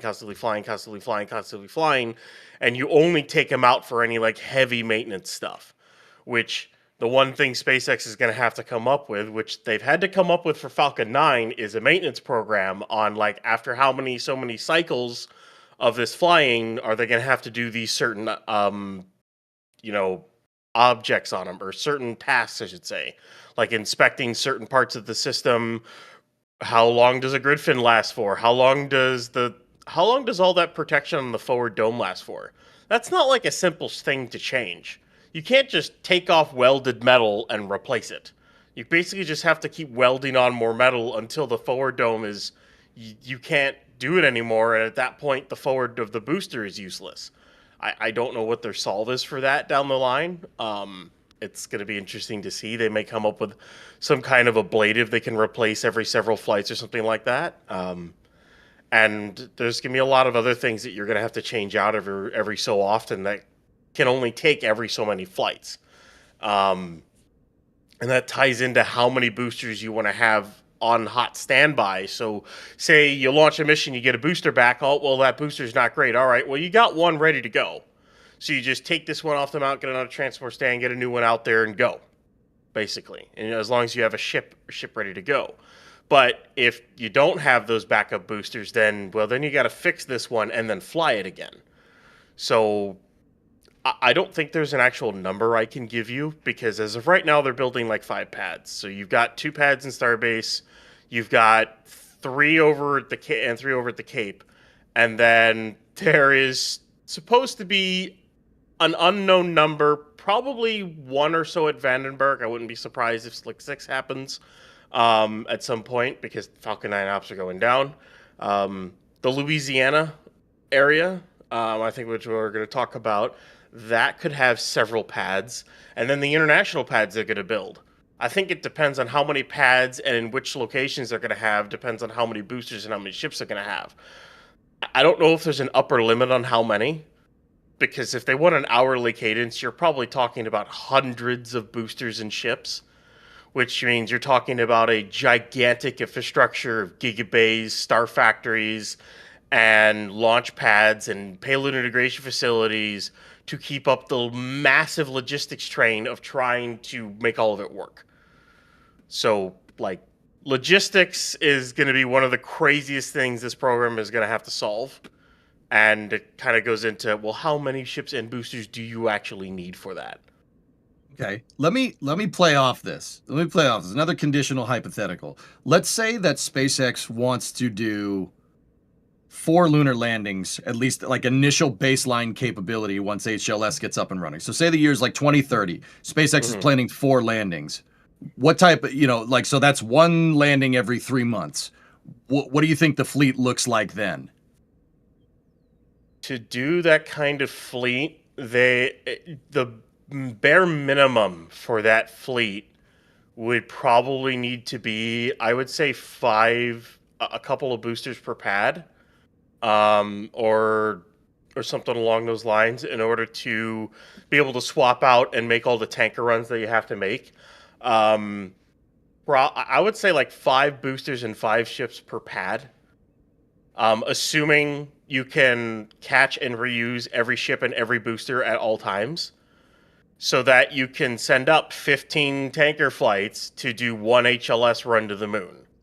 So, like, in that scenario, you're talking 60 tanker flights for 4 landings, possibly more. We're not entirely sure on the final number, but kind of where we're looking at right now is that would be 60 Starship flights just with tankers. That's a lot, just for 4 landings on the moon. That is if you want to put your total payload capacity onto the moon. If you underfield it and you just didn't take as much with you, there's always that possibility. But if you're looking at taking everything with you, that could be minimum of 15 per landing. So I would have to say like 5 ships and boost, or at least maybe 5 boosters per launch site, and maybe like 5 ships per launch pad, if you know what I mean. Like, the Kennedy could have like 5, maybe could have like 5 per 39A, and maybe like 5 or less or 5 for like 37, and then you have like 10 ships for 37. So you can rotate them in and out, because I even by then I don't think the heat shield is going to be one of those things where you can land, catch it, and refly it instantly. I think the heat shield's going to take a while for them to figure that one out. You know, saying what you just said makes the gigabays make a lot more sense. So I'm just putting it out there. That makes a lot more sense now. This scale, like, dare I say it, Ryan? I think you're gonna need more gigabays. Oh, like I look at the 1 gigabay they're going to have at Starbase, which is what they're building, and the one they're having at Roberts Road, and that is bare minimum for the program. They're going to build a 2nd gigabay in Starbase. I don't even know if that's going to be enough. I might have to convert Sanchez and build a 3rd, depending on how many launches they truly want to do out of Starbase. 1 gigabay at Roberts Road is not going to cut it. They may need like 5 or 6. And they don't have to be like full gigabays where part of it is construction and part of it is servicing. What you can do is you can make it just servicing only. And this is the other thing that I thought of, the big area you got at Sanchez, if you're not building launch pads and other things anymore in there, just turn it into a gigantic hangar. It doesn't have work platforms. It doesn't have servicing platforms. All it is one massive opening, or maybe 2 like transfer aisles where you just can roll a ship or booster into, and you can get lifts to make some adjustments here and there, and that's about all you do. Something like that. But the amount of storage space for vehicles is gonna be insanity for the flight rate that they want. Pure insanity. Yeah, I mean, and I was being conservative with that hypothetical of like 4 launches to the moon a year. That's like what NASA needs. Like that's not like, that's not even like Starlinks, you know, or, you know, data center satellites or anything like that. Notwithstanding, like that's, you know, I want to see that. I've just decided. Yeah, we should see that. That would be, I would want that. Can we have that? Like is that doable? Can you imagine? All right, so you want to build a moon base with Starship. All right, Moon isn't too bad to use with Starship. Starship is really, really, really good to get to low Earth orbit with a lot of capacity. And there's a lot of tanker runs to get to the moon, but I guess you can swallow that pill in the early meantime. And in the very, very early days of Mars, you can swallow that pill. But in the long run, using Starship to explore the solar system as the primary vehicle is not the way to do it at all whatsoever. The best way to do it is to use Starship to do 150 to 200 tons into low Earth orbit, build a nuclear-powered ship, and then that goes between your planets and moons. There you go. So you want to use Starship like a space shuttle? Yes, shuttle mention. Yes. Oh, it happened. I'm the master of ceremonies here. We're not going to not talk about it. Oh, boy. It works better that way because Starship is not even remotely optimized for anything beyond low Earth orbit. It's not. It's saying it is well. What about going to Mars?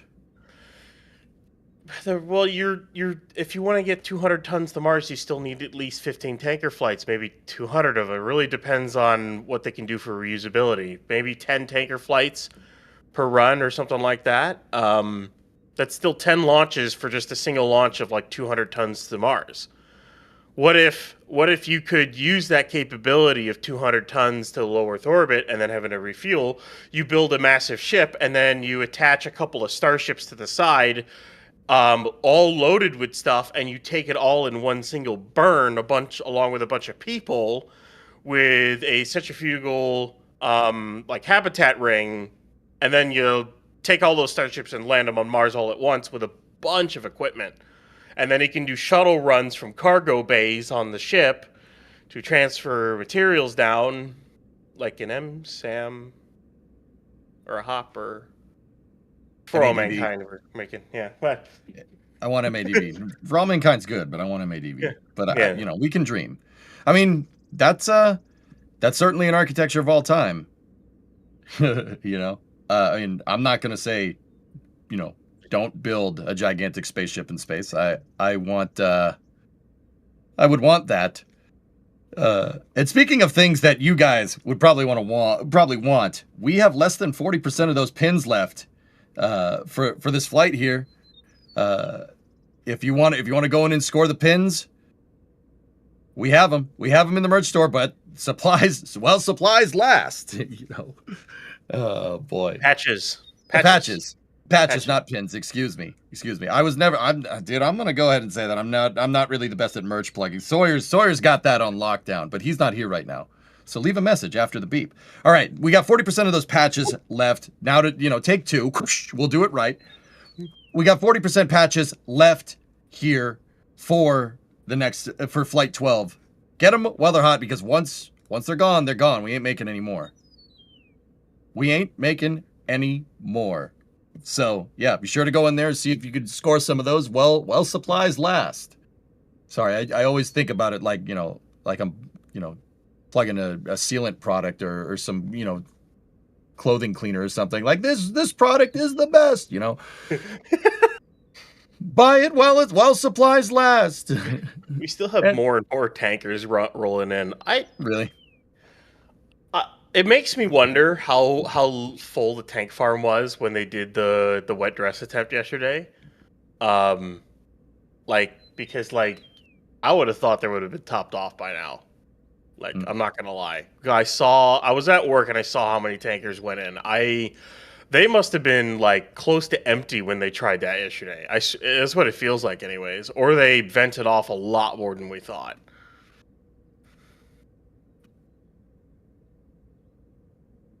Yeah, we've seen a steady stream of tanker trucks coming in basically from when we started the Stakeout stream this morning. All right. Well, we are sitting at about 6 hours 6 hours, 0 minutes, 53 seconds until the launch window opens. Now, it remains to be seen if SpaceX is targeting the top of the launch window, or if we're going to see the schedule move to the right a little bit, maybe a little later in the day. But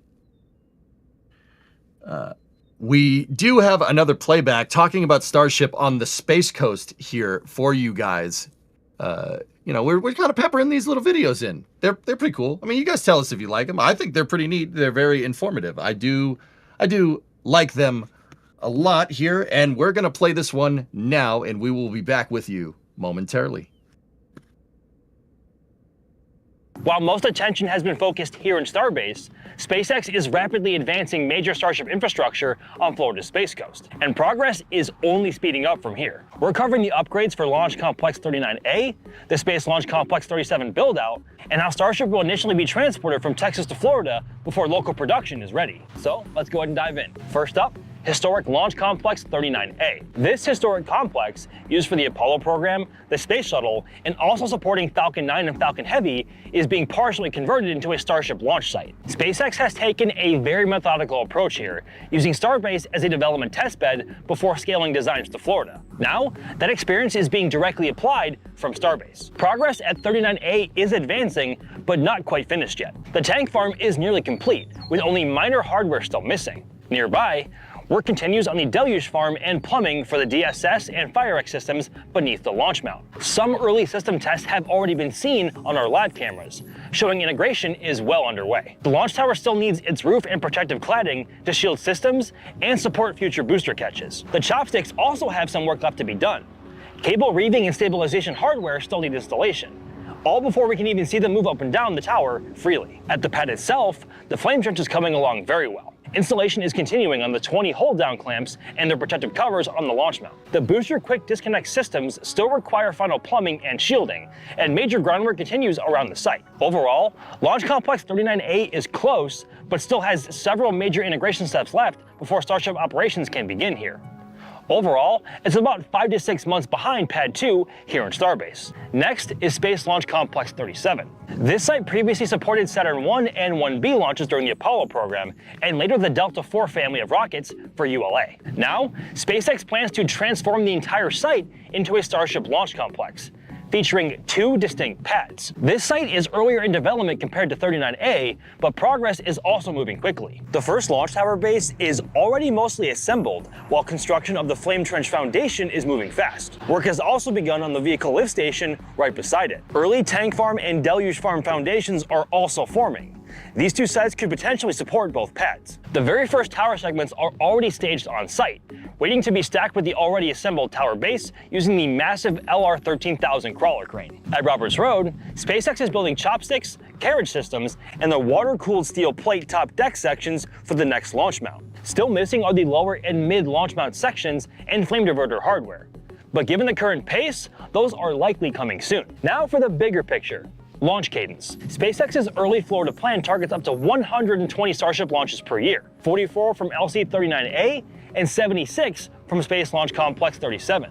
That's just the beginning. If Starship is to support Mars missions, Starlink expansion, lunar operations, and future large-scale AI infrastructure projects, launch rates could increase even farther than that. To enable this, SpaceX plans to build an air separation unit and liquefaction plant at each site to produce liquid oxygen, methane, nitrogen, and argon directly on site, essential commodities for rapid turnaround operations. Now let's talk logistics, and more keenly, vehicles, because launch pads are only useful if there are vehicles available to utilize them. At Roberts Road, SpaceX is building Florida's Gigabay for stacking and processing of Starship's boosters and ship upper stages for flight. However, a full Star Factory in Florida has yet to begin construction, so initial vehicle supply will come from Starbase. To bridge that gap, completed Starship vehicles will be transported horizontally from Texas to Florida using 2 barges.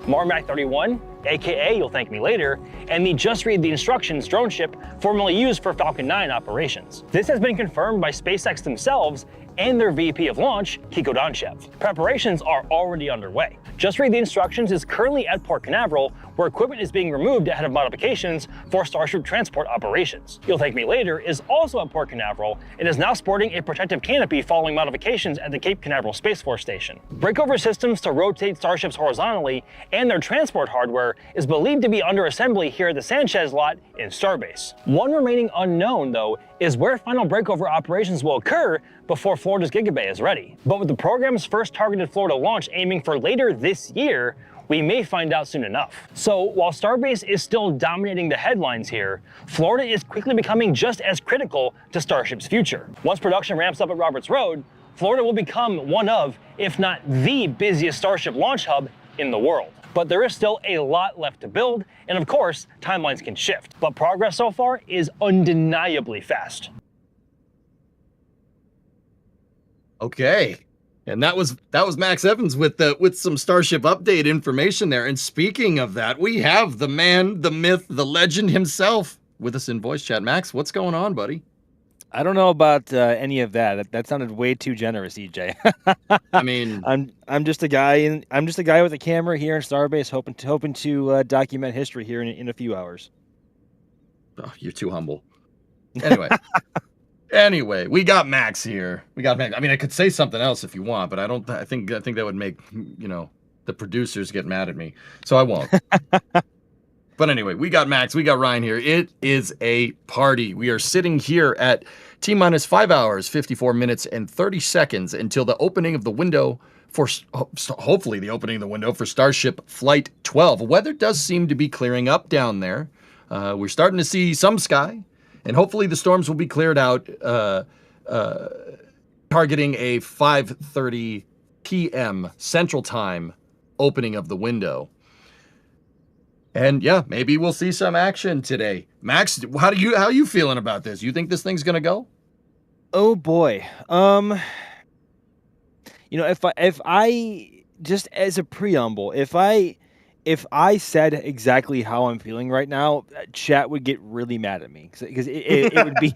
I'm not gonna lie. I'm just being 100% honest and transparent with everybody. Just given how the wet dress went yesterday and the weather today, it does not seem like today may be the day. I don't know. That is my gut feeling. That is not a direct representation of how everyone's feeling nowadays or what may happen, obviously. But I think things are looking a lot better tomorrow than they would for today. But that being said, Starship has surprised us plenty of times in the past, and so has SpaceX in positive ways. So today very well could be the day for Starship. I'm not saying it's not going to be. I just think that there are a lot of factors going against it today in terms of weather and any potential issues with GSC or the vehicle itself. Obviously, we won't know that until we are about to get into prop load. But that all happens not long before T0 and all under 1 hour left to go. So really no way to know until then. But cross your fingers, cross your toes, cross everything you got, because today could still very well be the day.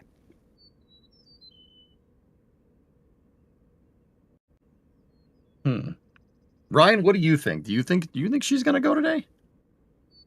Yeah, I mean, like, I think like that entire thing, like that said everything. Like Ryan doesn't even need to speak. That was it. Well, you've got the NOAA or the NOAA or the National Oceanic Atmospheric Administration. Their current outlook forecast for today is a 50% chance of showers and thunderstorms, mainly before 4 p.m. So that is before the launch window, which right now Starship, or I should say Starbase, might get hit slightly by another rain shower here in a little bit, but it does looks like it's starting to shift more east and more south, so it's a chance that it misses. But of course, there's always, with that 50% chance, there's a chance more forms. There it is right there. That little northern part to the west there could go impact, but we're still working on it. It's supposed to pass before any window opens. They still got 5 hours, 51 minutes. And of course, that's till the opening of the window, and then the window is an hour and a half long. So they can always push even to like 6:45 if they need to and launch then.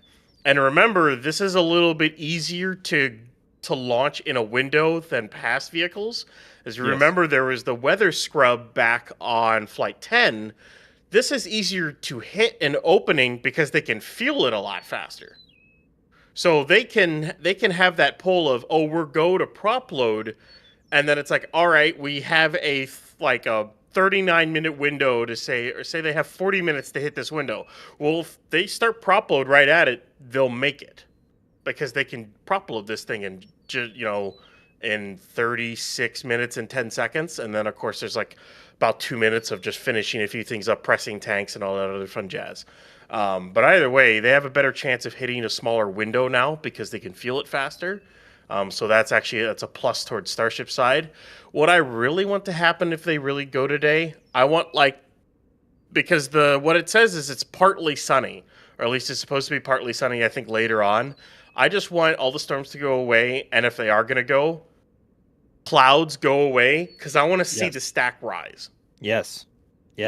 Amen. Come on, please. Amen to that, and that is also why I'm kind of like, maybe that's why I'm like biasing my own opinion like twice over, because tomorrow looks a lot better in terms of cloud cover, and just weather conditions overall in the launch window, or what would be the launch window tomorrow. But that being said, again, it's worth noting that Starbase, because of its close proximity to the Gulf, is its own little microclimate around here. Like weather, just because weather is X and Y over in Brownsville, which is more inland, it could be something completely different over in Starbase, because it's right next to the Gulf, and between weather patterns, winds, everything, it could be way different. It could be cloudy in Brownsville and crystal clear over here. We have seen that numerous times. So with the forecast scheduled, or I shouldn't say scheduled, forecasts aren't scheduled. With the forecast showing that weather, shush, the fact that the forecast is showing that weather should be improving around 4 o'clock, I guess is boding a lot better than perhaps weather was looking this morning, because it was properly miserable this morning. I was out with Dan, D, Caesar, Gage, the whole field team here, getting everything set up in terms of cameras, trailer, everything. And it was raining pretty much nonstop from the time we left the house this morning up until the road closed for us at 10 a.m. Like it was pretty miserable. I think it'll still be a bit longer before the rain clears out from the area as a whole. But I think again, we are just under 6 hours out from the window opening. A lot can happen in 6 hours in terms of weather, especially in an environment like Starbase in such close proximity to a major body of water. If there is going to be a cloud layer, I hope it's a really high layer, and that Starship reaches transonic speeds before then, because the atmosphere is quite thick today and humid, and that more often than not means that is a great environment for some vapor cone goodness as Starship accelerates through the sound barrier. We saw that with Flight 10. I didn't even know Starship was able to produce such a shock dime or a vapor cone of sorts. But if the atmosphere is just right, it just may. But again, I'm rambling now. But that, like, again, as bleak as today has looked so far and may still seem, it is not game over by any means whatsoever. There is still a long way left to go. Yeah, I think it's gonna fly. There, wow. I said it. I think she's gonna fly. Wow. I mean, I shouldn't say wow, because that EJ optimism and Ryan Weber pessimism, like that's like I'm like right in between the spectrum of takes here. I have to balance it out. I don't know. You what? I didn't say it wasn't gonna go. If you remember, Ryan, if you rewind a few minutes when EJ asked you, you're like, like that said more. That said enough. More like maybe. There's a non-zero chance. I got a maybe. Hey, a maybe out of Ryan is good, man. I'll take that.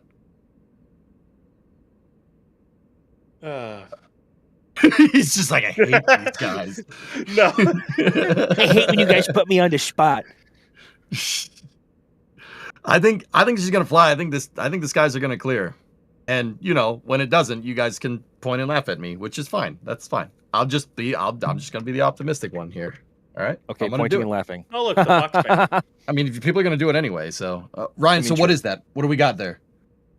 So that is the box fan vent, as it's come to called, because they have two massive fans going into like a rectangular box, and then there's a bunch of vents that get routed into that box, and then the fans basically draw in air and push it up, thus dissipating any venting that goes into that. And the venting that goes into that is there's the LOX pump chill down, which you can actually see there's a smaller line. It's not frosty at the moment, but one of the smaller lines that kind of goes farther down in there. That is the LOX pump chill down line, and then there is all three primary LOX subcooler exhaust line. So that is the two for the booster subcoolers and the one for the ship subcooler get routed in there. They used to route the LOX bleed into there, but they rerouted that to the lovely new LOX cannon vents that they have. It's basically the new OLM vent, but it's not off the OLM. It's back at the tank farm because they routed it back. But that going right now doesn't really mean anything. That's all I'm gonna say. When this starts, there is nothing to indicate a T0. There's nothing to indicate that the tank farms is close. The biggest things we watch for are when that line of 4 subcoolers in there will start to chill down. You'll start to see all those pumps chill down, whether it's the LOX ones in front or the smaller pumps in back, which are all the methane pumps. There's 8 methane pumps. There's 9 LOX pumps. Those will start to chill down. You start to see the methane side chill down, but we are a long ways away from that. The methane side won't chill down till it's going to be about 2 hours and 20 minutes or 2:15 or so before any T0, or close to that. But then again, SpaceX can always chill the entire thing down and then hold for prop load while they find an opening in the window if there's a weather issue or something like that. So as of right now, they're probably just starting some stuff up, probably doing some pressure building with some LOX and nitrogen, maybe doing some pressurization in the tanks or doing some checkouts on the vehicle at this point in time in the countdown, because it's a brand new count. This is for all intents and purposes, brand new pad, brand new vehicle, all new. There's some similarities, but there's a lot that aren't similar.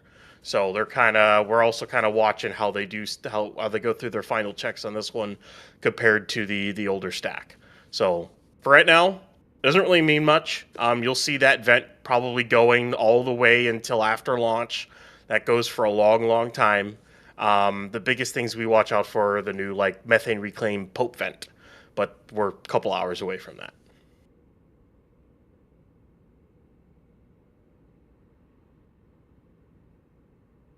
Okay, so we are sitting at T-minus 5 hour, 42 minutes, 50 seconds here until the opening of the launch window, guys. We have a 90-minute launch window today, and weather is, I would say, judging by what the weather looked like when we started this stream this morning, that I'd say it's trending in the right direction. Trending in the direction of flight, which is good.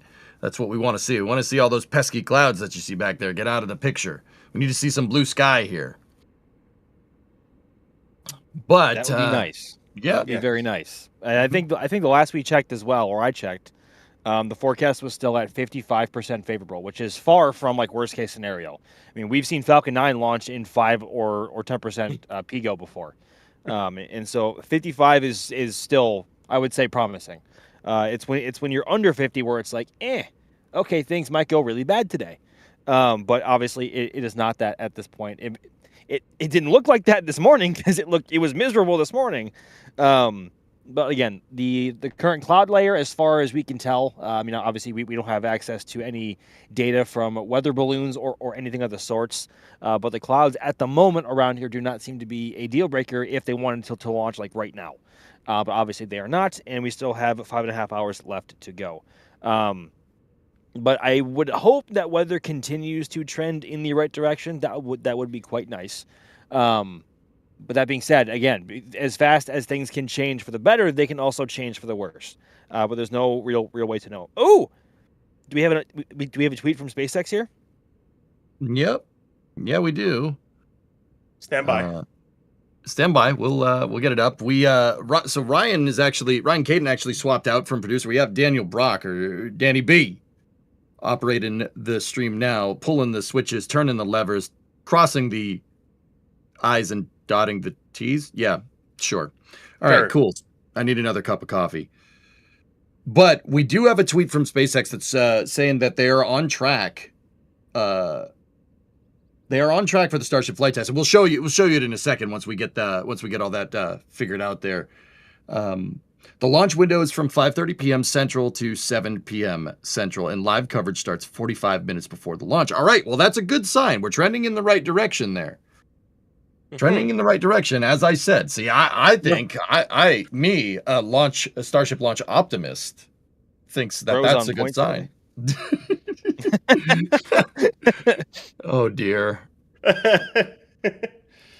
All right. I was just thinking in my head, I'm like, we could be getting I was literally thinking just before that came out, we might get a post from SpaceX soon about saying whether or not we're still on track or something. And I was hoping for maybe a percentage go update, but maybe it's still 55% and hasn't changed. That's why I didn't say anything. But literally slightly after I thought that, they then post still if everything's still on track. So I guess I manifested it in my head. Maybe? I think you're lying. I think you're bluffing. I think you're lying. You think I'm lying? I mean, it's all behind us now, so it's super easy to say. I think you're lying. Okay. All right. I don't think he's lying. I think we are peppering Ryan with so much optimism that he is manifesting a flight. Okay, copy that.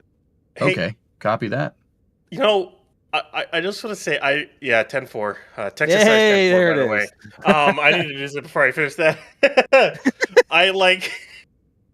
As much as people say, I'm a pessimist or a realist or whoever wants to say it one way or the other, I want to see a Starship flight with clear skies. Come on.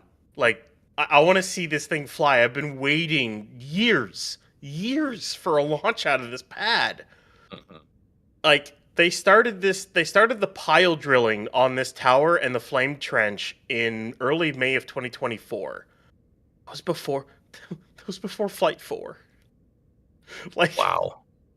Yeah. Jeez Louise. When you really think about it, because they had the tower. They had this tower mostly pretty much. They had this thing stacked when they went to catch Booster 12. Oof. In October of 2020. Yeah. I feel old I all know. of a sudden. That's yep. Kind of hits you like a freight train, doesn't it? It does, but also in terms of timelines for how quickly it takes or how long it takes to build a launch complex, especially one as complex and large as Starships, that was like next to no time at all. And here we are, less than 2 years later, getting ready to launch its first ever flight from Pad 2 and a brand new vehicle. So yeah. Actually, guys, while you were saying that real quick, I don't mean to interrupt. Matt's came in and dropped. That's Mike Alpha Tango Sierra came in and dropped 50 gifted. Sorry, I'm not gonna not be like, yo, thank you very much, Mats. I appreciate it, and I will get through the rest of the support queue with you guys soon. But yeah, Mats, thank you so much, man. We love you. Anyway, what were you guys saying? I was gonna say to that, are you guys trying to make sure every single name is green? Is that I'm not asking you to, but geez, guys, thank you. The support is always awesome. You wonder, right? It's like, is there a collusion here? Like, is there? Maybe that was looking almost as green as the weather in range board. Yes. Yes, because it's going to launch. That's right. Yes. Yes. There you go. Oh, I think I see a helicopter. So I'm currently at the river lot. I think I see a helicopter off to the right of Gigabay. It's past it because it's smaller. But I think it's somewhat close to the highway spot. Because normally one of the range helicopters that is around likes to take off and land in the vicinity of our highway lot spot. I see said helicopter, and I think he's getting ready, and he may be approaching very soon, in case Daniel was listening, which I hope he is. Actually, Daniel had the tweet from SpaceX teed up and ready to go. There it is. Like I said, on track for today's Starship Flight test launch window. It's from 5:30 p.m. Central to 7 p.m. Central, and live coverage will start 45 before. That's really good. That's a good sign, dudes. That's what we want to see. No guarantees. You know what? I'm not hedging my bets. That's a good sign, and I'm going to stick to it. There you go. It is a good sign. It is. And there we go. Will we get a technical update too? I think. Okay, so if we have to go down a list of things that we hope to listen to, or like information that we want to get from a technical update, or any update from the SpaceX stream here later today, I think HLS is certainly at the top of that list. I would like to see what progress is like either on mock-ups and or flight articles if they're there yet. Also more just a bigger preview of what that could look like on the inside. I think that's what a lot of people are aching to see. And the first targeted launch window for Artemis 4 is not that far away. So the clock is quite clearly ticking. Hey, there it is. Range helicopter by our highway site. Look at that. It's a helicopter. It's a helicopter. Look at that. Just on the highway. It's probably a good thing our mic isn't on, because it would hear a whole bunch of just wind and just I can't make a good chopper sound. I know EJ probably can though. See? Called it. Now it's important to mention that this is not, I don't think is that the Bell 412 that we saw before? I think that's a different helicopter, or is it the same one? It's not the same. Let me check flight radar. Just check it to be sure. It is a different one than we've seen, and especially the livery, because the one that we've seen before is like white and orange. This is quite obviously not orange. It's not orange. It's but in terms of make and model of chopper, I am literally the worst at trying to make out helicopters beyond a Huey or an MH-60. Like anything else beyond that is just like meh. I don't know. Transponder isn't on. At least not on flight radar. Let me check ADS-B. I know that's a Bell helicopter. I'm just not sure what model. So if people are wondering, like, what? Okay, why are you showing a helicopter all of a sudden? So this is the chopper that's patrolling the perimeter of the launch corridor. They're just flying it around. Make sure you don't want anybody near this thing when it goes. So these helicopters are patrolling the kind of the perimeter around Starbase, just making sure that the area stays secure. Now, what are they doing with said helicopter here? Well, if you see that white tank on the left, they're fueling it up. And, you know, the helicopter gas station is a little far away. You'd have to go all the way to Brownsville. I mean, you know, by helicopter, that's not that far. But, yeah, they are refueling it. Bell 429, 2013. Global Ranger Bell 429. Yeah, see, I knew it was a Bell. That shape is unmistakable. But, yeah, Bell 429. Cool. All right. I do believe that's twin turbo shafts. That's two engine helicopter from the exhaust up at the top. Yeah, nice. Yeah. Always good to have two engines with a helicopter, especially when it's doing that whole ground rejection thing. 100%. You know, the ground's like, yeah, get away from me, and that's how helicopters fly. Just like that, huh? Just science. Two Pratt Whitney Canada PW207D1 turbo shaft engines. How much shaft horsepower?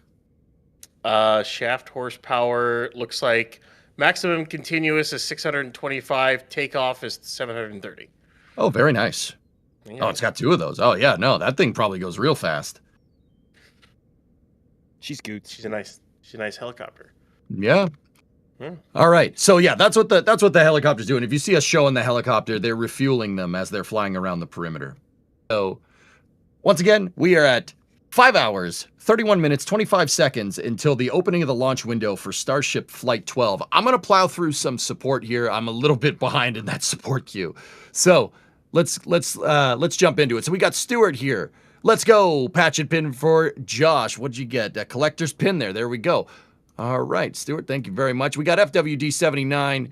Do we know if we'll see Starlink cam views? That was a £2 super chat. I really hope so, man.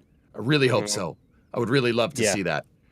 All right. Two of the 22 Starlink simulator payloads do have cameras on them, and those are for heat shield analysis on Starship. And that is why certain tiles on the windward side of the ship are white, and those are going to be used as image referencing points for said cameras on the actual Starlinks, or at least their sims. So yes, at least on two of them, or as far as we know from what SpaceX has said, at least on two of them. Yes. I really hope we see some cameras there. All right, we got Mr. Blonde here becoming a Pad Rat member. Thank you very much. We got Ninja Decimator gifting 5 red team memberships. Yeah, I did that. That was incredible. I know. Yeah, thank you. And we got a store message from Alex, not our Alex, but another Alex. You might know that Alex. I don't know. Let's see. We got a store message for a collector's patch there. Can't catch the live stream because I'm at Universal with your girlfriend. All right. But I'll be looking south, try to catch a glimpse. Best of luck to you. Oh, best of luck to you at Universal, man. Ride the roller coasters. Ride all of them. Don't puke. All right. Yeah, I mean, maybe, I don't know. Shannon, we have another store message, buying another collector's patch, hoping for a 100% successful test flight. Shannon, I'm with you. I think that's what's going to happen. All right, we got Neil here with another store message. Neil, what did you get for me? What'd you get from the store there?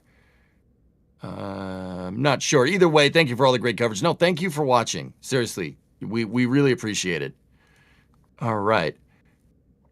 We got Marcus Marcuson with €10 super chat. Have you ever thought about an NSF podcast for every live event and the Flame Trench? It would be great for driving or a sport. I mean, I don't know. Would you call Flame Trench a podcast, Max? I mean, I kind of would. I mean, it's almost. I mean, it might be technically. It'd be really cool if we were all in the same room and chatting that way. That would be cool. That would be for sure a podcast. That'd be fun. But also because the Flame Trench isn't called the Flame Trench podcast, but it's kind of structured like a podcast. So I don't know. Maybe pseudo podcast. I don't know. It would just be tough to get all of the NSF team in the same room. I think that would be the biggest challenge there. A firm on that. Yeah. Copy that. All right. 10-4. That would be fun, though. It would be. Yeah, that would be a lot of fun if we all got in a room with mics and just started talking about the spaceflight news or something. It would remind me of the WAN show, is what it would remind me of. That would be a fun time.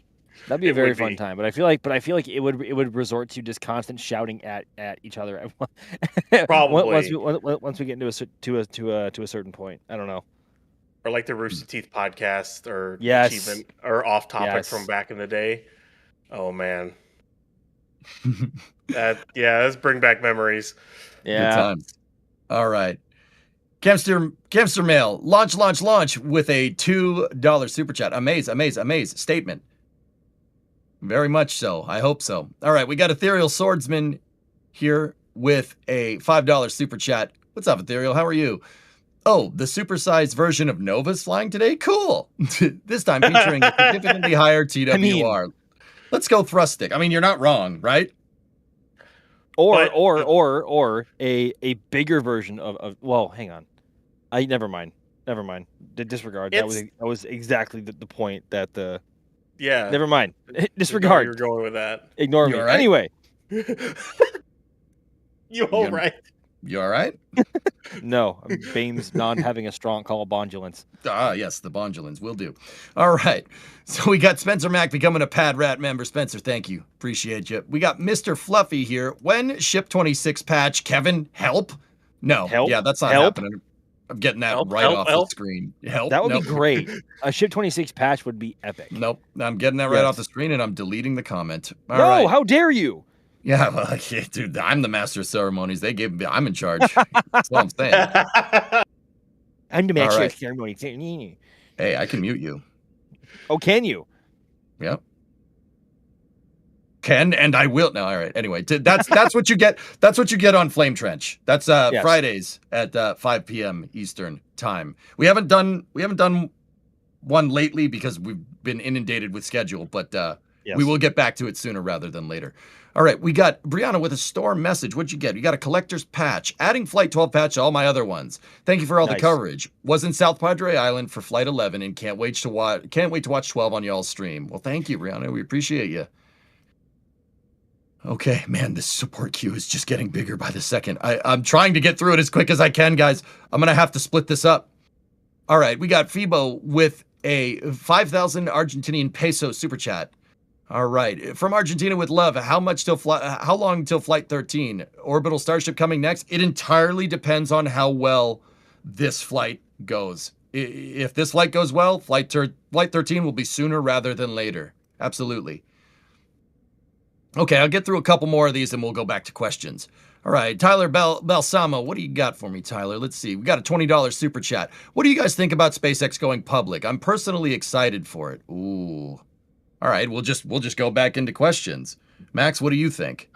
I mean, I'm not an expert on in this field. I'll be completely transparent, so I don't really know if I have much of a detailed or thorough analysis or take on it. Just based off of I guess surface analysis here. I think it's a positive step to raise capital for what SpaceX wants to do in the long term. I think it's maybe it could be interpreted as a long time coming because SpaceX has remained private all throughout its entire life up until now, or at least until that the S1 was filed. So Helicopter's taking off, Max. It is. Look at that. There it goes. EJ, how's it go? Yes, exactly. Actually, you saw the blades as the Yep. pilot on the helicopter increased the collective. You actually saw the blades change angle a little bit. Yep. Mm-hmm. That's super cool. And that is a perfect example of rotary wing. There it is. Whoop. There it is. Anyway, I think getting back to the question, I think generally speaking, from my limited knowledge on the subject, I think it's a positive thing. What do you think, Ryan? I think it has its positives. The way they're doing it is a bit weird, but that's a whole other discussion on how it looks like it's going to be structured towards Elon and everything else. Either way, I think the main reason for it is to just gain as much money as they can, because it's coming out that they're spending what I think was it last year? I have to find that post. I think it was from Ryan Caton. They spent like $3 billion on the Starship program last year, or within the last year, and it's like, that's a lot. Like, that adds up real quick, and that cost is gonna probably go up exponentially. The more launches they do, the more vehicles they make, the more infrastructure they got to make, like all those, the Star Factory, the gigabays that they're building, the pads that they got to build. The infrastructure like that is not cheap. It's not. No. It'll add up real quick. I think it's that number from the Planetary Society, and I think it's from like to the 2020 number, which was I think those tankers are waiting to leave because of the helicopter, but it was like $248 billion for the Apollo, Gemini, and Mercury programs, as well as building all the major infrastructure for NASA to make all that happen, and like the early lunar probes. And I would not be shocked if by the time Starship is really landing on the moon and whatnot like that, I wouldn't be shocked if the Starship program starts hitting those numbers in terms of cost. Like, you know what, Ryan? Like I'm sorry to cut you off, but I think that's something worthy of noting. There is the distinction between the cost of the vehicle that we have talked about with SLS and the cost of Starship. It isn't like SpaceX spent $3 billion just on ring sections for ships and boosters, right? That probably includes that. So just generally speaking, that probably loops in the costs of finishing Pad 2, Gigabay, Star Factory mods, building Gigabay in Florida, the Space Launch Complex 37 lease, every bit of hardware that needs to go there, yada yada yada, and so on and so on and so on. It's not just Starship vehicles; it's literally the vehicles and every single other element needed to support them, either now or in the future. So, like, that being said, like $3 billion for the amount that they're doing almost seems like a bargain, as wild as that sounds for a figure as large as $3 billion. But again, I'm not a financial expert in this field, so. I've always said, for the people that kind of knock on SLS, that look, you're not there's really no way to be like fiscally conservative with a super heavy launch vehicle. It's always going to cost what it's going to cost, just because you're kind of bottlenecked by the physics. If you want to get something that goes beyond low Earth orbit, you need to be able to accelerate whatever object you're trying to get out there past 25,000 miles an hour. There's no cheap way of doing that. No. Right? There really isn't. I've often speculated over on my end, guys, that the Starship program, if you don't think the Starship program is a multi-billion-dollar program, you're crazy. Yeah. And this kind of goes to show you, it's like, it's not necessarily, like a lower price tag. It's basically what you do with the vehicle that you engineered. Starship, we know that Starship is going to launch a lot, and that's great. I'd say that is money well spent if this thing can launch as much as SpaceX wants it to. Now, like with something like SLS, which, believe it or not, guys, carries a pretty similar annual price tag, not necessarily with Orion. With Orion, it's a little expensive. But, we should launch these rockets more, because it's not like one rocket is more expensive than the other. They're expensive to develop. And that price tag is always going to be, your price tag is going to go up with capability, with baseline capability of your vehicle, right? So it doesn't matter if it's SLS or Starship. It's always going to cost billions of dollars to make something like that. What you do with it after is the most important part.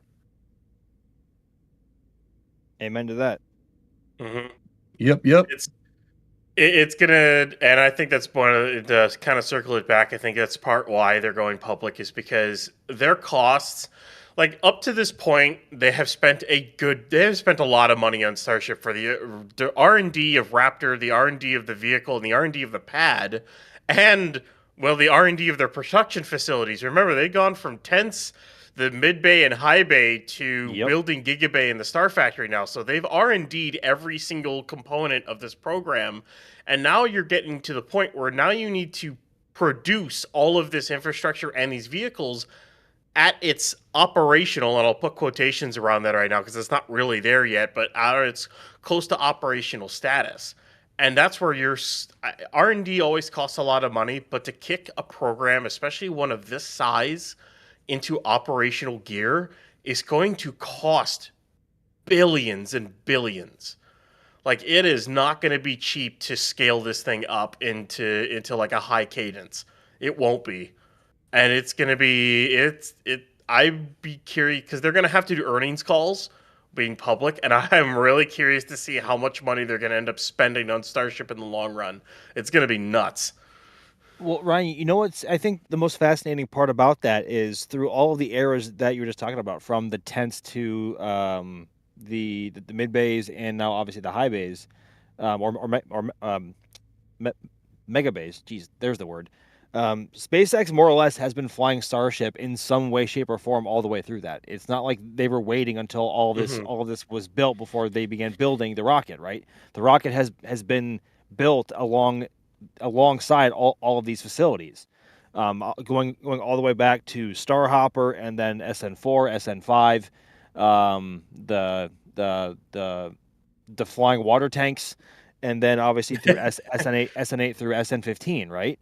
Like they've been flying Starship in some way, shape, or form all the way through that, which I think is one of the most fascinating parts of the Starship program, and that flying is part of R&D. They are not waiting for Starship to be a completed vehicle to fly it for the first time. Obviously now Starship has flown 11 times since its first flight in April of 2023, 3 years ago now, which is kind of nuts to think about. But Starship is closer than it has ever been before to operational status, and version 3 is the first step in that direction. Version 3 is ushering out and in a whole bunch of new things, and there's a lot riding on the line for this flight in particular, in making sure that version 3 demonstrates what SpaceX wants it to. This is not a Flight 1 or Flight 2 situations where, like, well, if it clears the pad, it's a win, or if it gets just past hot staging, it's a win.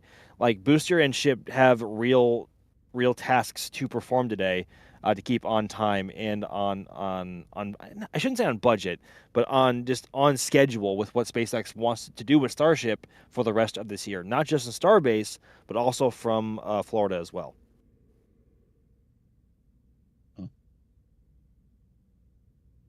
Yeah, they certainly got some challenges. All right, let's see. Do we have another question in here? Any good ones? Let me rifle through here. Once again, we are at 5 hours, 15 minutes, 26 seconds here until the opening of the launch window for Starship Flight 12, weather permitting. Asterisks.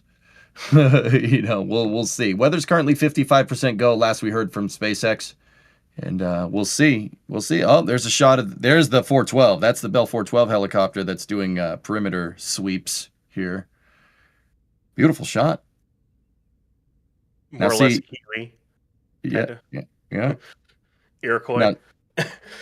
Yeah, I was gonna say that one doesn't make the Huey noise though. It doesn't make the nim. It has 4 blades. The 412, the turbo shaft versions have more blades. The twin turbo shaft versions have more blades, so it doesn't make the nim noise. But that'd be cool. We can imagine that it does.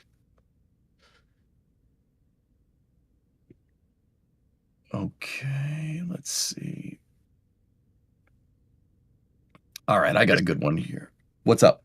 Let's say this shot brought to you by Need Pizza using Rode, which is one of the harder cameras to... I'm going to shout it out. I know Need Pizza doesn't like it, but Need Pizza does a ton of awesome things for us. I'm shouting them out because I can. And Rode is one of the harder cameras to track with, so it's an awesome track. So, yeah, awesome.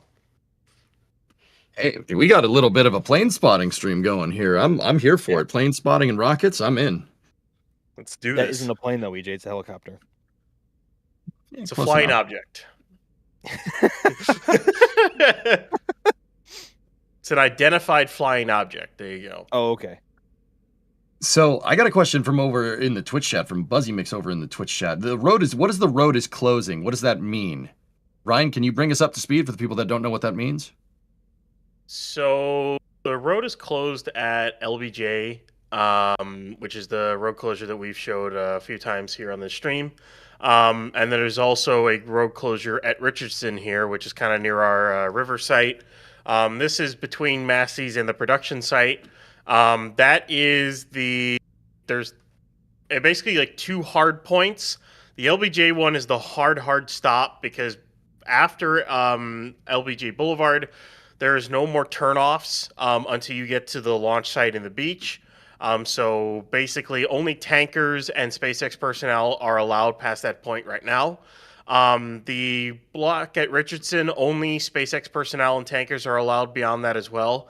But the roadblock at LBJ will move back to Richardson, or at least back to like towards the production site once, they're starting to get into fueling, because you don't want, the farthest away you can be from a rocket that's going to have 5,000 tons plus of propellant on board, you're a little bit safer that way.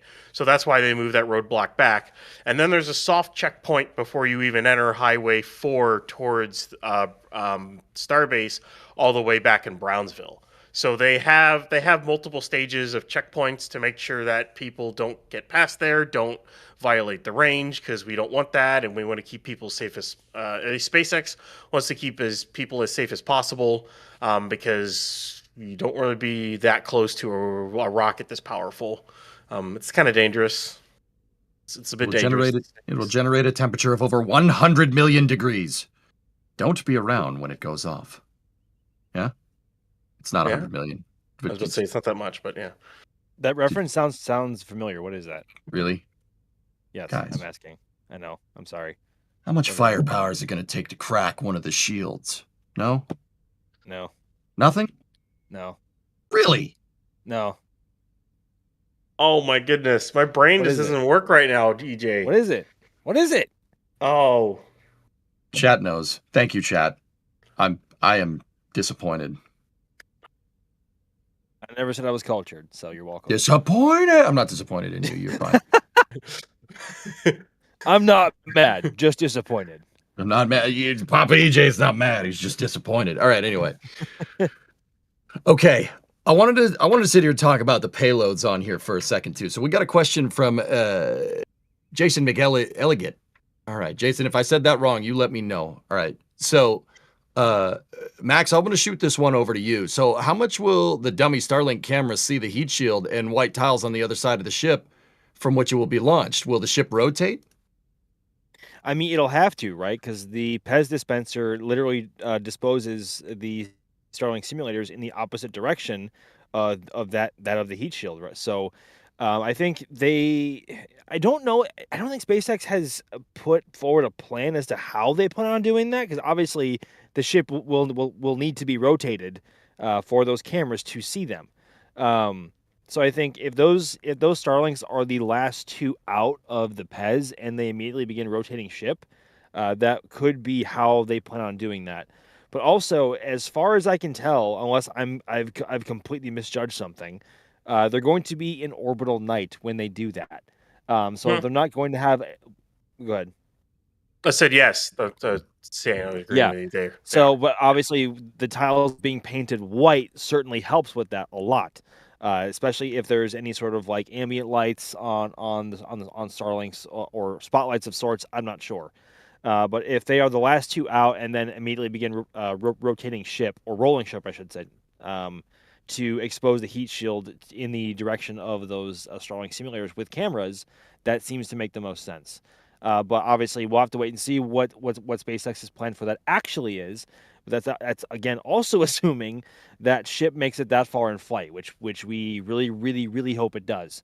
But this is a brand new vehicle from the bottom of the Raptor 3's engine bells on booster to the tip of the nose cone on ship 39. It is a brand new vehicle. Stuff could happen, so I think it's worth prefacing that. But I think, assuming booster can get ship to where it needs to go after hot staging, I think ship is going to do all right. But anyway, back to your question. I think those are going to be the last two out of the PEZ, and then the ship should be rolled in that direction to expose the heat shield to those cameras. I wonder if those two Starlinks will have. They could have RCS on them too, unless they're so stripped down they don't have anything on them. But they could also I have little mean, thrusters. We don't really know. Maybe. I mean, I think, but I think the fact that they're simulators, that Yeah. they want to keep that design as simple as possible, and I think also being able to demonstrate the fact that ship can roll like that while in space will accomplish a lot of what SpaceX wants to prove with version 3's design. I think, or maybe I'm wrong on that, and maybe those do have some way to maneuver, but we'll have to wait and find out. So I don't know if you guys have been watching the screen here. We did see some tank farm activity. Ryan, I do believe I saw the box fan working, but I did see some other things getting a little bit frosty in that tank farm. See in the foreground there in front of the wall there. Something's going on there. Ryan, do you know what we're looking at here? Yeah, so you'll actually see a small line. It's kind of going to the box fan. You see that like slightly frosty, smaller line. That is coming off of the vaporizers. So right now, SpaceX is doing some pressure building with, if I remember correctly, I think those are that should be the oxygen pressurization systems, or maybe the nitrogen ones. I don't remember off the top of my head. I always swap the oxygen and nitrogen ones sometimes. But either way, they're doing some gas pressure building. So basically, they're taking liquid and then they're vaporizing it using the vaporizers. So they're flowing liquid through the channels and using air, the outside air, to literally heat up the liquid into a gas. And then they use that gas to pressurize the tanks, pressurize the lines, use it as pre-pressed gas to pressurize the tanks on Starship. So this, if I remember correctly, this probably is the LOX. So they might be doing like pressing the tank slightly, doing some pre-press checks on the LOX tanks. They might be doing the same with methane. I'd have to look at those vaporizers to see if they're running or not. But they may be doing a quick gas check on the stack with about 5 hours, 6 minutes, and 15 seconds to go until the opening of the window. It wouldn't surprise me that much if they were, checking valves, checking the tank pressures, checking sensors, kind of going through their countdown checklist, checking out systems before they really get into closing everything else down, completely clearing the pad once all the tankers are done, and then, of course, eventually chilling the entire tank farm down, because you want to make sure all your valves are working fine right off the bat. If they're not working fine, well, what's the point of chilling it down if all of a sudden one breaks? So you might as well check them all to begin with. So they're kind of making gas to be able to do that.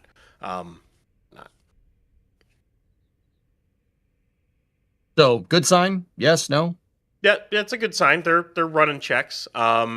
We could see the ship and booster vent over the next few hours if they're actually pressing the tanks and then they just vent it off before they get into full chill down and run the tank farm and run it. There's always that possibility of that. It could be a quick little, not like a full depress, but just bring the pressure back down a little bit as they're adding pressure, just kind of check for leaks, check for things here and there. That's probably what they're doing right now. Cool. All right. These are great. I'm gonna just plow through a little bit more support here. So we got they're still fueling up that helicopter there. So once again, if you guys see us just randomly showing these helicopters here, these are the helicopters that are patrolling the pad perimeter to make sure that nobody's snooping around.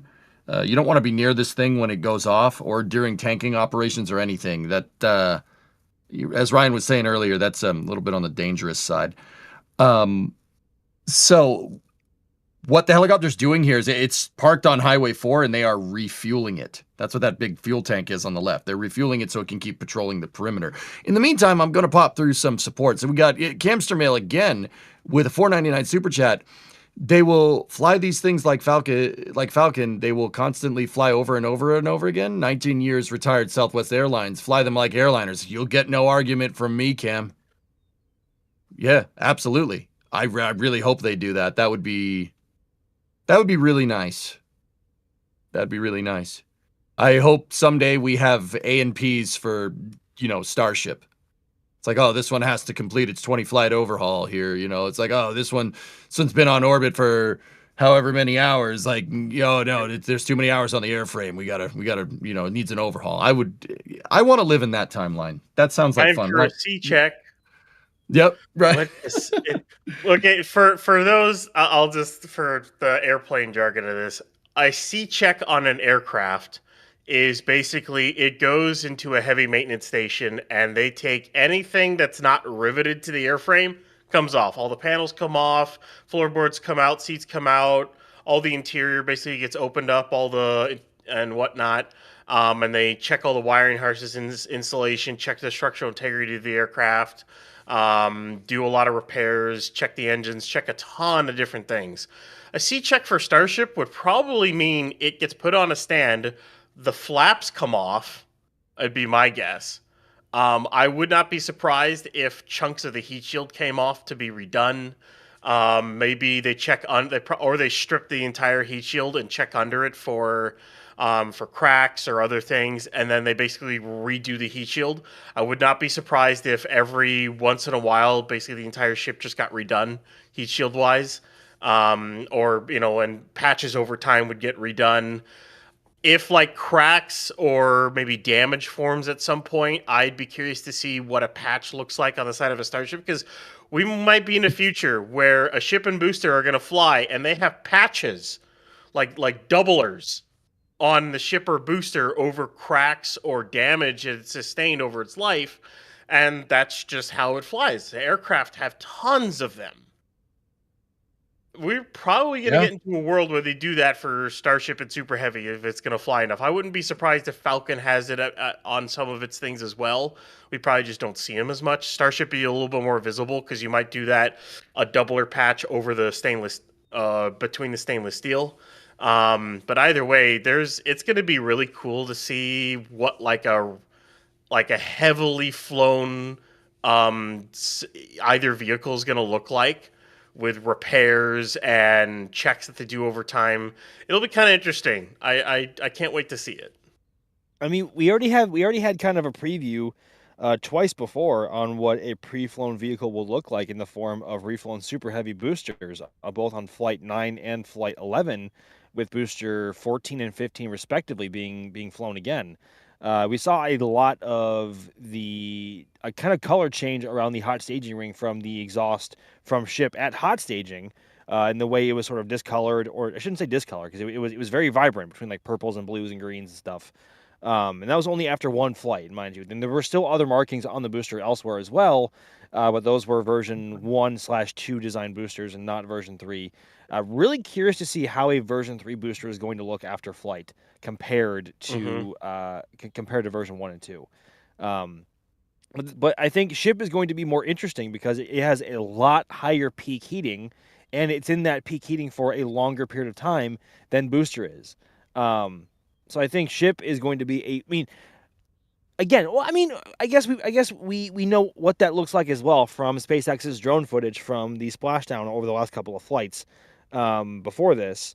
But seeing it in person come back to the tower is going to be absolutely nutty. And the fact that they are going to be reusing one of those ships, hopefully in the near future, depending on which one of those ends up being the first, is like, it tickles all the right parts of the brain. I don't know, something about like steel or titanium, like all kind of discolored from heating. I don't know. I think I think it looks cool. I'm with you on that one. Actually, I got another question that we could segue right out of that. So this is coming from Ginag 8276. So if the cadence numbers are going up, like Ryan just described, and to add to the question, like, having doublers and patches and all this other stuff, do you think there will be, and I'm going to throw this one to Ryan, do you think there will be a problem with any raw materials needed to be procured for Starship? That is a pretty excellent question. It's not like it's hard to make rolls of stainless. The companies that make rolls of stainless steel, or whether it's 304L, or we don't really know. SpaceX hasn't confirmed, at least, that they're using their own alloy yet or not. I know they talked about it way in the past, but I don't know if they ever got to doing that yet. It may still be 304L. But either way, there are companies that make those stainless steel rolls, and well, they're going to be, they're going to love those contracts of making tons and tons of rolls of stainless steel. The Inconel for the engines and copper shouldn't be too hard to do. I know they're making a lot of engines, but Inconel is used in every single aircraft engine on just about every single turbofan engine on the planet. And there's a lot of turbofan engines on the planet. Let me tell you that. So I wouldn't be surprised if it really is that if it's, they wouldn't run into issues there. My biggest thing, and I don't think it's raw materials, it's propellant. That is where you might run into a problem. It's kind of where we can go down a rabbit hole. It's one reason why they're building an air separation unit here. They're building one at 37, at least one for now, and they're likely going to build one at 39A, and they might even build a second one at 37.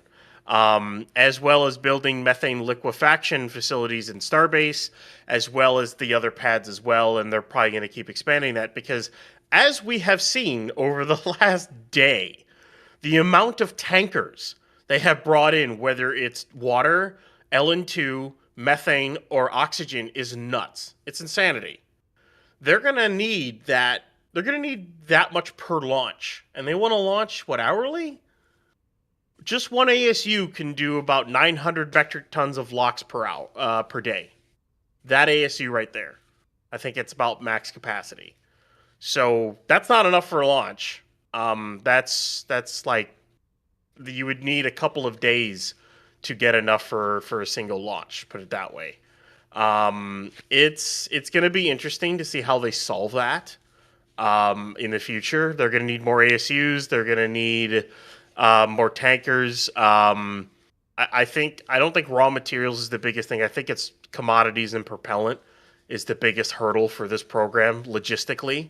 Natural gas is pretty easy to come by. You just need to put a natural gas pipeline towards the tank, towards the pad, and make a liquefaction plant. But then, of course, you need the LN2 and other things to run that, or at least condensers and kettle boilers to refine that and condense it. So there's a whole bunch of steps to just get the propellants that SpaceX needs for Starship, and in the stupendous quantities that they're going to need it for. Actually, dude, I got another question that we could segue right into. Max, I'm going to throw this one over to you. This is Go for Throttle Up saying, Starship's obviously an engineering marvel. Do you think that it represents about as far as you can push rocket design and performance before you need a substantial advancement in material science? Oh my goodness. These are great questions. There's so much to other. break down there. Well, my mind was going somewhere else before you said before the question got to the advancements in material science. I mean, Starship is still far from where SpaceX wants it to be. I think version 4 is the obvious next step beyond version 3, but first they need to make version 3 work. Design-wise, they're never done. I mean, I think we have seen that a lot to this point with Starship, where every single launch has had different components, different hardware, like slightly different designs, either with the booster or ship, depending on whether it was reflown or had to be modified or fixed due to some issue. I don't know. But I don't know if I can answer this as well as this. And I don't know if I have the knowledge base to to give a quality enough answer to what this question deserves. I'm gonna be completely honest with you. Oh, that's fine. It's no harm in saying you don't know. Like some people ask me some questions. I was like, I'm not sure, man. It's hard to say because the complexities when it comes to the sciences of materials is not really something I have an in-depth knowledge on. So I can't really say for sure. But I think the fact that SpaceX opted to push ahead with the stainless steel design going forward obviously bodes very well in terms of them being able to make a ton of them, or more than they are currently now.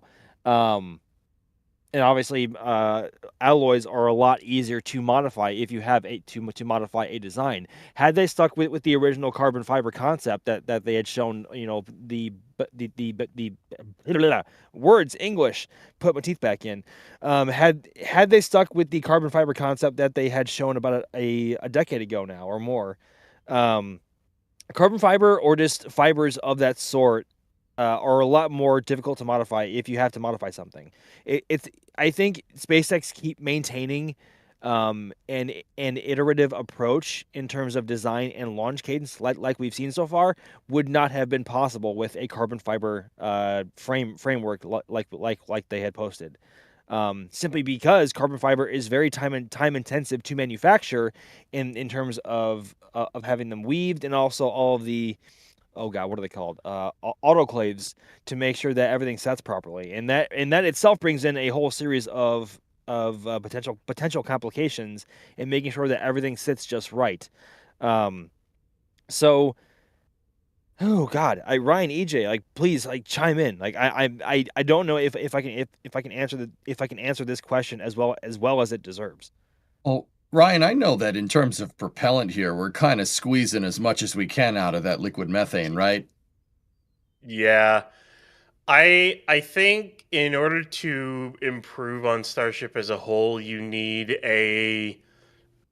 basically need a newly designed. You'll need probably an upgraded full flow stage combustion cycle engine, and you're probably because they've learned a lot from Raptor, so you try to do one from a clean sheet design perspective. Material science is something better than stainless for a vehicle like this. I mean, it's hard to come up with something better unless you start thinking of like sci-fi metals like titanium or tetraburnium alloys, which don't exist right now, or we don't even know what materials we could make up later in the future once we start, mining asteroids and everything like that, or what we could find somewhere else, or what we could think up in the lab.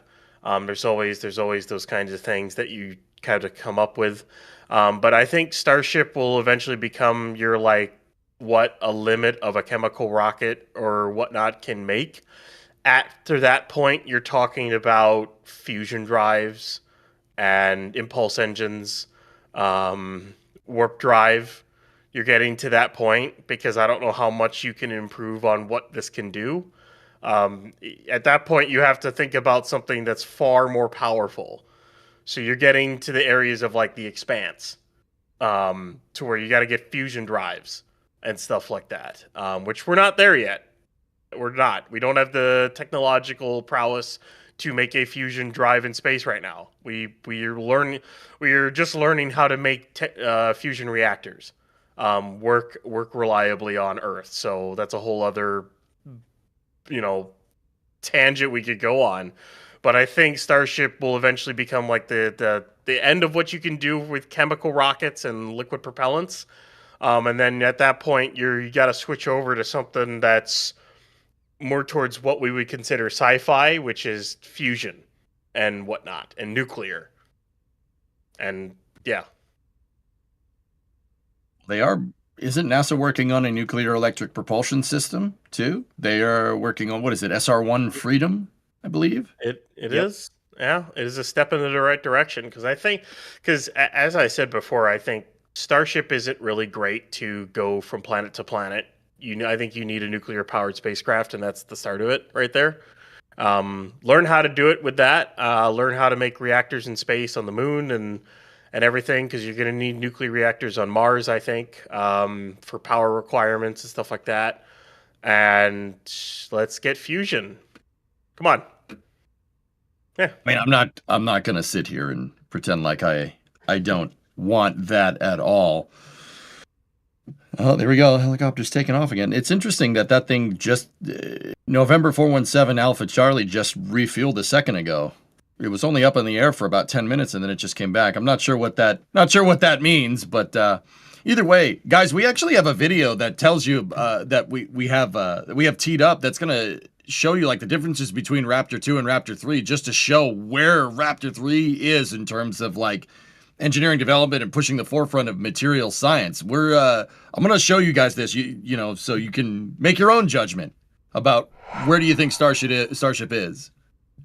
Since development began nearly 15 years ago, the full flow stage combustion cycle engine, Raptor, has undergone many iterations. Raptor 1 to 1.5 was a massive improvement in Raptor's reliability, and while it only flew once on SN15, it certainly spurred SpaceX on to develop Raptor 2, which has undergone changes over the years and has flown all 11 full-stack flights to date. Raptor 3 is another leap forward for SpaceX to make an engine reliable enough for it to act like an aircraft turbofan engine, which can be turned on at a moment's notice and is incredibly reliable. To do this, engineers eliminated flanges around the turbopumps and simplified the overall design to make the engine easier to manufacture. Other changes include the use of a brand new igniter system, which we believe to be acoustic igniters. These igniters don't have any moving parts or generate a spark, unlike the igniter on an internal combustion engine or the torch igniters used on Raptor 2. Acoustic igniters rely on the interaction between a supersonic jet flow issuing from a nozzle and a resonance tube placed closely downstream, producing a dramatic increase in temperature in the resonance tube. This increase in temperature will cause the gases to ignite, thus creating an igniter. Using this type of ignition eliminates the electrical systems required for a spark ignition system and can simplify the ignition process. With the igniters just using the propellant, SpaceX also switched the spin-up gases on Raptor 3. In the past, Raptor used helium or nitrogen. However, with Raptor 3, SpaceX switched to using gaseous oxygen and methane to start their respective turbopumps. Other improvements for Raptor 3 include higher internal chamber pressure, increased thrust, and reduced weight. The higher thrust results from increased chamber pressure. Raptor 3 sea-level engines will start off at 250 tons of thrust, with a final goal of hitting 280 tons, and Raptor 3 vacuum engines are currently at 275 tons of thrust. The weight was also reduced, with the engine itself going from 1,630 kilograms to 1,525. However, the real weight savings are on the vehicle side, with each engine having lost about 900 kilos of mass due to the deletion of most of the engine shielding on the aft of the booster. This engine, with all of its changes, is slated to be the program's future until SpaceX comes up with something better. This should be the engine that lands humans back on the moon, maybe even on Mars. So what do you guys think? You in chat out there, you think that that's pushing the bounds of material science? I'd say it's pretty close. I think it's safe to say Raptor 3 is pushing the bounds of just about everything, just based off of how it's built. Yeah, with that full flow stage combustion, you're pretty much pushing liquid methane to like its maximum. I'm not sure you could squeeze any more efficiency out of that thing, but SpaceX is trying to. Yeah, they definitely are. Anyway, so if you're just tuning in, you're just wondering what's going on here, we are 4 hours, 46 minutes, and 3 seconds out for the launch window opening for Starship Flight 12. Hopefully, weather permitting, we see a good flight today. I know people often tune into the NSF stream and you see us staring at the ship on the pad, and people say, oh, is it going to fly today? And most of the time we're like, no, but yet hopefully if the weather's permitting, we are going to see this thing fly, weather permitting. Weather's currently sitting at about 55% go. All those clouds that you see on the background of your screen are kind of what's holding, what could be potentially holding SpaceX up here. But yeah, once again, we are 4 hours, 45 minutes, 17 seconds away. There's a shot from the Margaritaville Beach Resort in South Padre Island. Yeah, there we go. Beautiful shot of the launch complex area there for Flight 12 here. So I'm going to plow through some support here. I'm trying to keep up as best as I can here, and we will go from there. All right, so we got Philip with a store message. You bought a Flight 12 mug. What do you got here? My go-to for SpaceX coverage, peak spaceflight content, no hats. Oh, I mean cap. I have a hat on, though. It says SpaceX. Sorry. Galaxy Brain coverage from NSF. For real, for real. Okay. Jeez Louise, you did not just do that. Hey, what? No I can't cap say on God, for real, for real. No, I have a hat on. That's what I'm trying to tell you. I'm not old. Clearly. We got a $10 super chat from Joseph Slowick. SpaceX site says expended, so no catch for sure. And it's looking like the storm might be cleared by launch, but not sure about winds. What do you guys think will possibly make this will possibly make a push to Friday. We talked about this before, Joseph. I think she's going today. Max? The more time goes on and the more I look at the forecast, the less I think the weather could play a factor in the liftoff time. Because of course, obviously the window opens at 5:30 p.m. Central Time, which is about 4.5 hours from now, a little over, and they have a 90-minute launch window. So weather-wise, I don't think that's going to be really much of a concern. If they do not go today, I think it's going to be something to do with the vehicle or ground systems, and I think mostly with the vehicle itself. We still don't know what the root cause of the aborted wet dress rehearsal yesterday was, or so we think it was aborted. But with how new the vehicle still is, and how they've only tanked the vehicle. Somebody correct me if I'm wrong. They've only tanked the vehicle in a full stack twice. So I think, yeah. So I think if there is going to be something that comes up that causes them to not fly today, it is not going to be weather related. It is going to be with either the vehicle or the ground systems. But as you can see on your screen, we have an excellent view of the weather that is still in the area of Starbase and Brownsville, although it looks a lot better than it did even an hour ago now, or just over, because a lot of that was to our south and borderline surrounding the launch site here. It is now moving out over the Gulf, out towards the east, and that looks like that is going to be, hopefully, the last of the weather that could hold operations here today, at least from a cloud thickness rule and a precipitation. Could be wrong there. I don't want to jinx it. I wish there was some wood or something to knock on to wash away that bad juju. Knock on your head. But you what? Knock on your head. Knock on my. Wow, you're funny. You're such a funny guy, EJ. You're so funny. You're so funny.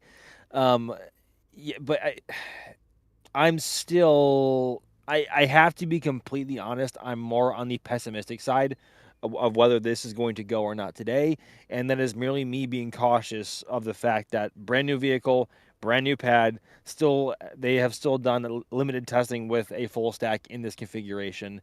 There's still a lot to go wrong, and they do not have a ton of data that they would have otherwise at Pad 1 from version 1 and version 2 vehicles to push through any known issues that may or may not have come up before.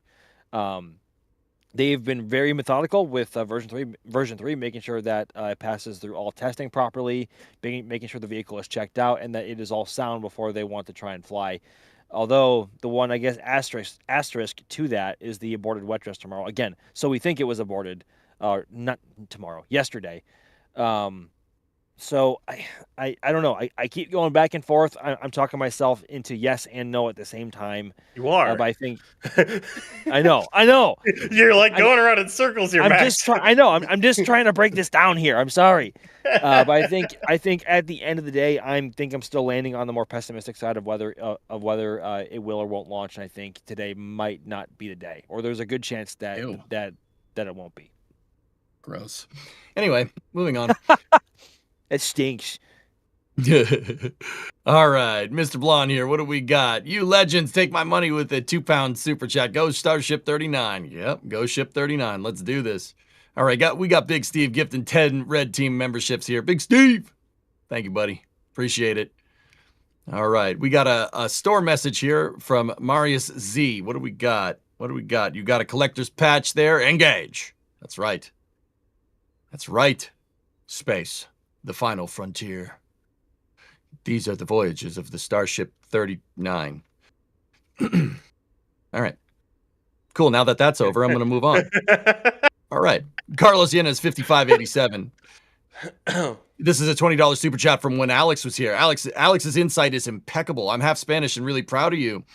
What do you think the idea of landing on the moon with HLS heads down? Oh, Ryan, you want this one? Landing on the moon head down? I'm not. What are we going to land it nose first? We're going to land it upside down, Carlos? I don't. Yeah. What? The pointy side down? Is that what we're doing here? I don't think that's doable. I don't think that's doable. That's not doable. No. Let's call that one maybe not feasible technically, and we'll leave it at that. All right. Not with that attitude. I mean, landing legs popping out of the top, dude. If you had, relative to the vehicle, like upward facing landing engines, I mean, that would be something. Beaming technology, that's all. Yeah. Matter antimatter replicators too. While we're at it, we got a big Cheech out of the tank farm. Ryan, what do we got? I still only see one line Frosty, and that's the lines off the vaporizers. There is like, if you see that like small Frosty line, there's a line that's right next to it, right to the right. That is the LOX pump chill line. It's not Frosty, it's not going. And then the really big line next to it is the exhaust for those 4 front subcoolers. And no, that's not Frosty either. So all of this is coming off the subcoolers and everything else. I wonder if they're trying to bleed off a lot of pressure or trying to get some excess oxygen out of somewhere or whatever. Or maybe because I'm still shocked they're still filling this tank farm, if I'm going to be entirely honest. I thought that would have been done by now. But I think they're literally trying to get it filled to the upper top so that if there is a scrub today and they like get far into the tanking, like maybe it's a scrub like close to T0 or a failure or whatever. Yeah, I know I said the word. It is what he said the word. Why? Yeah, whatever. I said it. Whatever. I'm tired. I'm mad. I use that as pleasure to meet you. Tired, and you said the S word. Anyway, continue. Well, hey, with me, it's probably a blessing. Let's be honest here. Anyway, you're right. What do you mean by that? What do you mean by that? With me saying it as pessimistic or if people think I am or realistic, maybe it's a blessing for Starship and it will just go today. Maybe. What is it opposite? Is it opposite day now all of a sudden? Sure, it's me. What do you want? Anyways, they just want the tank farm all the way filled to the top so that in case of any issues and they need to recycle, they can do it easily in 24 hours without having to bring as many tankers in. That's probably what they're trying to do. Yeah, that's what I'm thinking. Get as much first from me. Sure. Yeah, I actually agree with that, Ryan. I think they're trying to get as much as they can in there just in case. Anyway, I'm going to keep going through the support. All right, so we got Adrian QK2FN with a 5-pound super chat. Let's see what we got. Things must be really bad. I find myself agreeing with Ryan. Oh, nope, we're getting that off the screen. Okay. Yep. Oh, no. Nope. We're getting that off the screen. I don't know. You know, things must be really bad. Hey, going to be this pessimism up in here. What's worse? What's worse? Agreeing with me or Ship 26? Oh, agreeing with you 100%, bro. Oh no, that's worse. No hesitation. 26. Wow. No hesitation. Okay. All right, I'm out of here. Up, and he's gone. And on that terrible disappointment, I'm going to keep plowing through the support. All right. So, Anonymous with a store message, what you get? You got a collector's patch. Keep up the great work. Well, I don't know what this is, but we'll try. All right. Okay, we got another anonymous store message. What do we got?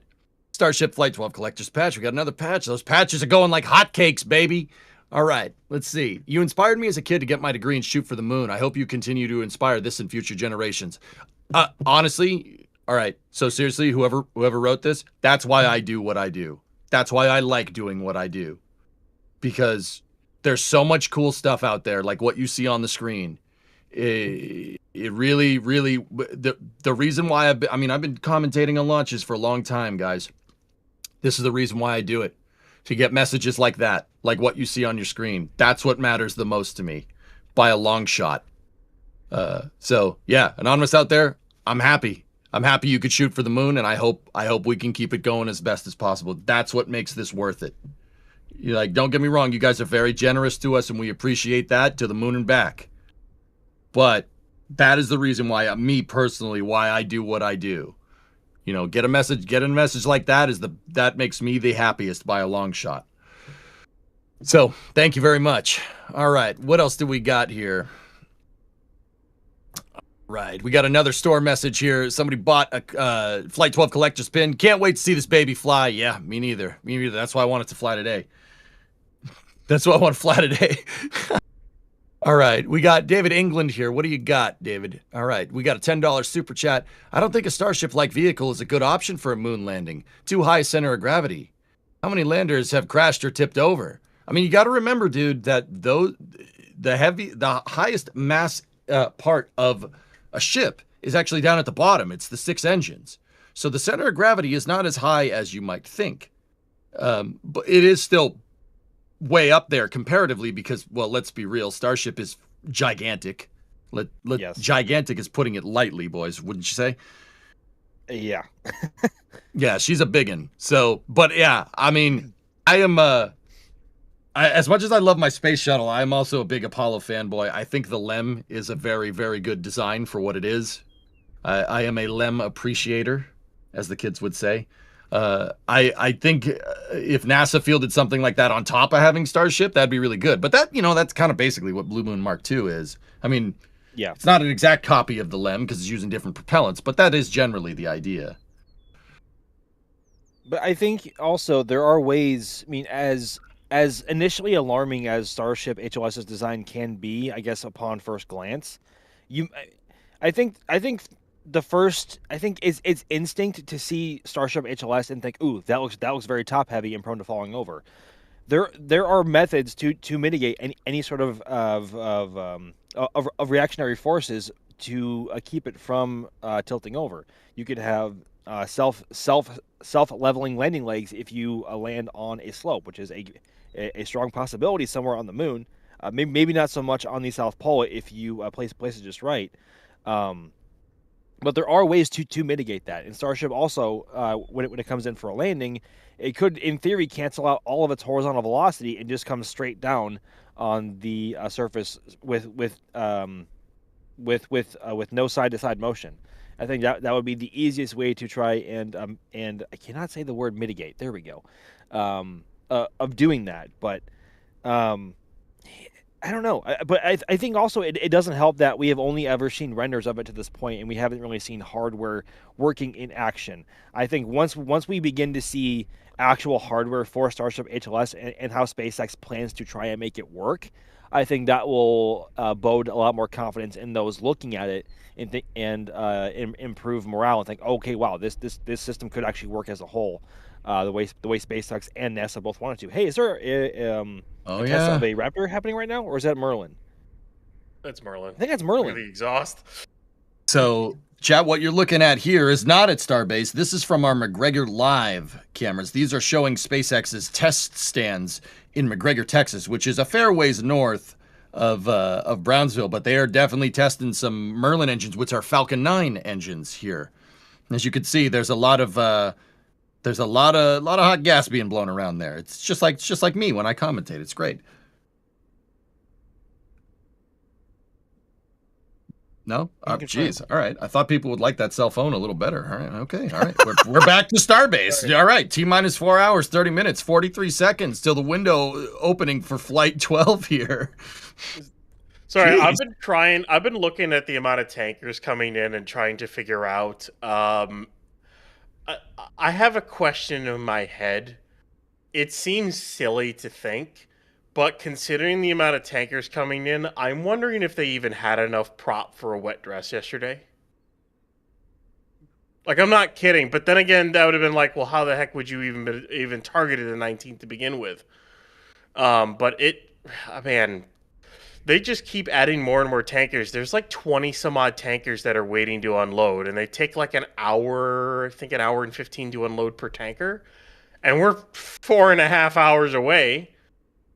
They basically need to clear out by like 2.5 hours prior before they can start up the methane side, because they can chill down the lock side if they want to with tankers still there. That's not really big an issue. But they like to have everything clear before they chill down the methane side.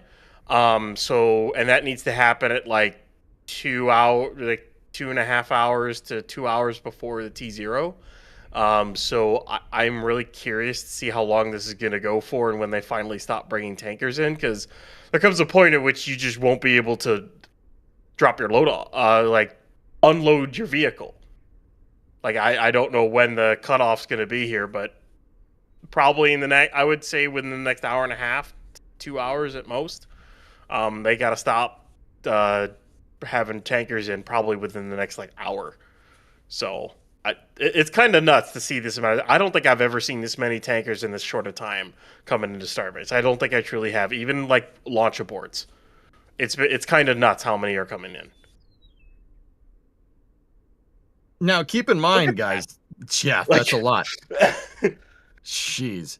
I was gonna say, keep in mind, guys, that that's not all fuel. It's oxidizer and liquid nitrogen. Now, okay, if you're a truck nerd, right? You know about the load indicating placard. It's a diamond that you see on the side of trucks, and this doesn't matter if it's a U.S. This is globally. There's indicators to indicate what the truck is carrying in case of a problem. Firefighters know how to put the fire out. All right, so there's different 4-digit numbers that denote what each thing is, and this is a game like what Ryan was saying. This is a game that I like playing, right? You know, you see what numbers are indicated on the trucks, and you can figure out what they're hauling. Right, it's just cool to see. Now, I mean, Ryan, to really do that, we'd have to know which ones are methane and which ones are liquid nitrogen and which ones are LOX, right? So I do believe LOX is 1075. I think methane is 1972, refrigerated, and nitrogen is 1977. Those are the three commodities that you're going to see loaded in. I do believe that truck at the very back is nitrogen from the load indicator. You know, that's something that's cool. If you guys are watching Starbase Live, you see a truck go by. If you see the load number, it's a diamond that's on the side of the, usually on the side of the trailer. You could see what it's hauling. Is it hauling methane? Is it hauling LOX? Is it hauling liquid nitrogen? Yeah, the thing they use the most is LOX. They've got 4 full tanks of liquid nitrogen. Each tank is 950 cubic meters worth of storage. They have 6 full tanks. I don't think the newer ones are hooked in yet. Or I should say the older methane ones. I don't think the old rib tanks are hooked in yet, from what I can tell.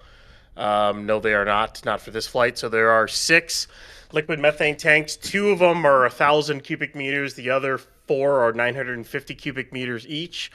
And then they have, let's see here, 1, 2, 3, 4, 5, 6, 7, 8. They have 8 liquid oxygen. I think that's 8. 1, 2, 3, 4, 5, 6, 7. Yeah, 8. 8 liquid oxygen, and each of those is 950 cubic meters. I think it is. So they've got a lot of storage, and like 950 cubic meters is a lot. There's the one with the shuttle graphic. There's the one with the shuttle graphic. There it is. Shuttle trigger. Yes. Winning. Anyway, Ryan, please continue. Sorry. But either way, that's a lot of storage. The funny enough thing is that's not even enough for 2 stacks. It's enough methane for 2 stacks, but LN2 and LOX, it's not. It's enough for like a stack and a half.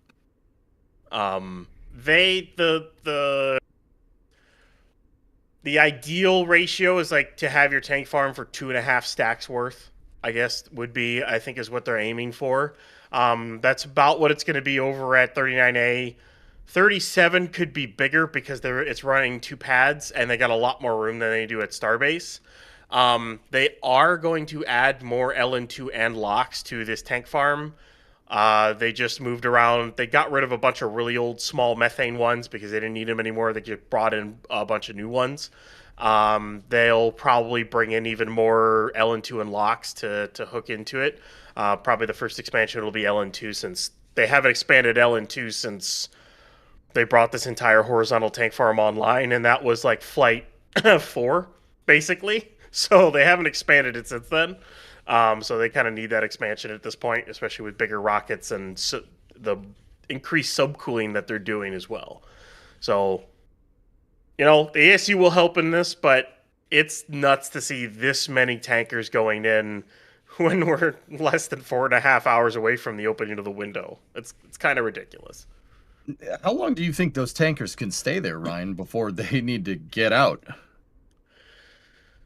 I think if they want to make the opening of the window, those tankers need to leave with... Basically, you can't have anything at the launch site by about 2.5 hours before launch. So within the next 2 hours, I think everything needs to be clear so that they can start the methane side, because they like to do that once things are cleared usually. They have started the methane side when they were just leaving transport stands. They have done that before. But we'll see. They might run it right up to the wire. And the last tanker leaves when they're halfway through chill down of everything, and then as soon as that tanker leaves, the roadblock moves, and then like an hour later they go into prop load. There's a chance that happens, but we'll have to wait and see as they keep going here, because they just keep letting more and more tankers through. Okay, actually, I got a question that we could segue right into here. So Dive Flag is asking, Ryan, I'm going to keep it going with you. How long till the new oxygen separator is online, supplying the tank farm? So the air separation unit is still a ways away.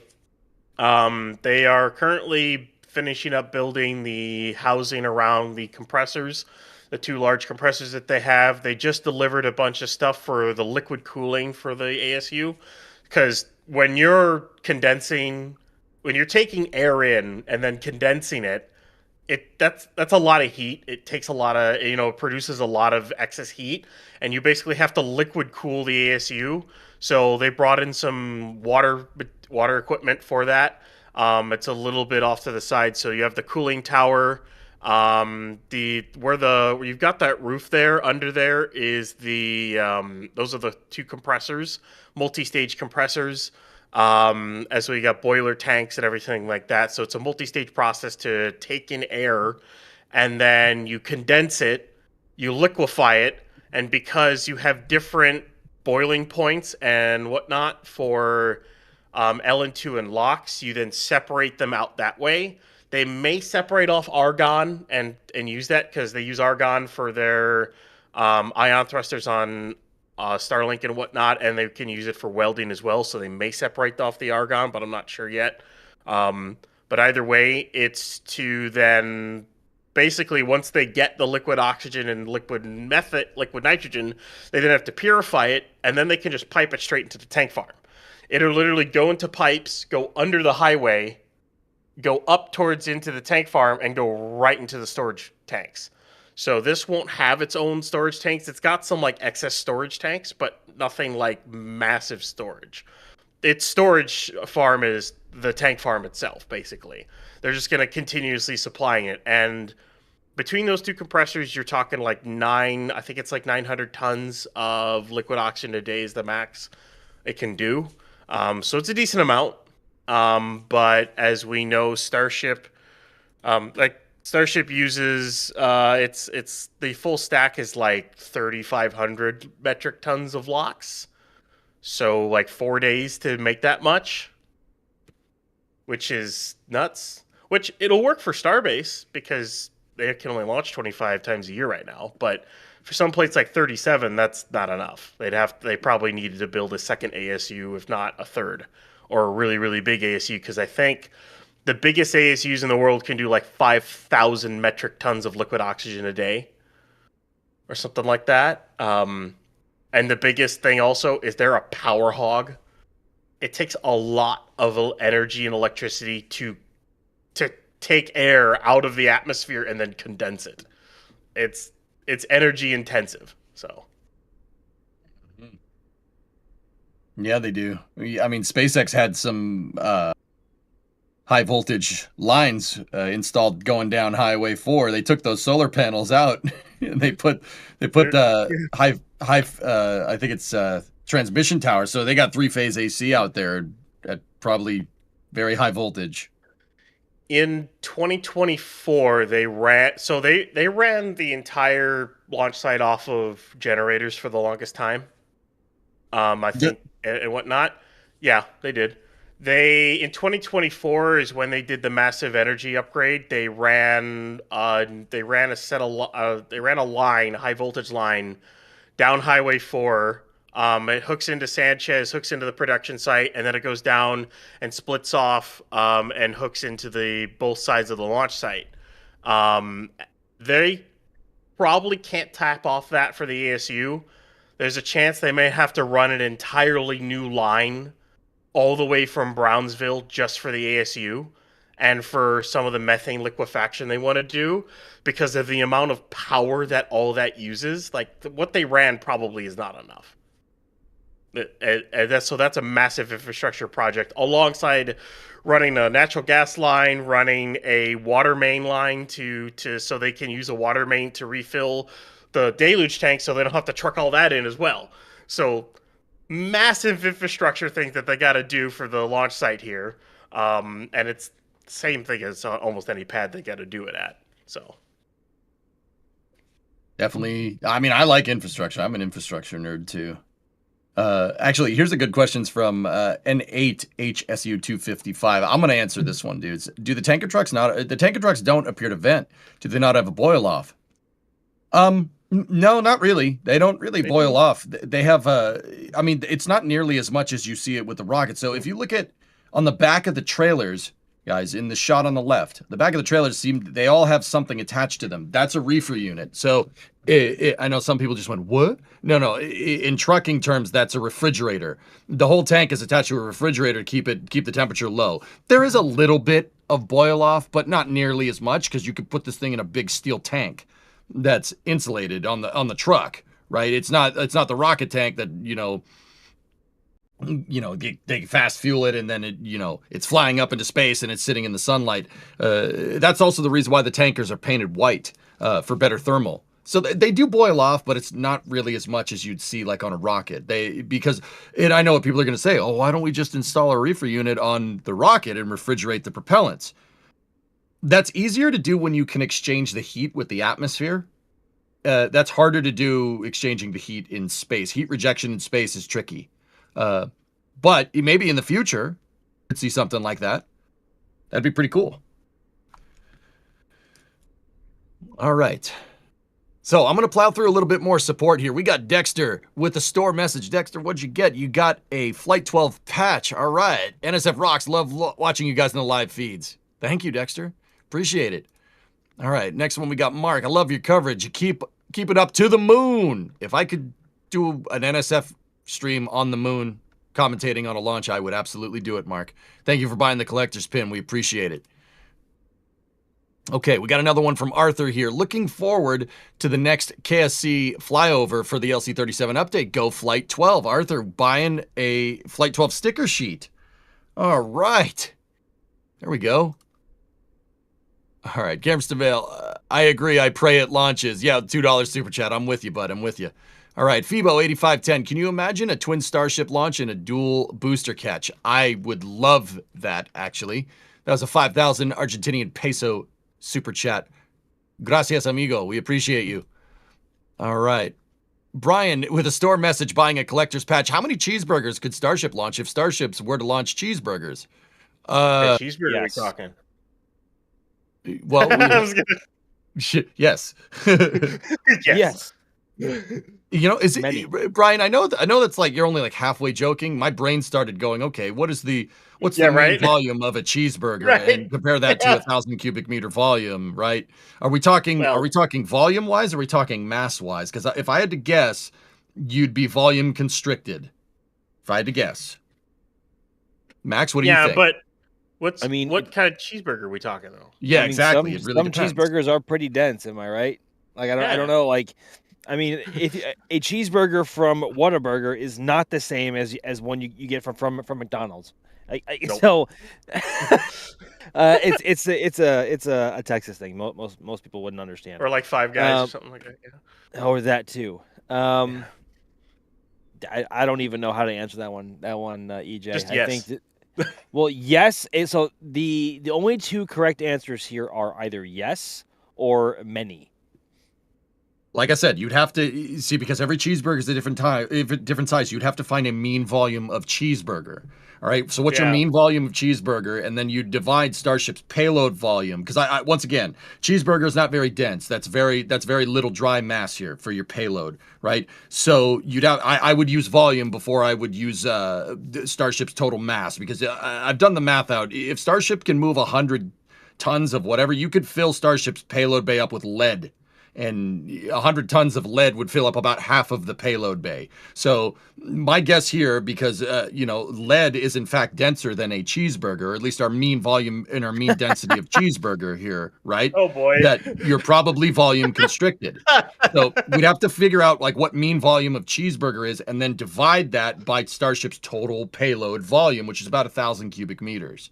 And there you go. Hey, you asked, dude. Welcome All right? to Flight 12 Starship Stakeout, everybody. Well, you asked, Brian. Eh? You asked, dude. That's all I'm saying. Sawyer, save us. And chat's like, no, please, not that. But Twitch chat, such American questions. Bro, we like food. What do you want? Like, we like food, and we like rockets. Yeah. Yeah. Like I don't know what you want there.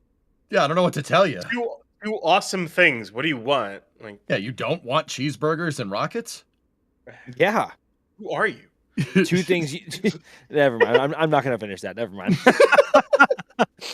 All right. I'm gonna get through more of the support. All right, Freak.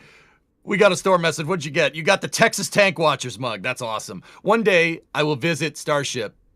One day I'll visit, but Starship could launch pretty much any second of any vehicle in any space. It could pretty much launch anything. You're right. You're absolutely right. Took me a second to read through there.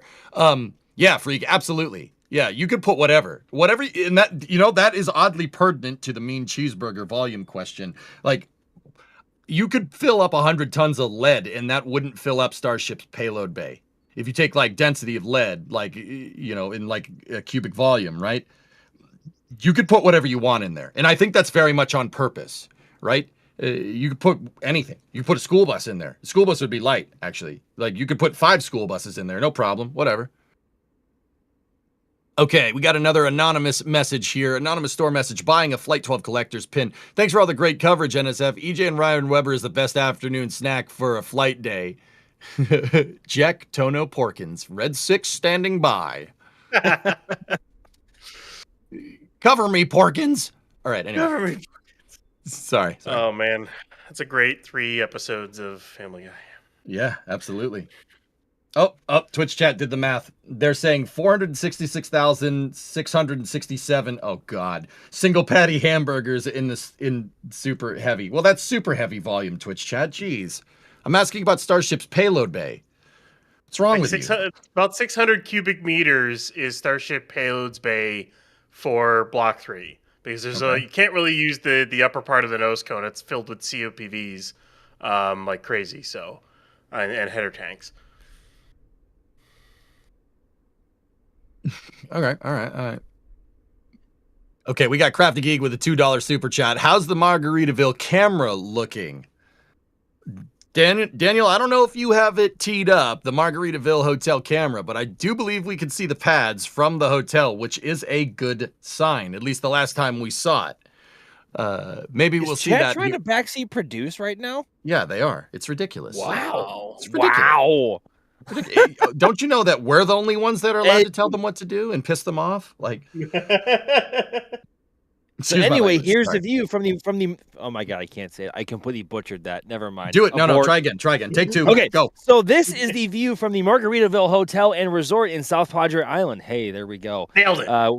Who we are very lucky and fortunate to be partnered with here for our stream and also for the 24/7 views from this camera in particular. Please feel free to check them out if you're here on vacation and, of course, for a Starlink launch. Starlink? No! Starship! Because they are that hotel, the roof, especially for us and our cameras, has a tremendous view, and we cannot thank them enough for their partnership and their support. So please feel free to check them out. I think we should have a feed from Doss and Company up there later on in the launch stream. So keep your eyes peeled for that. Yes, that should be incoming, as weather is, of course, improving as well. Actually, if I look out my window right now, my left window, I can see South Padre Island, and I can see this very hotel right now. So it is looking like it. So despite the cloudy conditions, I think a lot of that rain and moisture from this morning maybe cleared out the air a little bit. And normally the view towards SPI from here is not this clear and crisp. So I think that's boding pretty well so far, and hopefully it stays that way. But yes, here's the view from that camera. Obviously, here you go.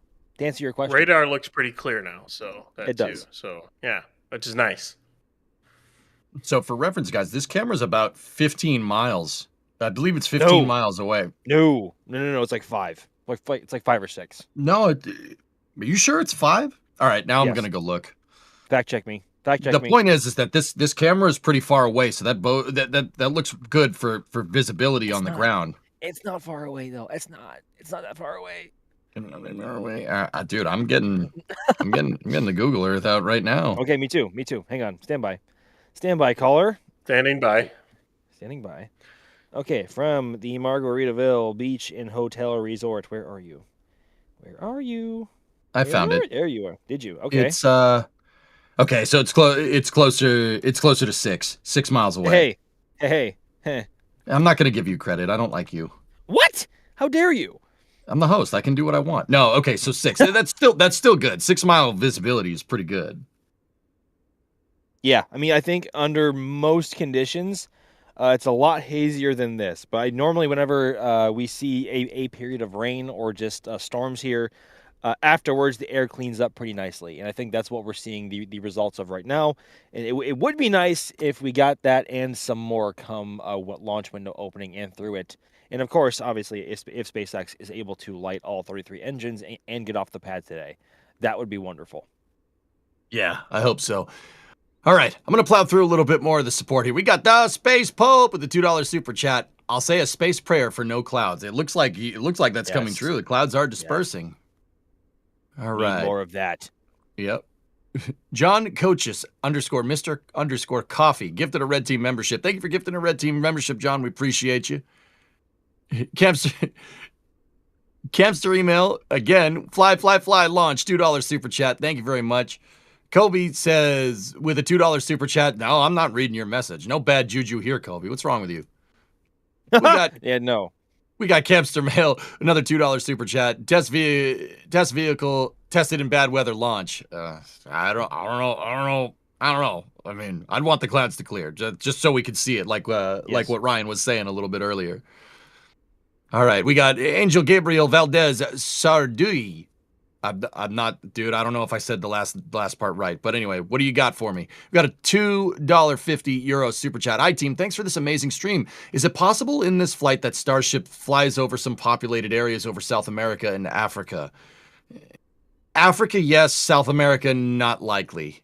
It's only going to do a half an orbit, Angel. It's going to go around, it's going to fly over the southern regions of Africa. Not South Africa. It's actually north of South Africa from the ground track. It's going to kind of fly over Madagascar and then go out over the Indian Ocean and come down near Western Australia. It'll be in space. It'll be fully in space though by the time it goes over Africa, though. Very much so. If not reaching about its apogee at that point as well. Yep. Okay, we got Wayne with a store message here. What did you get? You got a Starship Flight 12 sun shirt. Oh, Mr. Jack style. Very nice, very nice. All right, thank you for all the great live coverage and podcasts. Met and spoke with Max on site on Tuesday. Very friendly and appreciative of support. Well, you don't know him like I do, Wayne, so just saying. Max is good people. He's good people. We love him. You're an all-star. Get your game on. Don't DMCA. I'm just trying to continue it. It was fun banter. Anyway, continue. All right. Danielle Taylor becoming a Pad Rat member. Thank you very much, Danielle. We appreciate you. We got Allegray Prime here, gifting 10 Red Team memberships. Thank you very, very much. Campster email became a Pad Rat member. There we go. Thank you for all the super chats, Cam. We appreciate you. All right. Kevin Harrington with a $5 tip, tips.nasaspaceflight.com. That goes directly to us. We appreciate it. Wish it could be more. Thanks, as always, for the awesome coverage. Go Flight 12. Kevin, let me tell you this, dude. Tips are appreciated, but they are not expected. I don't know about you guys. I don't ask. We earn them. All right? So, wish it could be more, dude. $5 is more than generous enough. We appreciate it. We really do. We like to earn that rev. We don't like asking for it. All right. So Ninja Decimator with a store message. Let's go flight 12. Buying a patch there. Thank you very much. Remember, the patches are in limited supply. We only have a certain amount of those. Last time I checked with Lindsay, it was 40%. I bet you it's lower now with all these patches that people are buying. Okay, we got Gert Spielt, 9445. Thank you for coming to Pad Rep, member Gert. We appreciate you. Kevster email again. $2 super chat. I've flown an R-22 helicopter. I'd fly that Bell fast. Well, yeah, you got 2 motors. You can go faster that way. Man, that support queue is growing. The second I click on it, it's like it multiplies. The support queue is multiplying through osmosis here. All right, Kerbal Guy with the $5 super chat. Always a good day with Starship, Launch Adept, and EJ on NSF. Well, it's good to be here, Kerbal Guy. I appreciate you. Thanks for the $5. Okay. One beach short. What do you got? I'm not seeing my ability to upgrade my membership beyond PadRat. The instructions followed do not yield liftoff. Oh, I'm not sure. You probably shoot a DM to NSF on X and go from there. See if we can figure that one out. Thank you for the $10 super chat, though. We appreciate you. We got Margaret with a store message. Thank you, NSF, for all you do. I keep hoping the shop will find more Artemis 2 patches. We'll see. We'll see. Thank you for the... okay, so that was Artemis 2 sticker sheet. Yeah, okay. We'll see what we can do. And I mean that. I'll relay the message over to the merch team. Okay. We got Cam with another $2 super chat. Instructor flew the Air Reach ambulance Augusta 109. Dang, dude, you got a lot of flight time. That's great. Dustin with a store message. Go for launch Flight 12 Collector's Patch. Okay, and I've shortened the support queue for now. We'll get back into questions. You guys ready for questions? Yes. Yes? Yeah. Okay, so in the show notes here, we should be talking about Artemis and beyond. So I'll start with a question here in chat. You guys build off my question with the subject matter here if you can. Remember, at NSF in the YouTube chat, and it'll show up in my questions queue. And if, there's a lot of you guys and I do appreciate it. I try to read as much as I can, but, maybe we tee that question up. So here's my question. All right. So let's say that the Starship HLS lands in 2028 and does everything that they need to do, right? When do you think the next Starship landing is after that, Ryan? Ryan, the next one. Like, say we get a good HLS landing for the Artemis 4 mission. When's the next Starship going to the moon? Ooh. Give you a humdinger. That depends on whether it's for NASA or for SpaceX themselves because they want to build their own moon base. I have no idea. So think about it, dude. We were talking about the fleets that you'd think you'd need for going to the moon. Do you think SpaceX starts building out that lunar base there, or do they start sending more stuff to moon base? Is it called Moonbase Alpha? Can we call it Moonbase Alpha? I'm calling it that. NASA's Moonbase. We're calling it Moonbase Alpha. All right, we're doing that. Do you think NASA rolls out with like a commercial resupply for the moon base? I mean, I'd like to see that. I think at some point they do, once it really gets started. There's a lot of ifs too, because what vehicle are you using to send modules to the moon too? Mm-hmm. Because right now Starship does not have a cargo variant, and it is probably a little ways away from having said cargo variant. The only other vehicle that could do it if you built it up to be able to land it would be off New Glenn. Unless you want to send smaller modules off like Falcon Heavy or something like that. Which honestly, if I were to send modules to the moon, I would use New Glenn over Falcon Heavy. Especially like 9X4 New Glenn. It's a pretty powerful rocket, and it's got a lot more space in its fairing. While Falcon Heavy is cool, 9X4 is pretty capable, to say the least, based on the numbers they're giving us. So between Starship and that, you start building out the modules. I don't know if it would be an HLS to land the next time. It could be a cargo variant with modules. It could be another, maybe like Artemis 6. Because Artemis 5 would likely be Blue Moon. And then Artemis 6 would be probably be another HLS. But then my guess is it still called Artemis at that point? Like, because I don't even know where the Artemis program is going with the fact that they're switching to Centaur, the fact that they're doing all this other stuff. It's just kind of like, where's SLS going after they use this next ICPS? I know they have the plan for the Centaur, but EJ, we talked about the problems of using Centaur 5. Yep. So it makes me wonder where that part of the program is going compared to where the landers will be going. Because the landers are just going to keep getting better and better and better. But the thing that's supposed to dock to them to transfer the crew is not. So it gives me question marks on if it would be for NASA or if it would be a private SpaceX landing on the moon or something. Which either Starship is crew rated by that point, which that would be like a 2030 plus launch, or SpaceX goes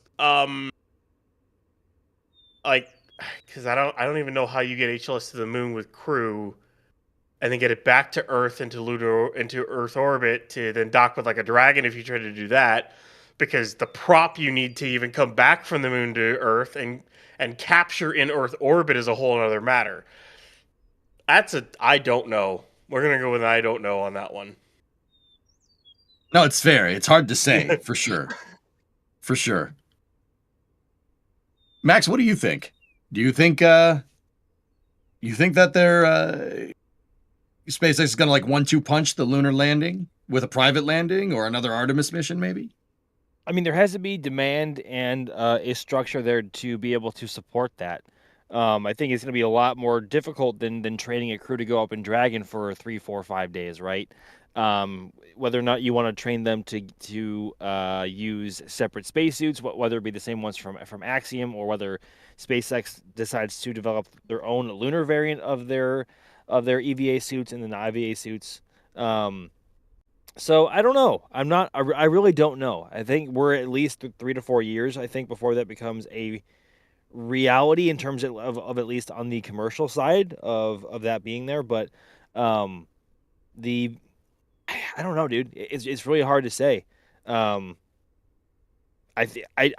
can't follow that answer up as well as Ryan did with that very elaborate and breathtaking answer. But I think we're at least 3 to 4 years out from that being a reality.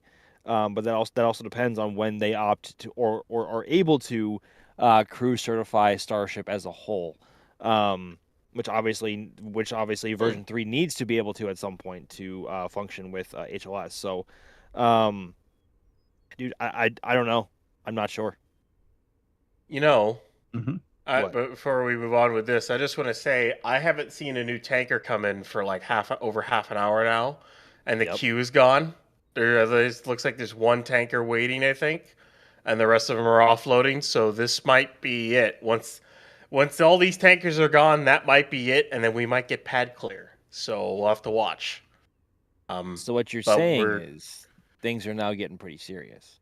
They're getting serious. I'm waiting for the chopsticks to open on ship. Is what I'm waiting for. Usually that's happened way earlier in the count in the past. They're just kind of around the sticks right now. They're not around the ship. They're not really that close to it. They're just kind of there. But eventually those are going to open up and go up to launch position. I wouldn't be surprised to see the lock side of the tank farm start to wake up at some point, but then again, SpaceX may chill down everything all at the same time so they can conserve as much LN2 and locks as possible, because in the past, they've started the lock side like hours before. Like they've started chilling things down sometimes hours before and then kept it in chill down. But on a launch day like this, if they want to try for a 24-hour recycle, they may start it later. But we might be getting closer to launch site and pad clear. I haven't seen any new tankers come in, and the queue has definitely gone down to like 1. So hopefully, maybe within the next half hour, they fully clear out. So we're making progress, and the sky looks a little bit better as we keep going. I see blue. Well, that's not blue. That's Little just bit. darker patches of gray. I'm not gonna lie. Is it? Oh, Yeah. it looks weird on the camera. Yeah. I'm looking out. I'm looking out now with the Mark 1 eyeballs here. Boots on the ground. There's still a decent amount of clouds still around. I should probably recheck the radar again, because there looks like there's a front coming from the south or trying to form. You can kind of see it there from this camera's perspective. That like line of clouds about halfway up the frame there.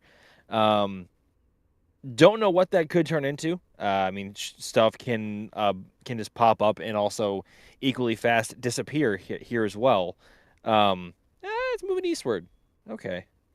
There's Okay, there's a little bit like a small cell that's kind of forming down in Mexico, but I don't know where it's going to head. Yeah, exactly. But considering everything else is going east, I would assume that's going to go east as well, due east, which means it wouldn't be an issue for Starship or the pad or anything like that. So I would, yeah. I would be of the same opinion there. But the clouds are kind of back and forth. Like sometimes it goes back to a super high ceiling, and then we get the occasional low level ones that are about to come through here and may drop a few spurts of rain on us. But overall, like it doesn't nothing really that is alarm worthy right now, and hopefully it stays that way. And then according to the forecast, if that is to be believed, it looks like it is going to be. But we are getting a lot more sunshine through the clouds now as well, which is always a positive sign. Mm-hmm. Okay. Yeah, dude, it looks. I hope she clears out. Let's see. You and I All both. right. Yeah. Ryan, I got another question. I got a question here for you. So this is from GSE Hydro, who's asking, is it confirmed that HLS is made out of steel? Would aluminum be a better mass option with no reentry needed rather than steel? You'd have to completely redesign your entire manufacturing process and your factory to try to use a different, like aluminum. Like you'd have to do friction stir welding rather than like TIG welding or laser welding, which that's not the same rocket. It's literally not even the same rocket, basically. So it's stainless steel. Basically, HLS is, you look at Ship 39. Take Ship 39, take the flaps off, take the heat shield off. You keep the docking ports on. You take the PEZ out and the header tanks out of the nose cone, and you put in a habitable space with an elevator and an airlock, as well as an airlock in the tip for docking. And then you put a ring of the descent engines on, the final descent engines, so they don't kick up a bunch. You add in the landing legs, and boom, you have HLS. And you paint it white. That's basically what it is. You take a Starship, strip it down, and add in all the necessary stuff for HLS, and then you get HLS. That's what it is. So yeah, it's stainless steel. Cool. Good question. All right. There's a bunch of good questions here. These are kind of a little more technical. So Max, if you don't mind, I'm gonna put another one over to Ryan, if that's cool. Okay, so David Freeman SC is asking, when can we expect the last tanker truck to depart the commodity loading area? Now, Ryan, I believe you touched base on it, but just again, for the sake of the question, just in case anybody didn't hear it. Yeah, I wouldn't. Well, they haven't had any new ones, new tankers come in like 30 to 40 minutes or so. The queue has definitely gone down a lot. I wouldn't be surprised if they're all gone within the next half hour. It depends on where they are and their offloading. Hopefully I think by T-minus 3 hours to the opening of the window, all the tankers should be gone and we should have full pad clear, which it'll be perfect because tank farm will then start up around T-minus 2.5 to 2 hours, 15 minutes, give or take. Somewhere in that realm is when at least the methane side will start. They might start the lock side sooner, or they'll start both at the same time. Either way, that's when that'll start up. And then it takes them about an hour and a half to chill everything down, give or take. And then it takes them I said it takes them 36 minutes and 10 seconds to load both vehicles. And then a few minutes to top 2 minutes to top everything off, do final checks, and then go. So it doesn't take them long to do all that. So it's a much more efficient tank farm.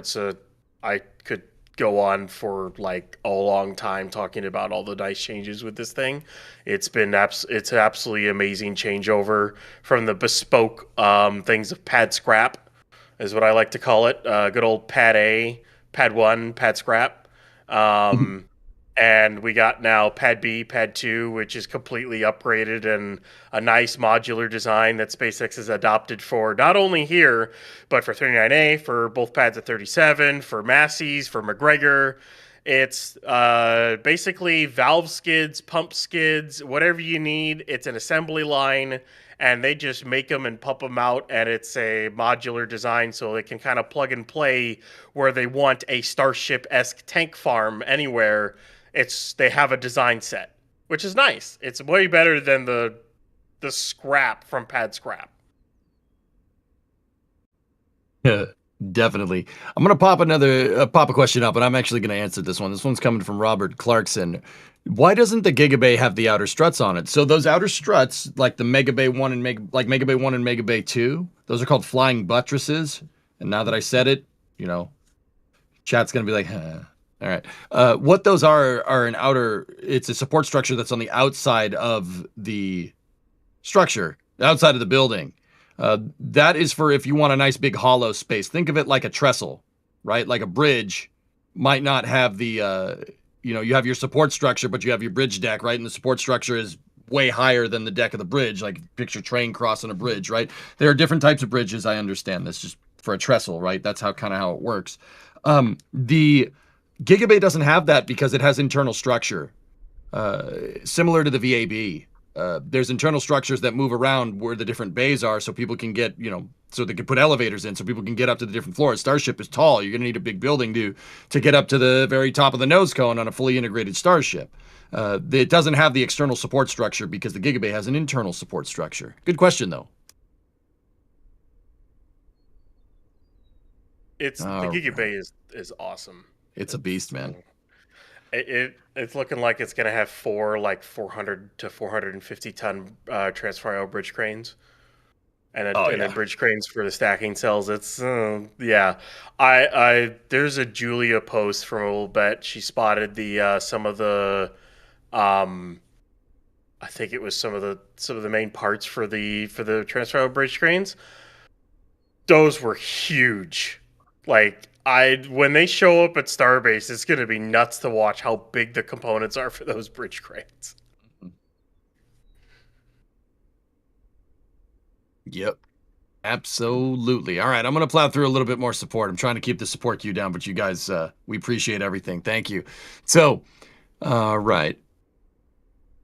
Dustin with a store message here. What did you get? You got a collector's patch there. Go for launch. I hope so. That's what I'm thinking. All right, Danielle Taylor with a $5 super chat. Danielle, thank you very much. You bought something in the store a little earlier. I appreciate it. Thank you with the super chat on top of that. We got Apocalypse Cowboom. It's jacking the mute button all over again with a $10 super chat. Hey, I haven't talked while muted once this entire stream. I'll have you know. I have my pinky out. I'm just saying. All right, we got Dinos CR75 $5 super chat. Is Starship strong enough to launch in weather conditions that are not perfect? I would say yes. If you're designing something that's going to launch on an hourly basis, you're probably going to want to take into account launching into potentially bad weather. With that being said, airplanes can launch in the rain, right, Ryan? But they don't. There's sometimes where they're just like, yeah, no, we don't need to fly right now. Not a good idea. They also take out through thunderstorms and sometimes pay the price. They get struck by lightning, and then all of a sudden the lightning bolt causes enough damage that it causes a bunch of holes along the fuselage, blows out rivets on our wing lid, and even puts a hole through a rudder. It happens when you get struck by lightning. So I think I'd be curious to see what the constraints will be for Starship in the future. Right now, they keep the constraints pretty strict because it's still test flights.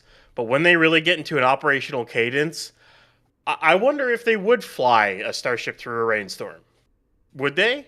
Like, could Starship do that? Would you risk the static buildup through a storm like that? If it's just rain, like I don't think you'd want to fly it through lightning if you can avoid it. Planes avoid lightning as much as they can. Sometimes it happens and you can't avoid it. It just kind of happens. But I think you would want to avoid doing that with Starship as much as possible. So they probably would still have a lightning constraint. But as for rainstorms, I mean, maybe in the future they can just fly through them. Maybe. I was fighting with every fiber of my being to say, yeah, oh yeah, probably. Okay, Craft Geek, RE NSF podcasting that we were talking about earlier. Have y'all considered at least putting the Flame Trench audio on RSS feed so it can be listened to in a podcast app on a low data link? It's been considered. We'll get back to you on that one, okay? All right. We got Kevin with a store message. Got your Flight 11 pin, and now I'm getting Flight 12. I'm 2 hours out of SPI. Want some company on the roof. I don't believe everyone has access on the roof, but yeah. The Margaritaville Hotel is definitely a place to watch it, dude. It's a fun time. So what did you see? There was a tanker waiting at the roadblock, and it looks like it got turned around. So I don't think we're getting any more tankers in at all. I know there was a big delay, but it looks like one just tried to come in and got turned around. So there he is, turned around and leaving. So whatever tankers are over at the launch site, that should be it. Once those have fully offloaded and they're out and clear, and there's no more waiting, they're all offloading now. So it could be getting close. Once these are all gone, we'll have pad clear at that point. And once we see the last couple Cybertrucks come out of the near the launch site, so we're getting there. Yep. I'd also like to add that I had previously said there's reefer units on the back of these. They're actually not. They're just vacuum sealed. These tankers are just vacuum sealed. So if they're just vacuum sealed, you are going to get a little bit of boil off, but not a lot. So the refrigerator actually doesn't give you enough energy to be able to keep these commodities at the temperatures that they need to be liquids.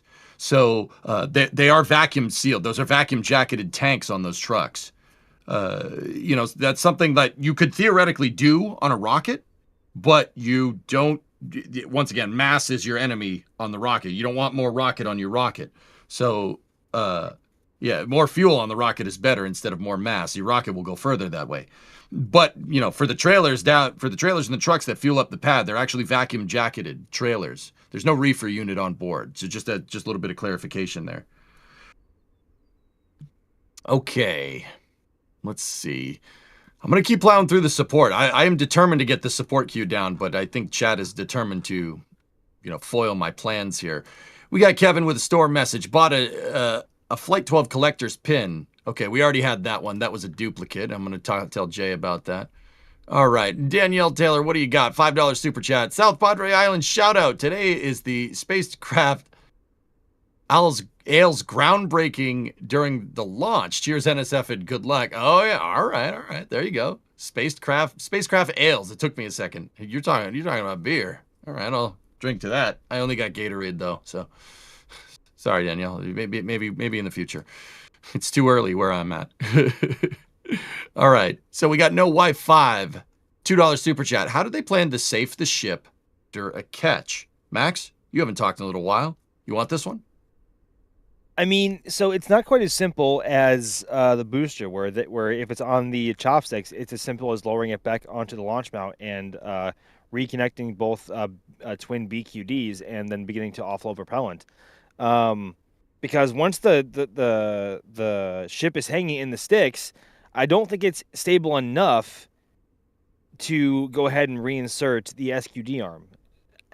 Maybe I'm wrong on that one. Maybe when if they insert the chopstick stabilizers, it'll be stable enough to then reconnect the SQD and begin offload.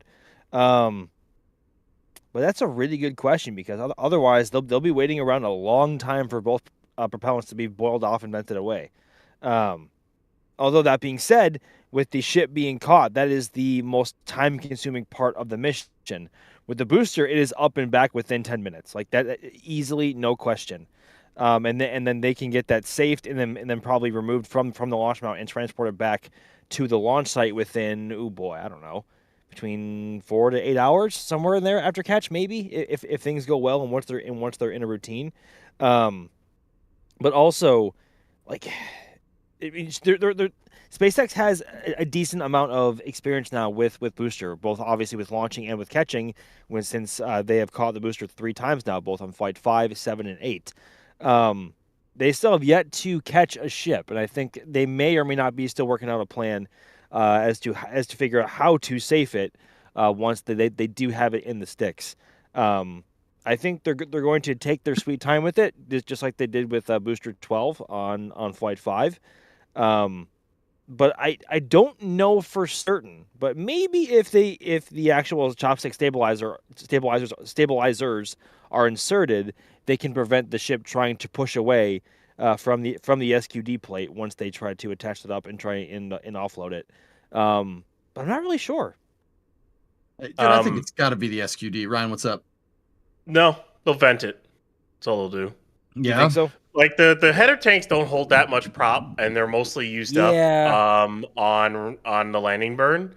They'll just dump it and vent it, and safe it that way. And then lower it down onto a transport stand and get it hooked up to the tower for pre-pressed gases and then safe it the rest of the way. A red team will go in, hook it up, all that other jazz. They'll have to get a transport stand rolled in. But then again, they should have time to be able to roll it in and get it in place, and then a ship gets caught, and then it gets safed and lowered onto it. Because hooking up the QD, I mean, you might be able to do that with just the ship hanging in the air. It's a maybe. We'll go with that. And then you could try to drain what's left through the QD, but it's all gravity drain anyways. And there wouldn't really be that much methane left on board. The header tanks don't hold that much. They can vent 7 tons per test, methane-wise. So, like, if there's like 3 tons of methane left, they can just dump it and vent it out. They actually dump liquid methane during launches here. So when we get close to launch here, you'll see 2 vents on the bunker active. One's a LOX drain, the other one's a methane drain. They are dumping liquid oxygen and liquid methane out of the service structure to make sure that everything's empty. And they also do the same thing on the tower too. There's a LOX drain, there's a methane drain. They actually just dump it and vent it out. It's not much. People think, oh, it's really bad. Well, it's not really that much that they do. They have a large quota for being able to dump out over the course of a year, and as I said, it's about 7 tons per test or so. So just vent it when you catch it. That's a good point. I was saying ship quick disconnect, and now that I'm thinking, like, yeah, there's not going to be much fuel left in that thing. Just dump it. Yeah, that's a good point, dude.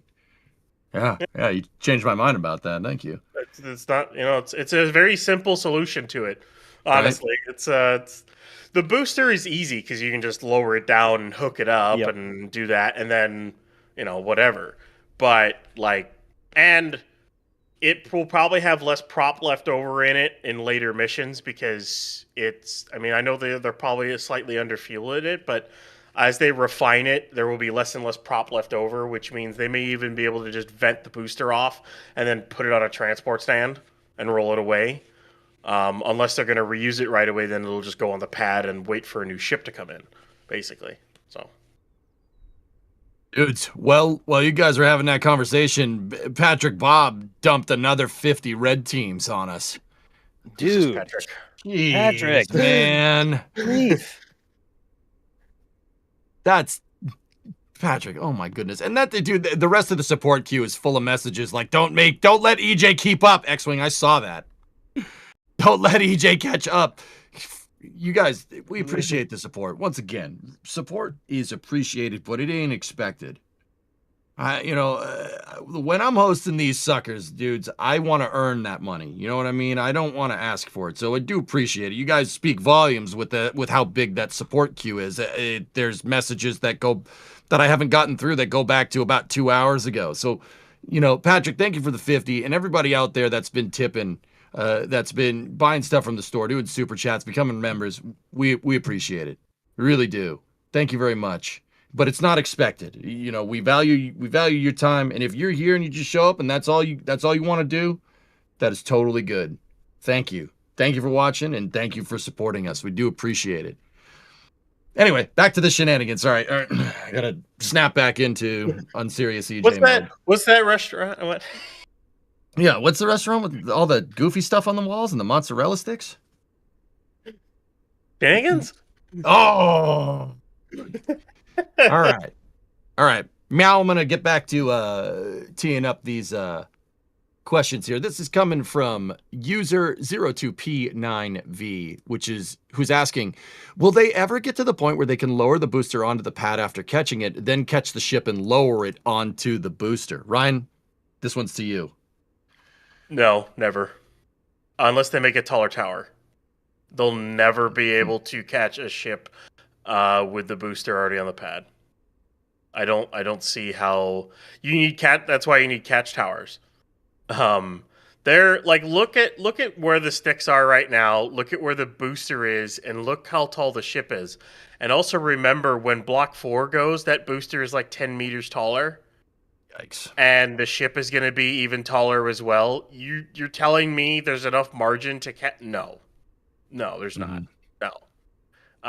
They'll never be able to catch a ship with a booster on the pad. They'll have to catch it on a separate tower, put it onto a transport stand, and then put a new ship back on the. Basically, just have a new ship ready to go once the booster comes back. That's basically what they're going to have to do. Yeah, we got another helicopter coming into landing. Once again, if you guys are looking and you're wondering, the helicopter, what's going on here? These are the helicopters that are patrolling the pad perimeter. Just making sure nobody comes near the vehicle, as they move closer to launch. Now, I know what you're wondering. Why is it landing? Well, it's landing right here, right in the middle of Highway 4 here, and it's beyond the roadblock, and what they're doing is they're refueling it. If you look behind the rear passenger window, just to the right, there's a kind of a hole in the side of the helicopter that's facing downwards. That's the fuel spigot. They're going to land this thing, and guys are going to go over there with a fuel line, and they're going to refuel it. And we got a good touchdown there. There we go. All right. And you could see the helicopter pilot, you see the helicopter kind of rest down on the gear. That's when he lowered the collective, the blade pitch on the blades up there. And if you notice, when he lowered the collective pitch, the blade RPM sped up. Helicopters 101 right here. There we go. This guy's going out to fuel right there. Good stuff.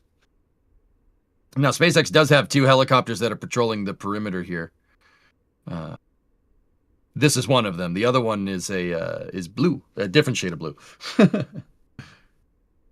What are those spikes at the front for? Oh, that was a question coming over from Twitch chat. Do you guys know what the spikes at the front of the helicopter are for? Those pitot tubes? Not necessarily. Which ones? There's a spike that makes the helicopter look like a unicorn. I'd have to look at it again. All right. When we zoom out here, I'll show you. Oh, here we go. Panning left. So. Oh. See those ones that look like a unicorn spike coming out the top and then coming out the bottom? Somebody in chat knows it. That's why I asked which one. Because usually those are VHF blades. Usually. Mm-hmm.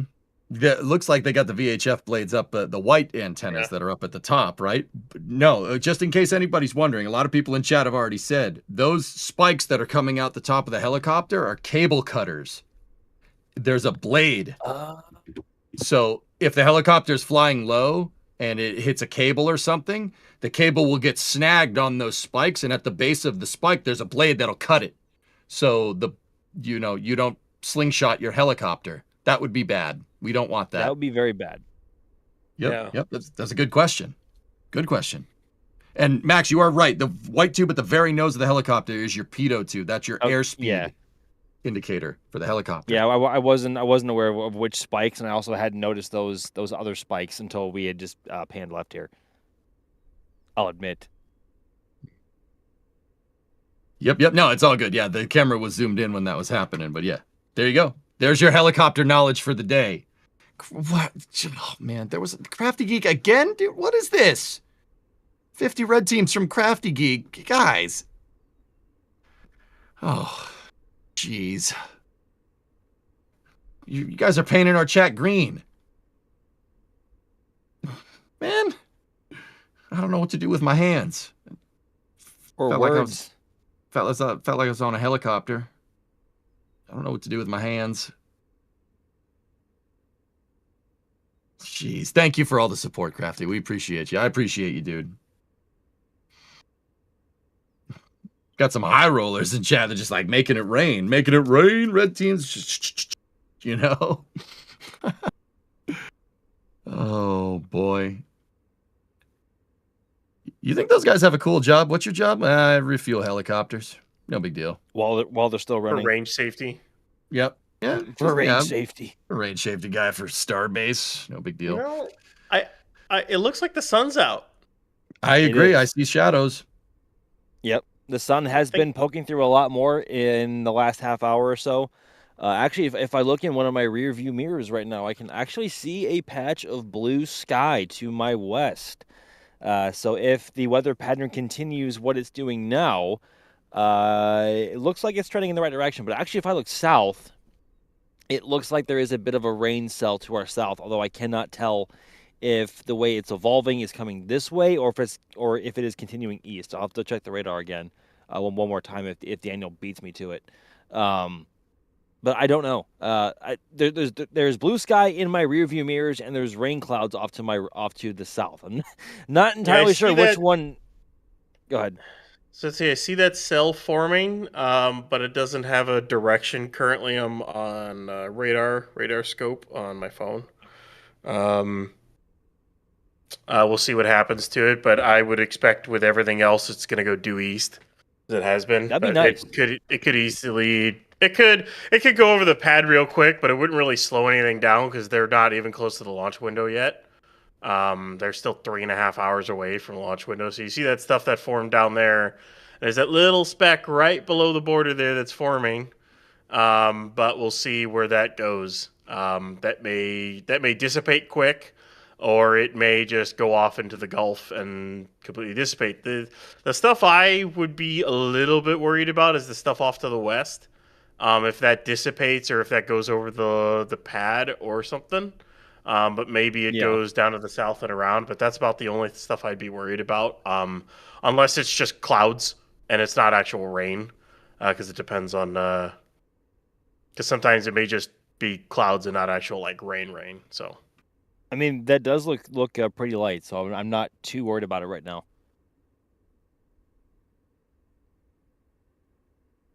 Just looking at that tank farm, it's cheeching. The box fan is just cheeching every once in a while there. Yeah, they're not into LOX chill down yet. I don't see the LOX pumps chilled or the actual it's the old bunker vent, grass vent that we used to have over at Pad 1. Whoa, flashback. That's routed into the box fan now because that was the LOX pump chill down. That's routed in there, and that line isn't frosty yet. So the LOX side isn't getting chilled down. They're still just running vaporizers and everything right now. That's probably a lot to do with the amount that they're refueling at the moment. So we're waiting for the last tanker trucks to kind of get out of here. So as we see, there's another one leaving there. I don't know how many are left over there. I'd have to go look, but there shouldn't be that many left. Yep. All right, so we are at T-minus 3 hours, 25 minutes on the dot here for the window opening for Starship Flight 12. Starship's 12th flight on orbit in the first test of the version 3 booster and ship, or block 3. I like Block 3. I mean, you say either one. It's interchangeable. But also we get the first, you will be getting the first launch on pad number 2 at Boca Chica, which is the pad in the center of your screen there, as you can see from the shot from the Margaritaville Hotel Beach Resort in South Padre Island. They were generous enough to let us put our cameras up there. And yeah, we will have some commentary from there a little bit later as we get into the launch stream. Sooner rather than later. All right. I'm going to plow through a little bit more support. Chad has, Chad has been determined to not have me clear the support queue. Thank you, I guess. Now, but before I do that, we do, if you guys want to support us, you don't want to support us from a tip, you don't want to support us becoming a Red Team member, you can support us by buying stuff in the store, man. We got plenty of good stuff over in the store. We got apparel, t-shirts, we got mugs, we got patches, we got pins. Patches for Flight 12 are in limited supply, but we got everything you need for the space flight nut in yourself or significant other. Great birthday gifts, just saying. Great birthday gifts. Yes, you would love this. Look at these patches. Very nice. We got mugs. We even have, hard drink glasses over there or soft drink glasses, depending on how you're feeling. Depends. Is it Friday? Is it Wednesday? It says whiskey glass on there. That's all I'm saying. It says whiskey glass. I mean, you can fill it with orange juice or apple juice if you want. Depends on the time of day, right? It's 5 p.m. somewhere. I believe it's 5 p.m. in the Atlantic Ocean right now. But hey, you know what? Whatever. It's fine. It's fine. But anyway, guys, yeah, if you want to support us that way, get some cool merch out of it. We do appreciate it. We got a whole plethora of stuff from the merch team. So, and I want to give a quick shout out real quick to the actual sun shirts that we have as well, because I think I have almost every single one in some way, shape, or form now, because they are like what I'm wearing like 90% of the time during summer here in Starbase, and of course in Central Florida, because the sun in both locations can be extremely brutal. But we have designs from Starship TPS designs to my much beloved SLS designs or themed sun shirt, and also just ones with the basic colors and NSF logos on them. So check those out if you haven't already as well. Great way to keep your skin from not burning in the summertime, although I always seem to find a way. I'm gonna lie, I kind of want one of those whiskey glasses. Not for drinking whiskey. They are pretty sweet. For drinking Gatorade or something. Sure. Right. Yeah, you could put 6 packs of soda in there. Actually, this is not a question, but Darren, I'm going to show this on the screen anyway. All this merch is good for Father's Day. I'm just saying, it could, you miss Mother's Day, could be good for Father's Day. That's a good point. That you bring up a good point, Darren. That's all I'm saying. That's all I'm saying, dude. Yeah, I don't need to put questions down there. I can put whatever I want down there in the lower third. All right? If I want to agree with the viewer and emphasize a viewer's statement, I will. All the producers in the back are going, who are you?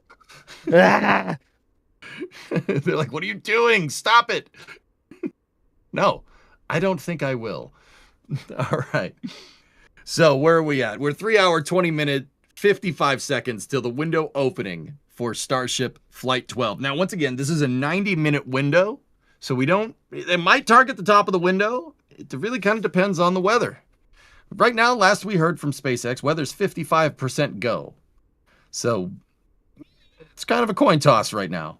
Kind of a coin toss. We'll see. But what's up?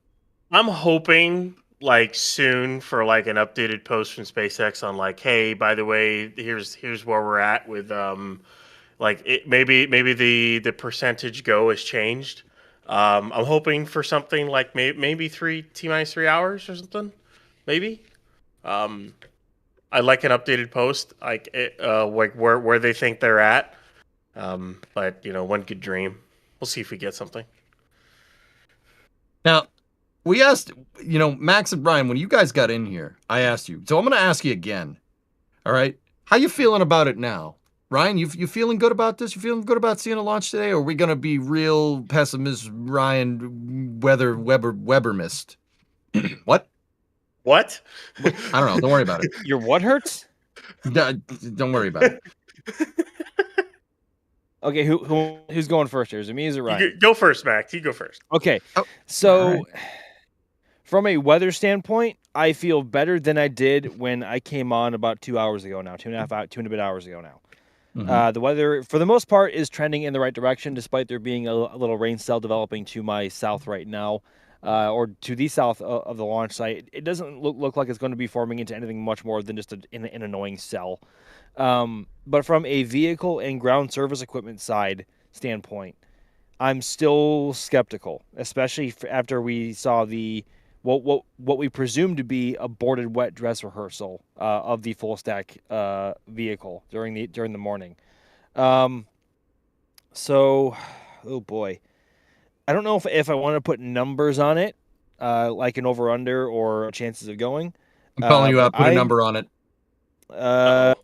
Okay, so if you during camera setup, I was genuinely annoyed to the point where I was like 90-10 or 80-20 scrub. Oh god, I said the word. You did it. You did it. Join the club. No. Okay, wait. I said it after Ryan said it, so I undid Ryan saying it. They canceled each other out. See? Oh yeah, it's double negative. Okay, Yeah, that's right. that's how that works. Exactly. So okay, Exactly. Okay. Copy that. Understood.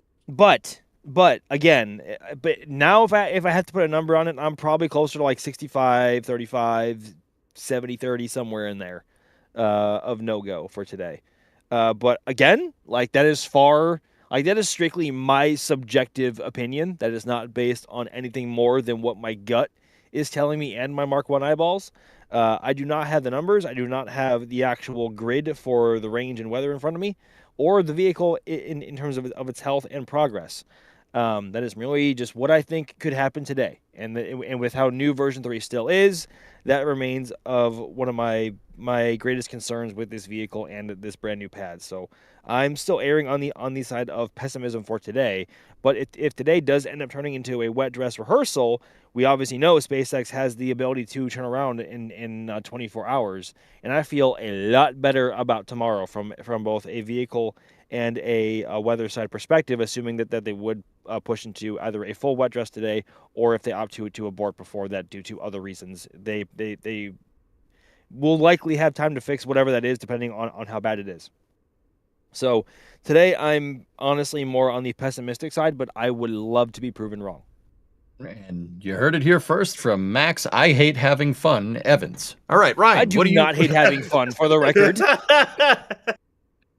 Ryan, what about you? Where are you at? Put a number on it. Let's go. I'm kind of exact as Max. I don't agree with it. Oh, wait, this isn't Flame Trench. No. Okay. All right. You can 65-35. It's going to be interesting. Looking at the radar, there is like one front that hasn't hit McAllen yet.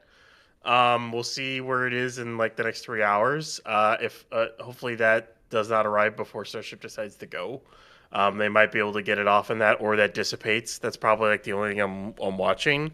Plus the little thing that it looks like it formed in the south and it's already starting to dissipate a little bit. So I don't think that's going to be that much of an issue. But actual vehicle and tank farm side, I mean, trucks are leaving.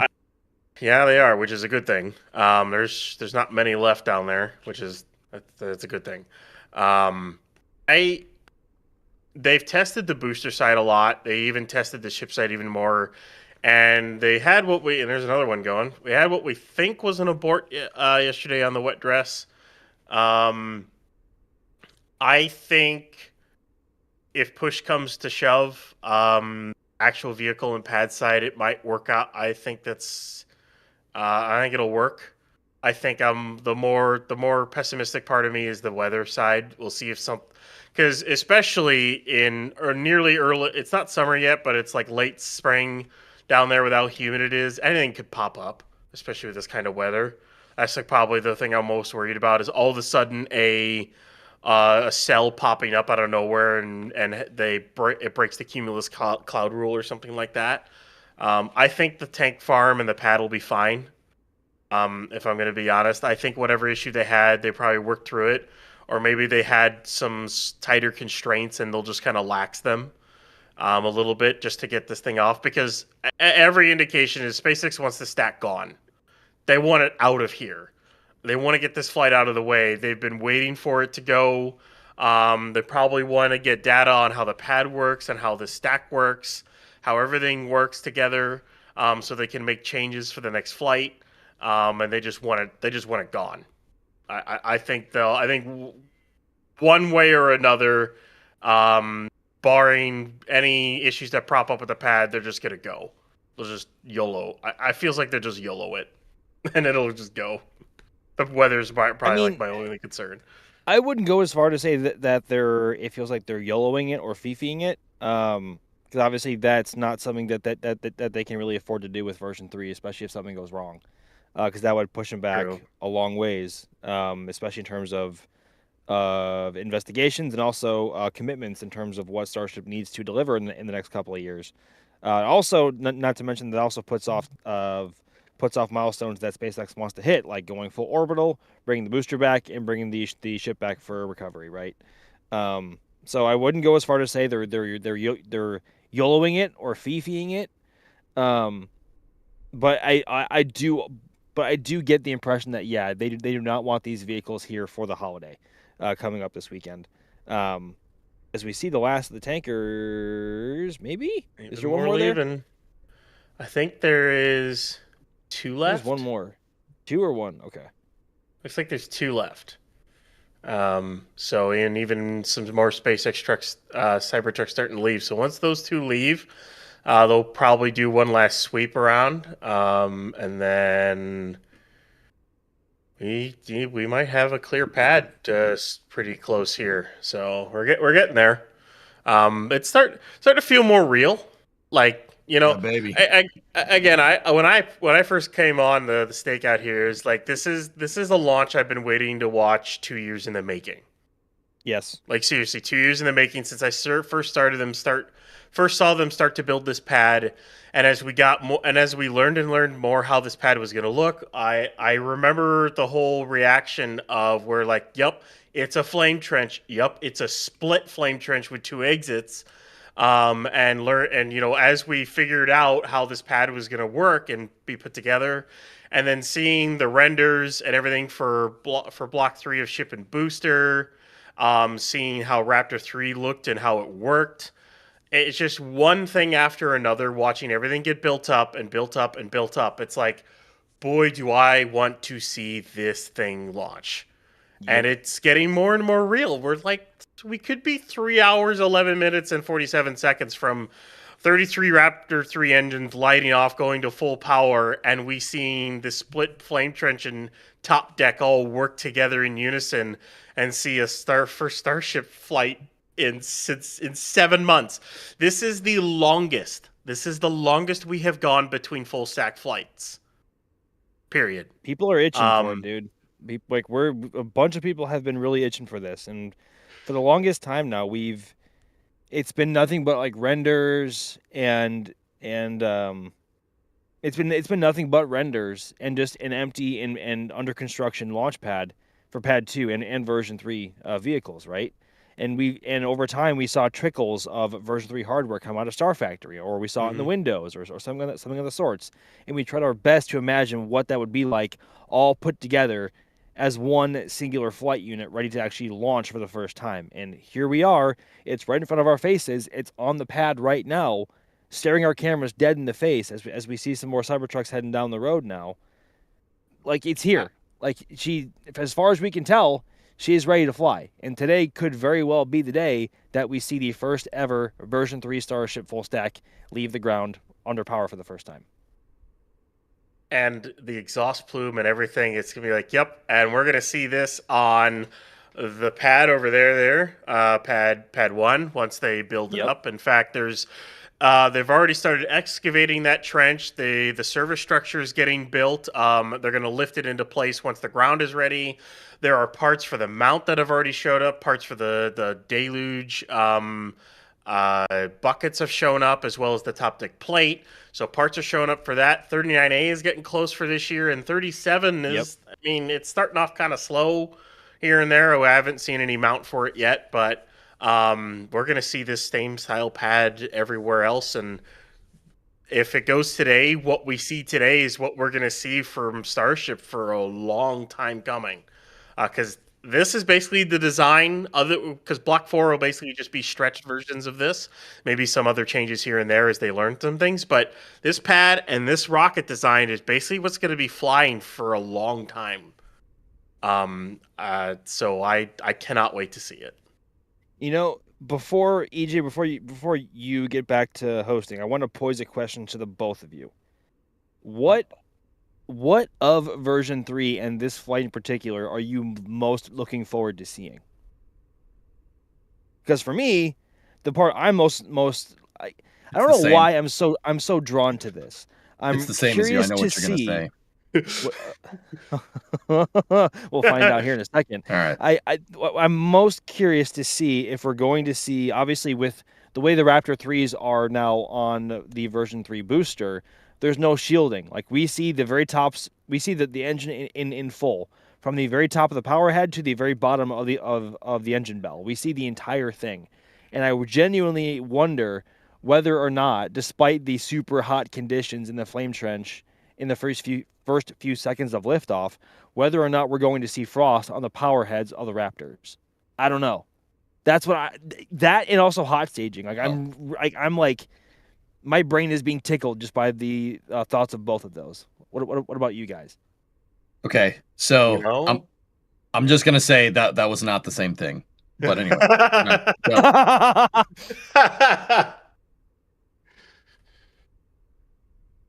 I didn't know if EJ was going to go first for me. No, you did. Okay, the most thing I'm excited to see. Oh boy. I have like a list of things. I got trying to think of one particular thing I'm most excited to see. I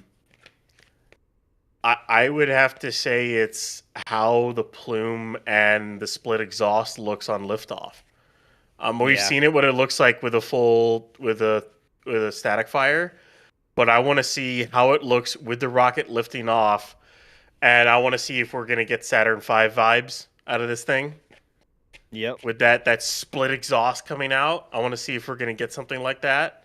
And then I guess in relation to that, I want to see what the color of the exhaust is with Raptor 3, 33 Raptor 3s. I wonder if it's still going to be like purplish, or if it's going to be more blue. And whether or not that's dependent on lighting, because I know this burns a little bit cleaner. It's a little bit better of an engine. So I'd be really curious to see what that looks like. So the initial stages of liftoff is kind of what it is for me. And that's just for this flight.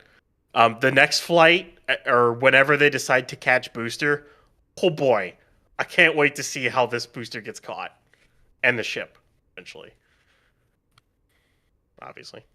Yeah, for sure. From this particular flight, for me, guys, look, some of my, I wasn't alive during the Apollo program. All right, I wasn't here. I'm a shuttle guy, right? But some of my earliest run-ins with the Apollo program is obviously some footage that you saw like on the Discovery Channel, a documentary about the Apollo program, et cetera, et cetera. And I have this picture in my head of the Saturn V lighting its 5 F1s and then shooting flames out the deflector, 500 to 1,000 feet long in either direction.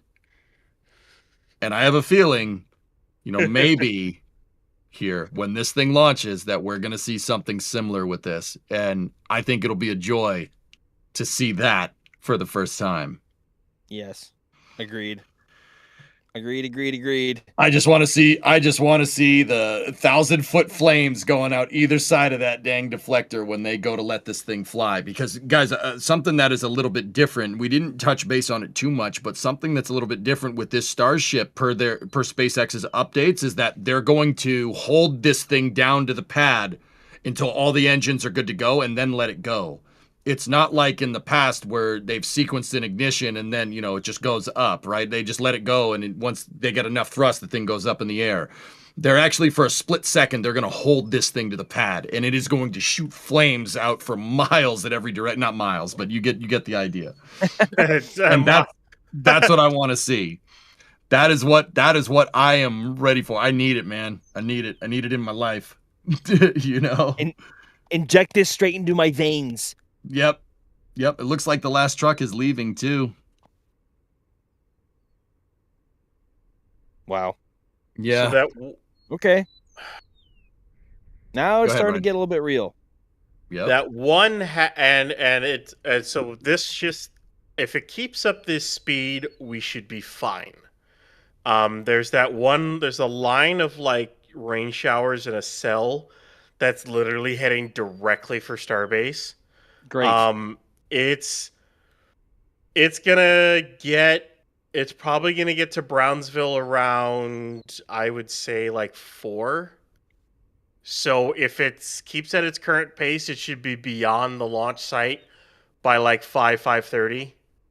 At which point, if that's the case and nothing else forms, it should be clear, unless it dissolves before then. That's about the only thing I'm looking at in terms of weather. But if everything stays the speed and direction that it is right now, it should be gone away from the launch site by the time the window opens. We'll just go with that. Good. If everything keeps going, so we should be good. And maybe that front will just carry the rest of the clouds with it and just open up the sky. Wouldn't that be nice, huh? Maybe we'll get lucky.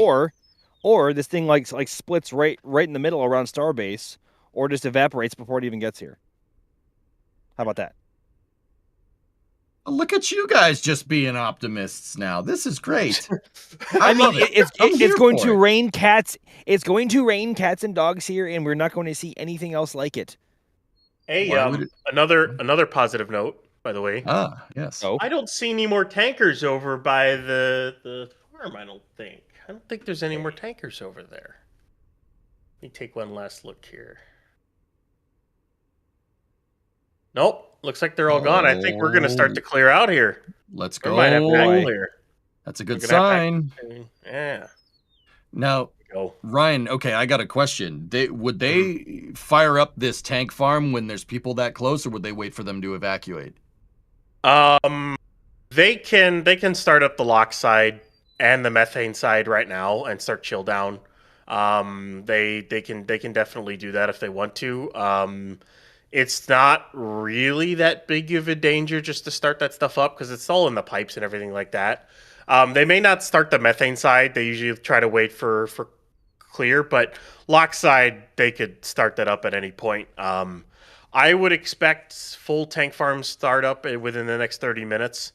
Next 30 to 45 is what I would expect. So locks and methane side from this camera, it'll be really, really easy to see at this vantage point when the methane side is going to start, because you see all those pipes that are hooking into the top pipe right up there. Those are all the methane supply lines that coming off the tanks. So when those get frosty, that means they're chilling down the methane line, which means the methane reclaim vent or the new Pope vent is not far behind it. That'll come shortly after that. It's usually about 15 to 20 minutes after that. And then that's when we can have a relative idea of the T0 unless they have a hold in there. And then once the lock side will likely start get going, I wouldn't be surprised if it gets going shortly, or at least within the next 30 minutes. So either way, we're getting close. It's starting to get real. We could have pad clear here in the next half hour alongside tank farm startup. And that's kind of where we're at. Going into launch readiness here with almost T-minus 3 hours. We're getting close. Getting closer.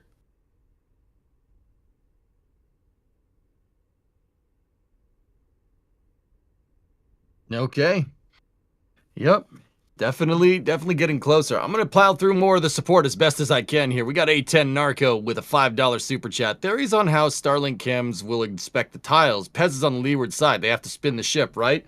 Yeah, we did talk about that, A10. Yeah, they have thrusters on it. I talked to Alex about that earlier in the Stakeout. Yeah, they have thrusters. They'll be able to roll that thing. All right, what else do we got here? We got a store message from an anonymous store message buying the Flight 12 mug. How many engines does the helicopter have? Both of the helicopters are what's called twin turbo shafts. They have two jet engines on them, but the jet engines are designed to spin the blades, not provide thrust necessarily. It's called a turboshaft. It happens when you take a turbojet and a drive shaft and you combine them into one. Also known as a gas turbine. Good stuff. Gas generator, gas turbine, it's all the same thing. Yeah. Yep. All right.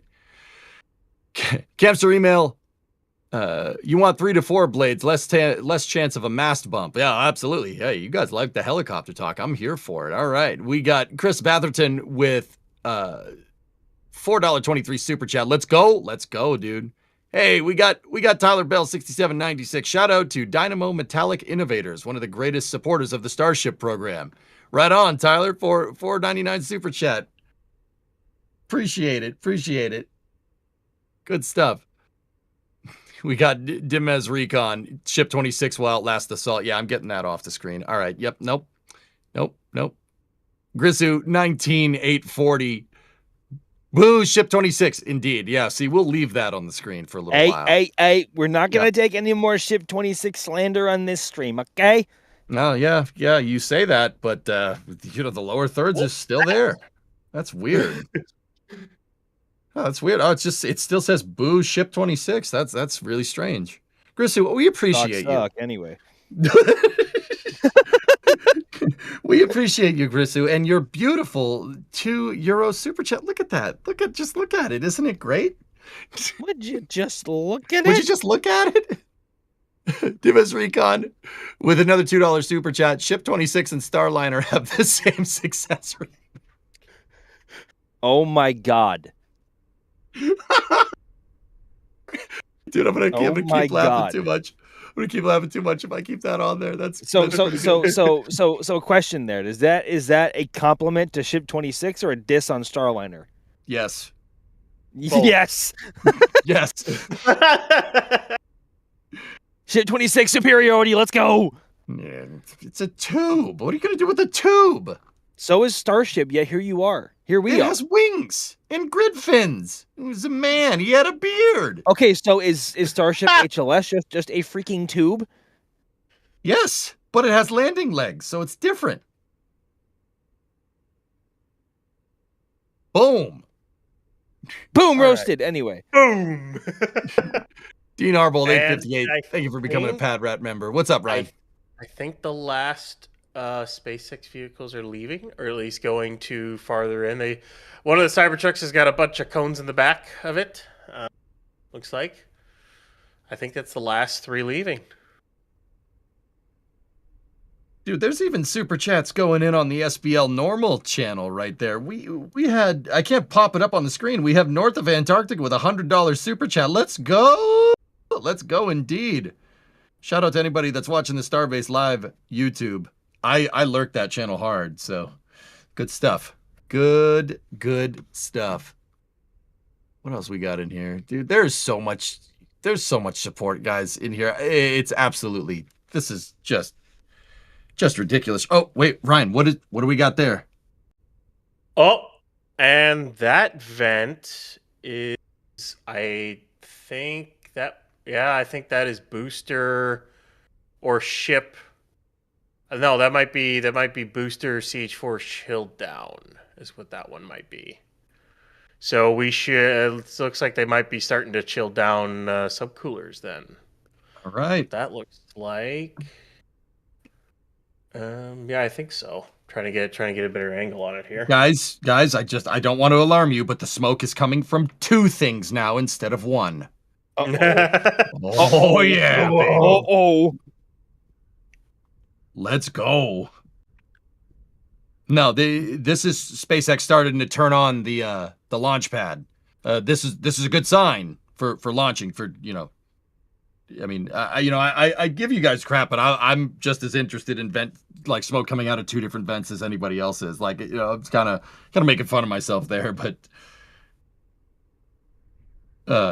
yeah, there you go. So once again, we are at mission. I was about to say mission elapsed times because I was covering the Artemis 2 stream. Nice. We are T-minus 2 hours, 55 minutes, 4 seconds to the launch window opening of Starship Flight 12. 12th flight of Starship, First flight off of this pad. This is a brand new pad here. We got a brand new booster design, and for all intents and purposes, pretty much a brand new tower and ship design.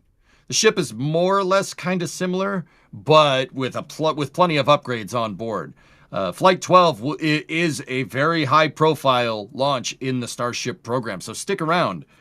We will be here for the duration with a launch stream that should be coming up here sooner rather than later. Now, once again, the window starts at 5:30 p.m. Central Time and goes to 7 p.m. Central Time. That's just under 3 hours away from now. It is a 90-minute window, and SpaceX could target launch anytime in that window. Now, Flight 12 is going to be a test of the new booster, new ship, and pad. Now, unfortunately, the ship first stage the first stage isn't going to get caught. The ship is going to do a re-entry profile when it gets that far, and we'll do a splashdown off the western coast of Australia. So this is a suborbital flight just to basically test all Starship, what's called Starship Block 3 systems on the vehicle. And once again, NSF, here at NSF, we will be giving you coverage throughout the entire launch campaign. Here. But yeah, we are just inside of 3 hours to the window opening and potential launch of Starship Flight 12. I'm ready. I think it's going. I think she's going to go. I'm going to be Mr. Optimism today.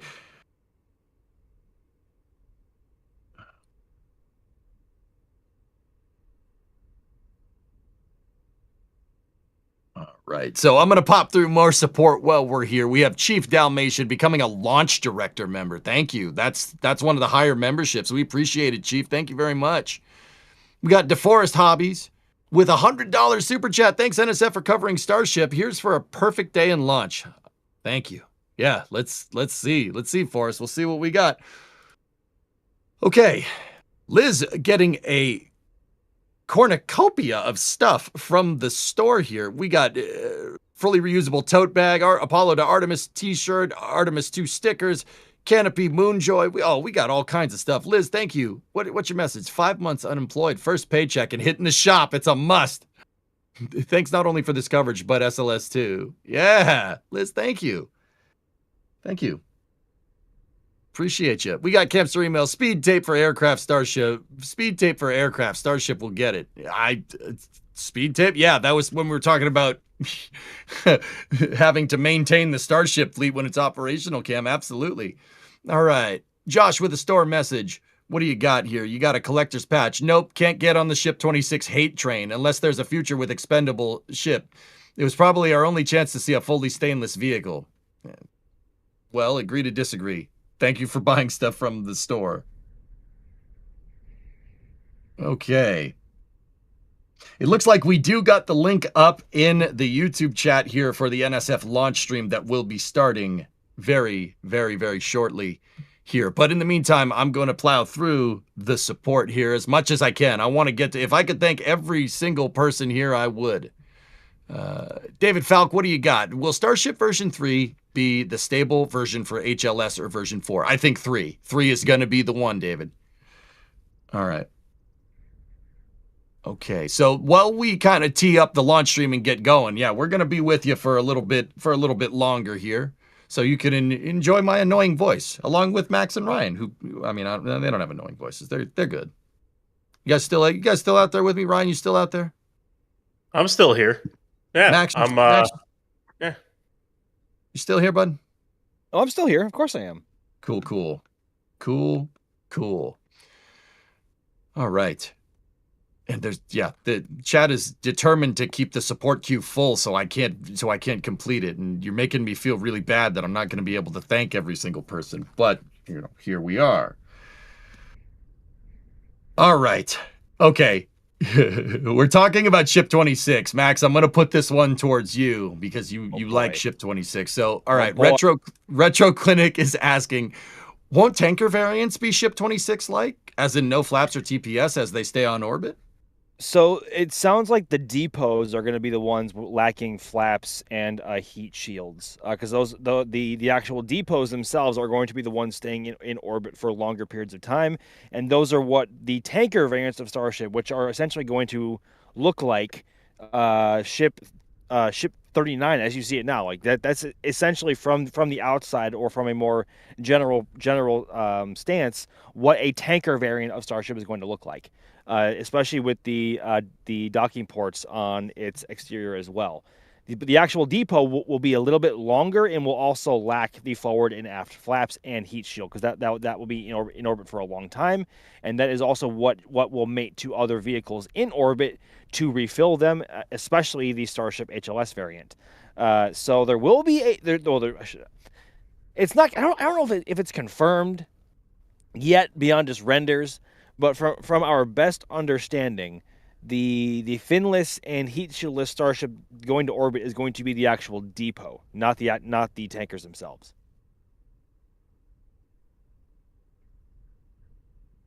Yeah. If that makes sense. Yeah, no, I got you. I'm picking up what you're laying down here. All right. Oh, here's a good one. This is one of my favorite ones. Ryan, I'll throw this one over to you. So this is DS CP1VG. Would additional structures similar to like airport blast deflectors be considered beyond the flame trench to direct more plumes upwards? Maybe it'd help, but direct shock waves upward are not okay. Ryan, this is up your alley. What do you think? There's no real need to, and you'd have to build a significant structure to keep deflecting that exhaust, because that's and whatnot. The flame trench already does what it's supposed to do, which is deflect it away, split it off, and suppress it as much as it can. And it doesn't need to do it for very long. It's only a couple of seconds at full power, and then it goes off, and then it lifts off. You don't really need anything else at the ends of the trench, because if you do that, all of a sudden you might get sound waves reflecting off of those, and then it bounces back onto the rocket, and you don't want that at all. No. Or bouncing around in other ways. The way it's done right now is the plume interacts with where it is, and it kind of works just fine the way it is, and I would leave the trench the way it is. Unless they run into a problem after a bunch of flights or whatever. I mean, right now, the trench should work perfectly fine for a long time as it is. Yep.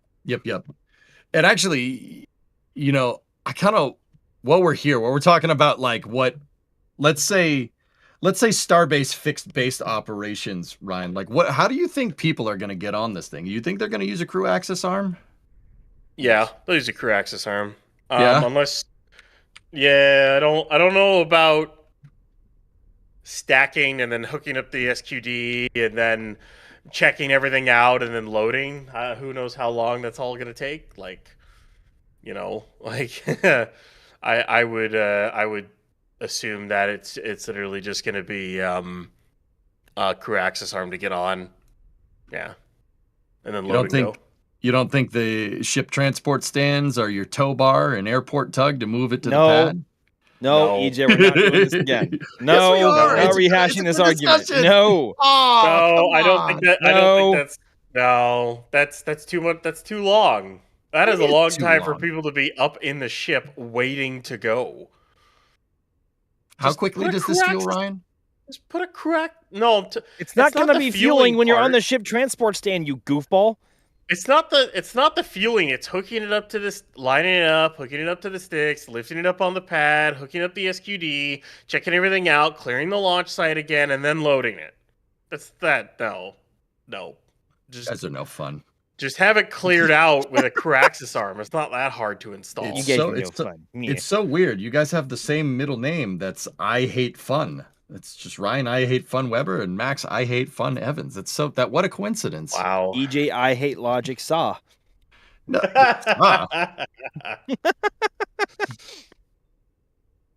we're having a good time. I hate you both. Love you too. Love you too, Max.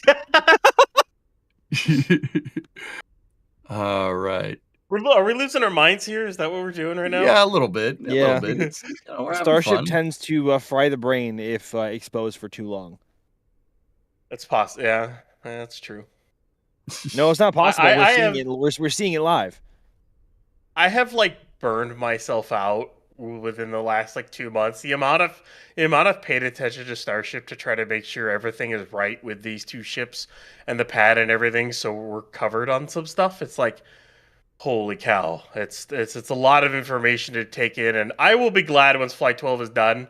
It'll be a nice little lull until Flight 13 because the vehicles aren't really close. So it'll be a nice break after the fact, but yeah, it's a lot. You know, I can't get. I'm really struggling to get my head around the fact that there's a version 3 Starship vehicle on the pad right now. I don't know, because like with possibly 2 hours and 44 minutes to launch. Right, exactly. I mean, it's just like I know I went on about this earlier, like how we've only ever seen like renders and bits and bobs of hardware for a while, and we were only left to our own imaginations as to how they look put together. And even when Booster 18 happened, when it popped over at Massey's, it was like, oh my gosh, like how far is that going to set SpaceX back? And sure enough, there's a fully stacked version 3 vehicle, both booster and ship, on pad 2, a brand new launch pad, aiming to fly today. Not like in a month from now. This isn't a wet dress. Well, it might be a wet dress, but we'll see. But the intent today is to fly. And we haven't had that in 7 months, just about, since Flight 11. And it's wild. It's a wild feeling being back here again. But I could not be more grateful for it. And hopefully today it does end up being the day of destiny for both Booster 19 and Ship 39. The day of destiny. I like that. That's good. I also call it Judgment Day, but hey. Why would you call it that? Well, I mean, we're making AI sats here, so Skynet's going to take over and it's going to destroy the human race. That's already known. Oh, yeah. Yeah. Okay. Starship's going to start Skynet. Yeah. Well, wouldn't it be Starnet? Sorry. No. Oh my God. No. Yes, I've ruined your apocalypse.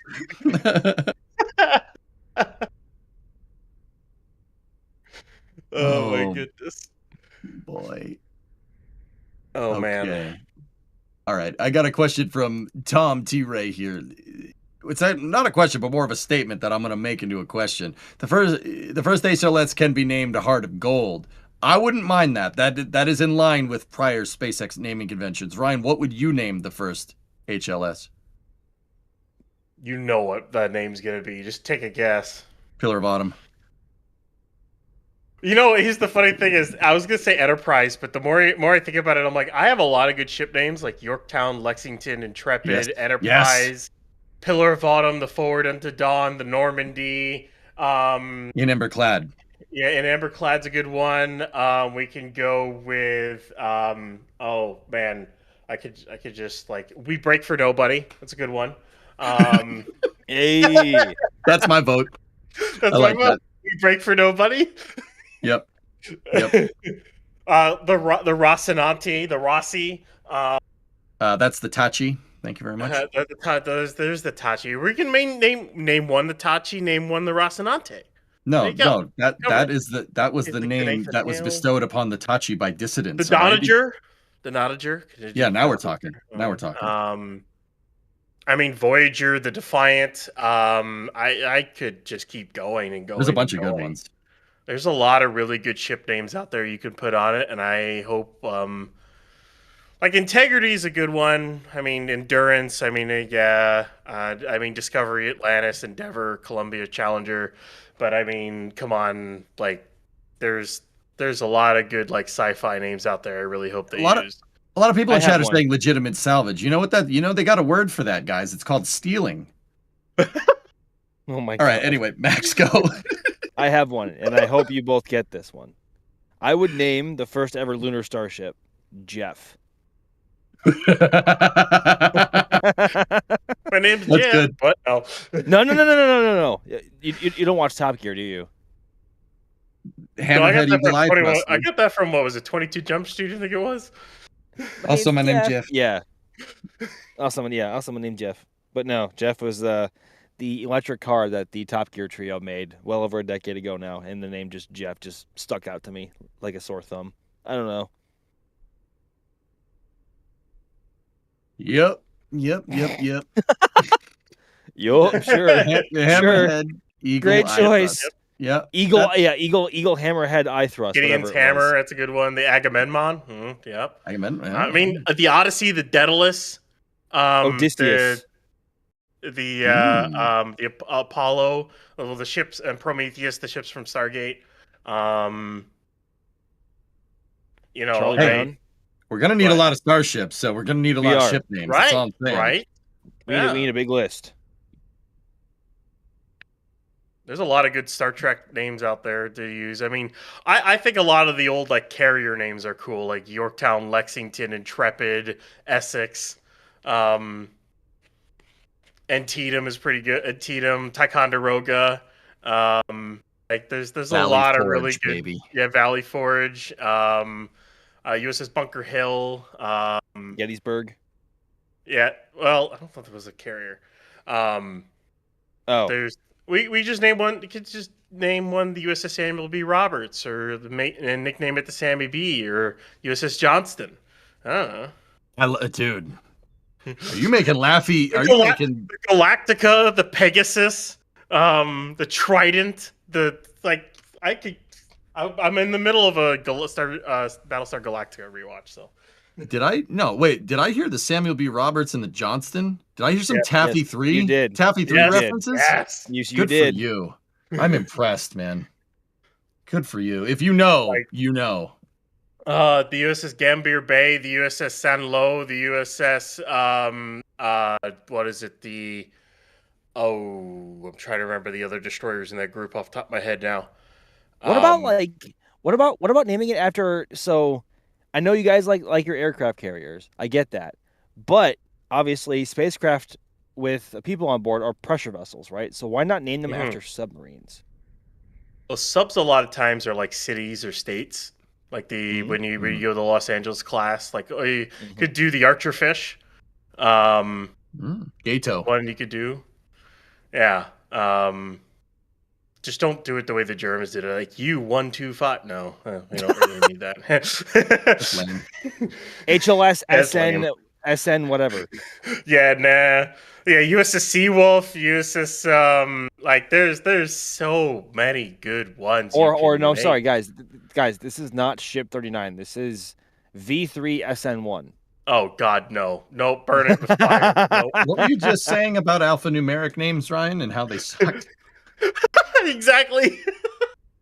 What sucks more, marine assets or alphanumeric naming schemes? Alphanumeric naming schemes. Yeah, I'm kind of with you on that. 1,000%. Drone ships are cool. Mm-hmm. Let's be honest here. Drone ships are cool. Yeah. Twitch chat says the SSSS. Okay. Okay. All right. No. Oh boy. Are they ready on the launch stream yet? Jeez. We could be just naming off. We could just keep naming off names for a long time here. It's a lot. I wonder why they haven't opened the sticks yet. Me too. I would have expected it would be open now. Maybe they're going to do it when they get real close to prop load. By the way, the tank farm should start up could start up within the next 10 minutes here. I'm waiting to see real chill down of the pumps, the subcoolers, and the methane start.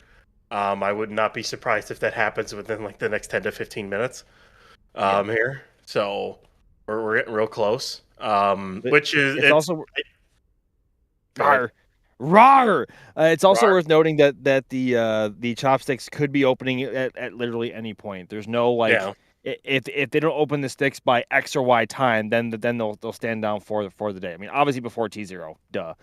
It'll be but there isn't for prop. You what? It'll be open for prop load. I almost guarantee that before they load, just so that they're out of the way and whatnot. It'll be before prop load, so before T minus like 38 minutes or so. Yeah. Oh, dude, I saw a ship name over in Twitch chat that I like. What was The it? Bonham Richard. Now we're talking. Oh, the Bonham Richard. Yep, another Yeah. carrier. Good stuff, man. That's a good name, Blue. I like that. Yeah, because then they also started naming them after battles. So they started naming them after like the USS Leyte Gulf and USS Philippine Sea and stuff like that. Some of the later Essex classes. Yeah. When they because they were just start pumping those things out like crazy, and they just started naming them all those names. So yeah. Good stuff. Both chats are still going off with names. This is great. I like it. There's a lot of good names in here. Dude, like if you go like through ship names, but it's not even just U.S. names. I mean, like even like the King George V classes, it's not a bad name for the Bismarck, the Tirpitz, those Nelson. aren't bad names. The Nelson, like there's some the Hood, like there's some good ship names out there. It doesn't matter, where they're. Heck, name one the Yamato. Come on, Space Battleship Yamato. It was a heck of a ship. Yeah, until it wasn't. It's okay. Let's start talking World War II history here. Yeah, we could go on a big tangent there. We probably shouldn't. No, it's Starship, by the way. Yep. Actually, Bideford actually has a pretty good name here. I'll display it on the screen there. Bideford wants to call it the USA Bideford. $50 super chat. Thanks, Bideford. USA Bideford. Yeah, no, that's fine. That settles that debate. The U.S. Weber. Sure. That doesn't sound good. No, that doesn't sound good. No, we're gonna forget I ever said that. And then I want to also point out one more quick bit of support here through the mountains of support here. We had WBOR 217 with a $50 super sticker there, but that was the first time WB super chatted in here. So hey, we appreciate it. We see you. Thank you so much. We appreciate it. All right. Man, there's so much support. You guys, I failed this time. The support queue is so ridiculously large. I'm not getting through that. You ever had a chance at it, really. Well, Sawyer left it full. If I had started with no support queue, I would have been on it. All right, we would have been on. So you're blaming Sawyer? Yeah, I am. Yeah. No, it's just chat. Chat, you guys are awesome. You always support us. It always goes into Sawyer, don't blame me in the back channel. Chat, you guys are always awesome. We never really try to ask for it. It always goes to having these getting better camera views, getting better setup, so we can bring you better live coverage of everything, whether it's at the Cape, whether it's down in Boca, and maybe even in Louisiana in the future, because of the pads that it seems like they want to build there. Maybe a pad out in Vandenberg. There you go. There's a ship. I think that is the ship methane subcoolers in chill down now. So that's another good sign. So that's more chill down starting. I think the booster ones are starting to chill down, the booster locks ones. It's kind of hard to tell. The lighting gets a little wonky. I don't see the line for the locks pump chill down going yet, but we shouldn't be too far behind. Either way, and by the way, the methane vents are not box fans. They are not. They are a singular vent controlled by a set of valves that come right off the exhaust of the subcoolers.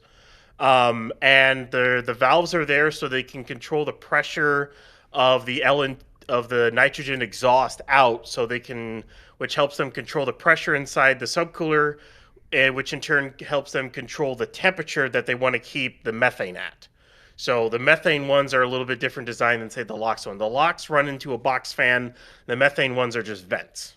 So for anyone who wants to know on that front. So, yeah. Yeah, we always want to know. Yeah, so we've got methane side subcooler chill down. I'm waiting to see the supply line chill down on the methane side. That'll be the next big indication. And because within like 15, 20 minutes after that is when we'll start to get the methane reclaim vent, at which point we can give you an approximate T0 on when SpaceX thinks they're going to go. Usually it's around 2 hours and 15 minutes, 2 hours 20 after the reclaim vent starts. So if that's the case, I would kind of expect it to start within the next 10 minutes. If it doesn't mean that there's a delay. It means that they could be doing a quicker chill down sequence for launch than they did for wet dress. That's an entire possibility. We have seen them chill down this tank farm in an hour instead of an hour and a half. So they may be going for the really, really quick chill down for launch compared to a longer chill down for, say, a wet dress or a static fire.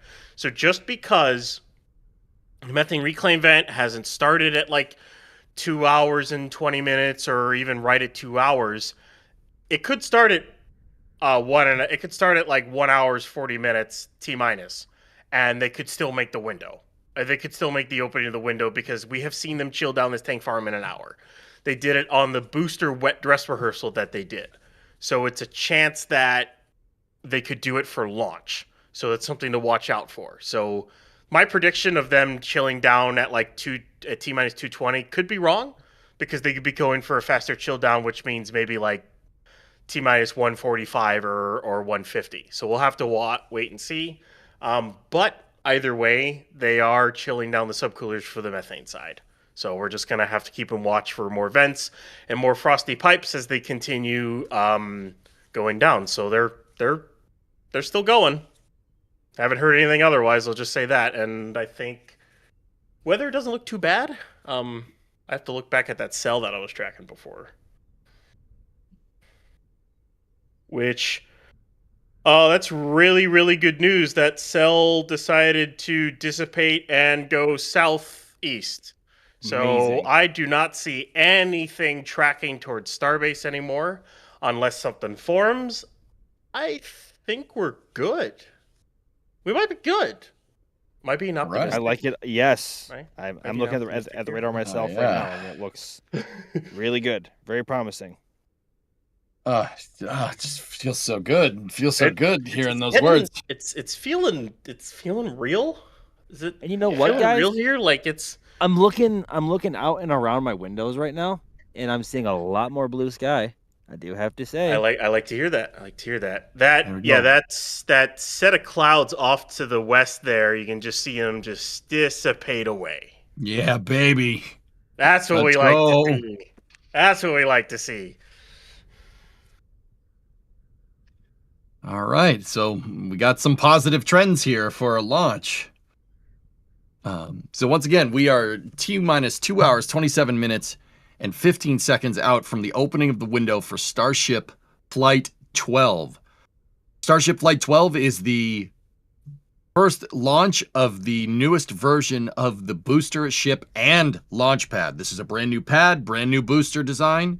The ship is kind of similar to previous ones, but Got a lot big, of changes, though. yeah, a lot of changes, exactly. The flight today, Jebediah Kermit willing, if this thing goes, the flight today is just to get up there and then do a splashdown with the ship on the other side of the world. It's very similar to the flight regime of the first Starship flight back in 2023. Back in 2023. I hate that. All right, cool. just decided right now. So there will be no catch today, no ship catch, no booster catch. They just want to get this thing going. Part of the big reason why we have the Block 3 or version 3 version of Starship here is because of the propulsion. There is a new version of SpaceX's Raptor engine, beneath Starship and Super Heavy here. It's called Raptor 3. I don't know if you guys knew. It's the third version of Raptor. Yeah, third iteration. You can tell it's right in the name. So Yeah. they're gonna be testing a lot of new things, Ryan. This thing's just basically going up and coming back down. We're not gonna see a catch or anything, right? No, it's with such a clean sheet design for the booster and so many changes. SpaceX wants to test this thing and make sure they can do a landing burn and splash down in the Gulf rather than try to risk any of the infrastructure they currently have. There's no reason to risk it. This is a full flight test of all these new systems of the ship, the booster, and the pad. If everything checks out, they may go for a catch on the next flight. That's just for booster.